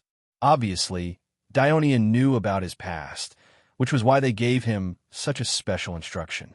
6 years ago, when Plato was traveling in Syracuse, there was a civil strife in Syracuse. When he left, he was intercepted by the warships of Sparta. At that time, the Corinth War had not yet ended. The Sparta generals who were angry with the people of Athens detained the famous scholar of Athens and sold him as a slave. If it were not for his friend who rescued him in time, he would probably still be digging in a mine. This terrible experience also made him wary of going to the Western Mediterranean. Moreover, when the news of the treaty of alliance between Dionia and Sparta reached Athens, most of the people of Athens cursed Dionia, calling it a traitor. Because the old Thurii was built on the initiative of Athens, the people of Athens thought that Dionia should support Athens. This also affected Plato's mood, so he had not traveled to the most powerful kingdom in the Western Mediterranean. This time, he could finally make up for this regret. In the king's office in the royal palace of Dionia, the 5 rotating presidents of the Senate, Minister of Commerce Marigi, Minister of Finance Murses, and Supreme Censor Sesta, gathered together. The Devers looked at them and said solemnly, "This time, I invited you here because there are a few important things I want to discuss with you in advance. At the beginning of the year, some of you participated in the General Assembly of the Kingdom of Dionia and the General Assembly of the Commissioners, and those who did not should have heard about it. Many local representatives and commissioners mentioned the problem of the elders receiving gifts from the citizens and foreigners, especially the elders who served as the chief executive. They also repeatedly mentioned the Polixus treason case and the current Laodicean case, hoping that we can do something about it. I once promised them that I would make a change on this issue, and now it's time to fulfill my promise. What do you think of this?" Everyone looked at each other with a solemn expression. Most of them did not expect that the Devers called them here today to discuss this thorny issue. The hall was silent for a while. As the most important person in the Senate after the death of Kinagarata, Cornelius had to stand up and speak first. "Your Majesty, since the establishment of Dionia, it has been the right and obligation of the citizens to serve in the public service of the kingdom. At first, there was no need to pay any salary. But today, not only the middle and low-level officials, even the laborers who transport supplies, the jailers who supervise the criminals, and the sentries who guard the fortress are paid. But in the whole kingdom, only the elders don't have any salary. Because this is a noble position, the elders serve the whole country and the citizens, and should not be calculative about salary like the low-level officials. But I remember when the League was first established, there were no major events. Generally, the Senate would only hold a big meeting every 5 or 6 days, and the rest of the time, we could stay at home with the slaves to take care of the fields. But now, the kingdom is so big, and there are so many things to do. Almost every day, we hold a meeting in the Grand Hall to discuss the kingdom and pass bills. How can we have the time and energy to increase the income of our families? Although according to the laws of Dionia, the elders will give a certain amount of land obtained from each war, the income from the land is limited, and it is often affected by the climate and soil. However, the income from the land is limited, and it's often affected by the climate and soil. Many elders who don't know how to manage the household are even worse off than low-level officials. You mean it is reasonable for the elders to receive gifts?" The Devers asked softly with a calm expression. Cornelius was so nervous that he couldn't speak for a moment. "Your Majesty, what Lord Cornelius said is the truth." Lysias took over the conversation and defended Cornelius. "The position of a senator is noble, but senators are also human and have desires. They also hope to be able to eat good food, drink good wine, and wear gorgeous clothes. Although wealth cannot reflect a person's nobility, we can imagine that when a senator living in poverty receives a wealthy merchant who is dressed in gorgeous clothes and is accompanied by 4 or 5 servants, who is more likely to be a senator in the eyes of the people. That is why Laodicean was so popular among the elders in the beginning, because he was generous and often invited the elders to banquets. This is also why there are so many people fighting for the vacant position of the chief executive. After becoming the chief executive, they have more opportunities to accept gifts from the local people to increase their income, allowing them to live like the rich citizens of Dionia. Chapter 644. Lord Sesta, not all senators are as accustomed to a dull life as you are. The key is that they are only giving without getting anything in return. They will definitely feel unbalanced, and it will be difficult for them to resist the temptation, Sidorum said from the side. Then don't be a senator. It's best if you go into business. Sesta retorted. All right, I called you all here to discuss and solve the problem, not to quarrel, the Devers said softly, and the room immediately returned to silence. His gaze swept across everyone's faces and saw Merce's nervous expression. He knew what he was worried about and smiled in his heart. His gaze stopped on Antares. Ever since he entered the king's office, Antares had been quiet. Of course, Wespo was also a very quiet person.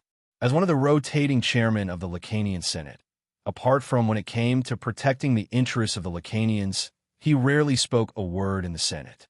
In private, he was criticized by others as a puppet, believing that his abilities were far inferior to Himeng's. The only reason he was able to sit in this position was because of his son, Bagul.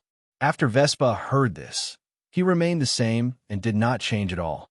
As for Antares, as a senator who had just become the rotating president, he had been keeping a low profile for the past few months. However, the Devers did not want him to remain silent, so he directly asked, Antares, what do you think about this? Antares stared blankly for a moment, then immediately straightened his body. His calm temperament immediately changed, and he said in a clear voice with a dignified expression, Your Majesty, the senators are the most outstanding people in a country, and their status is also noble. This should be the pride of the senators, but now the people are looking at us senators as if we are criminals, full of suspicion. Who will be the second Polixis? Who will be the second Laodigian? We are gradually losing the trust of the people, and the foundation that gives the highest power to the kingdom's Senate is collapsing. This is a very frightening thing. Therefore, we must prohibit the senators from accepting any gifts and reclaim the people's trust in us, so that we can be worthy of that dignity. But, Lord Antares, Cornelius interrupted him. But before he could continue, Antares quickly interrupted. Esteemed Lord Cornelius, please hear me out. Cornelius suddenly looked a little embarrassed. But being the noblest senator doesn't mean being the poorest. When a poor man stands before a rich man, he does not speak with confidence. And the same is true for a senator who lives in poverty in front of a rich citizen. This not only lowers the prestige of our elders, but also causes the citizens to look down on us and have other ideas, which is not conducive to the governance of the people and the kingdom. While the kingdom gave the elders honor, it should also give them corresponding wealth. Because it was their hard work that created the prosperity of the kingdom today, the elders should enjoy the wealth they deserved. Therefore, I suggest that we give the elders a salary that is sufficiently high. Everyone was a little moved by Antares' impassioned speech. The Devers remained calm. Before they could speak, Mercy shouted, No, no, there wasn't much money left in the treasury to pay the salaries of the other officials. There was no more money to be given to the elders. Don't be hasty, Mercies.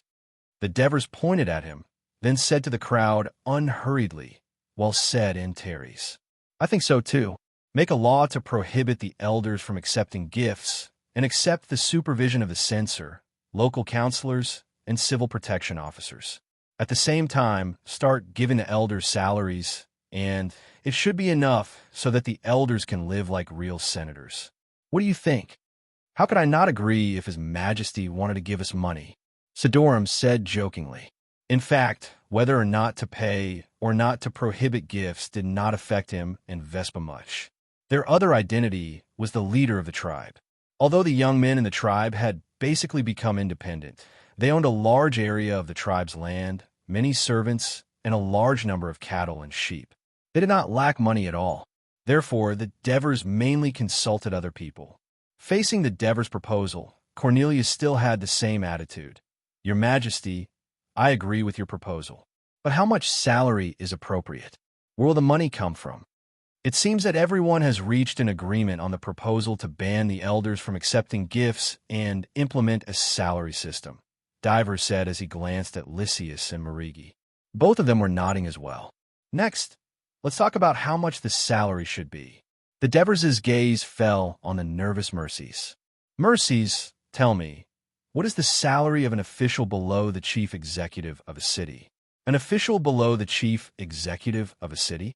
Mercies regained his composure once they started talking about business. He thought carefully and said, "Deputy Chief Executive, mid-level construction officer, mid-level censor, mid-level agricultural officer, mid-level judge, and so on. These can be considered as officials of the same rank, but there is a difference in salary. For example, the agricultural officer and construction officer have to travel outside for a long period of time, so their salary is higher. The judge and censor have a relatively easier job, so their salary is lower.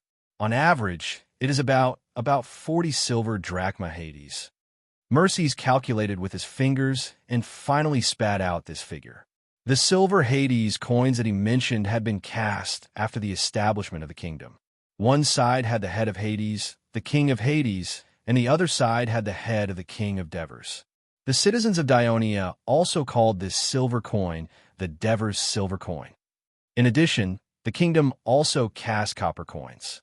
The two sides had the image of Persephone in the Senate Hall, or Hercules in the Senate Hall. The exchange rate of copper coins to silver coins was set at 6:1.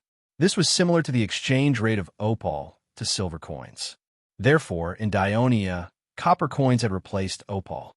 These two types of coins were the only currency in circulation in the Kingdom of Dionia due to their high purity and exquisite designs. They were also one of the main currencies used by the other countries in the Western Mediterranean. 40 silver coins, about the price of 1.5 cows. The Devers was not surprised by this figure. He had already done a detailed investigation beforehand. He was just making use of Mercies to let everyone know. In fact, this was not a low salary. A citizen who owned 5 acres of land could only earn 3 times this amount during a good year. This was only the monthly salary of a mid-level official in the Kingdom of Dionia. Due to the abundance of cows and horses in the kingdom, the price was relatively low. It usually fluctuated between 25 to 30 silver coins. If it was in Greece, a cow would cost at least 50 silver coins. The Devers tapped his fingers on the table and said slowly, "I suggest that the salary of the senators be set at 100 silver Hades. In addition, if the senators have a position, their salary should be increased according to their position. For example, the chief executive of a city. His total salary should be 100 silver coins for the senators and the chief executive salary. Since the deputy chief executive salary is around 40 silver coins, then the chief executive salary should be around 50 silver coins. In this case, his monthly salary should be 150 silver coins.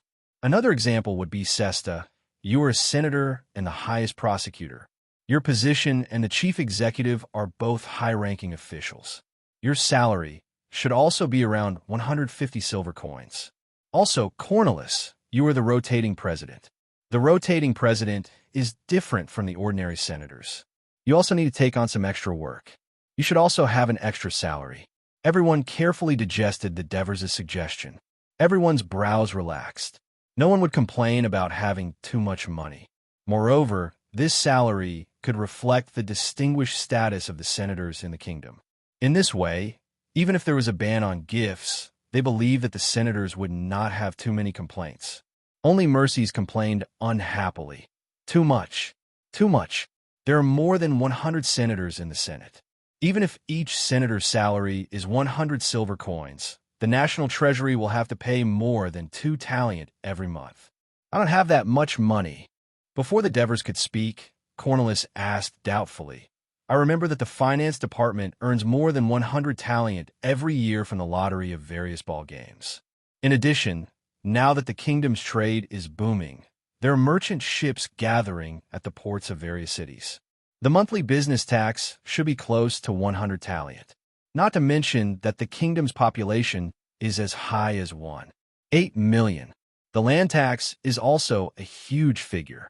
There's also the annual ransom fee for slaves, the postal fee for the post office, the escort fee for the fleet. It's not a small sum. How can the national treasury not have money? Lord Cornwallis. Mercy sneered. You only see the national treasury collecting money, but you don't see the national treasury spending money. You have to know that there are more than 1,000 middle-level officials in the kingdom. The national treasury has to pay them more than 10 talent every month. Not to mention the prison guards, patrols, sentries, and other low-level public officials that also have to be paid. If all of these are included, there are tens of thousands of people. They have to pay more than 50 talent every month.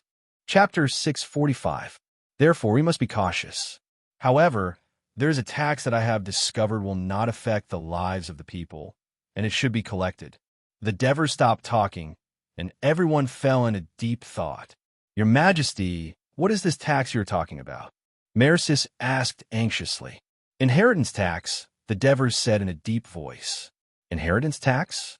The 5 chairmen and Sesta were a little doubtful, while Mercis and Marigi were deep in thought. If Ansitanos was here, he would understand.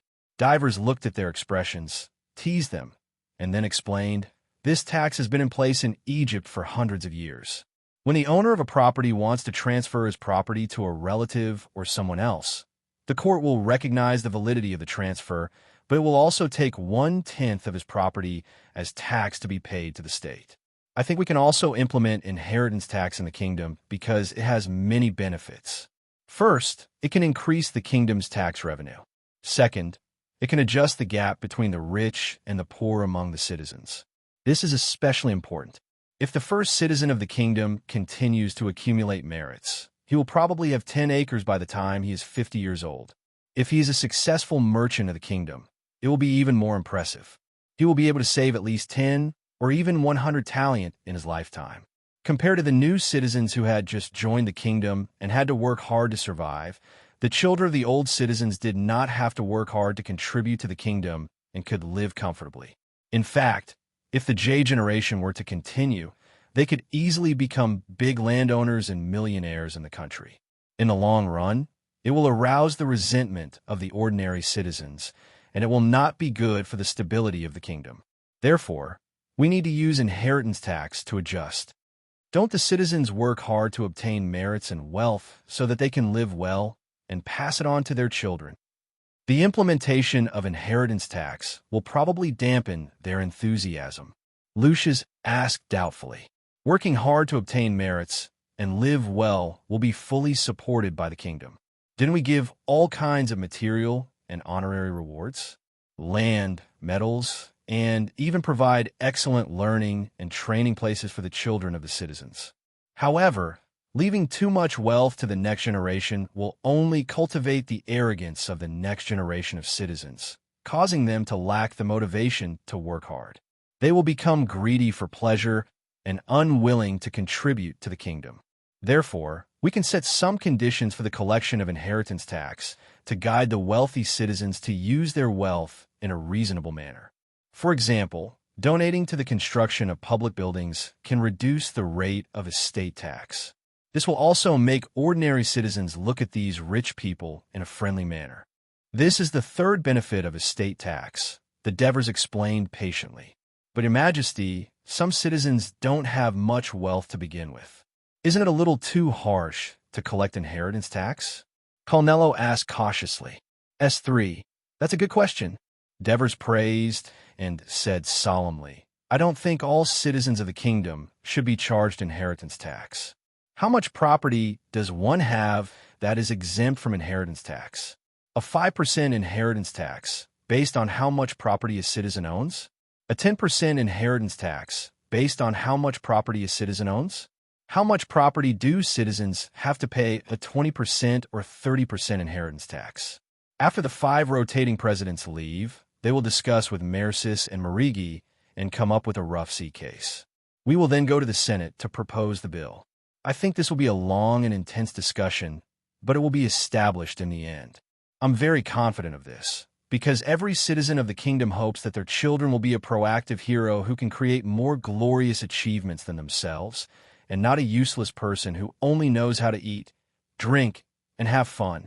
We, the elders, hope that the kingdom will be a stable and harmonious society in the future, and not a terrible situation where the rich run amok and the commoners have no place to stand.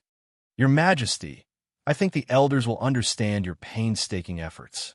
The bill to collect inheritance tax will definitely be established. Antares immediately expressed his stance. The others expressed their support one after another, with Mercis being the most enthusiastic. Next, let's talk about the All-Hellenic Scholars Conference. Speaking of this, Devers's face showed a solemn and excited expression. With the current strength of the Kingdom of Dionia, we are already the strongest among the Greek countries of the Mediterranean Sea. But in many places, especially in Greece, the people there don't think of Dionia as a Greek city-state.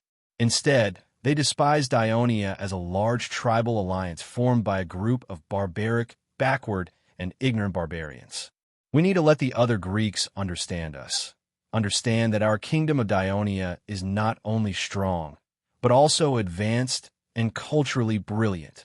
If Athens was the model for the Greek world 10 years ago, then Thurii, in Dionia today, is the center of Greek culture. Let the people of the Greek world understand us and get close to us. This is the real purpose of the All-Hellenic Scholars Conference. After listening to the impassioned words of the Devers, everyone was a little excited.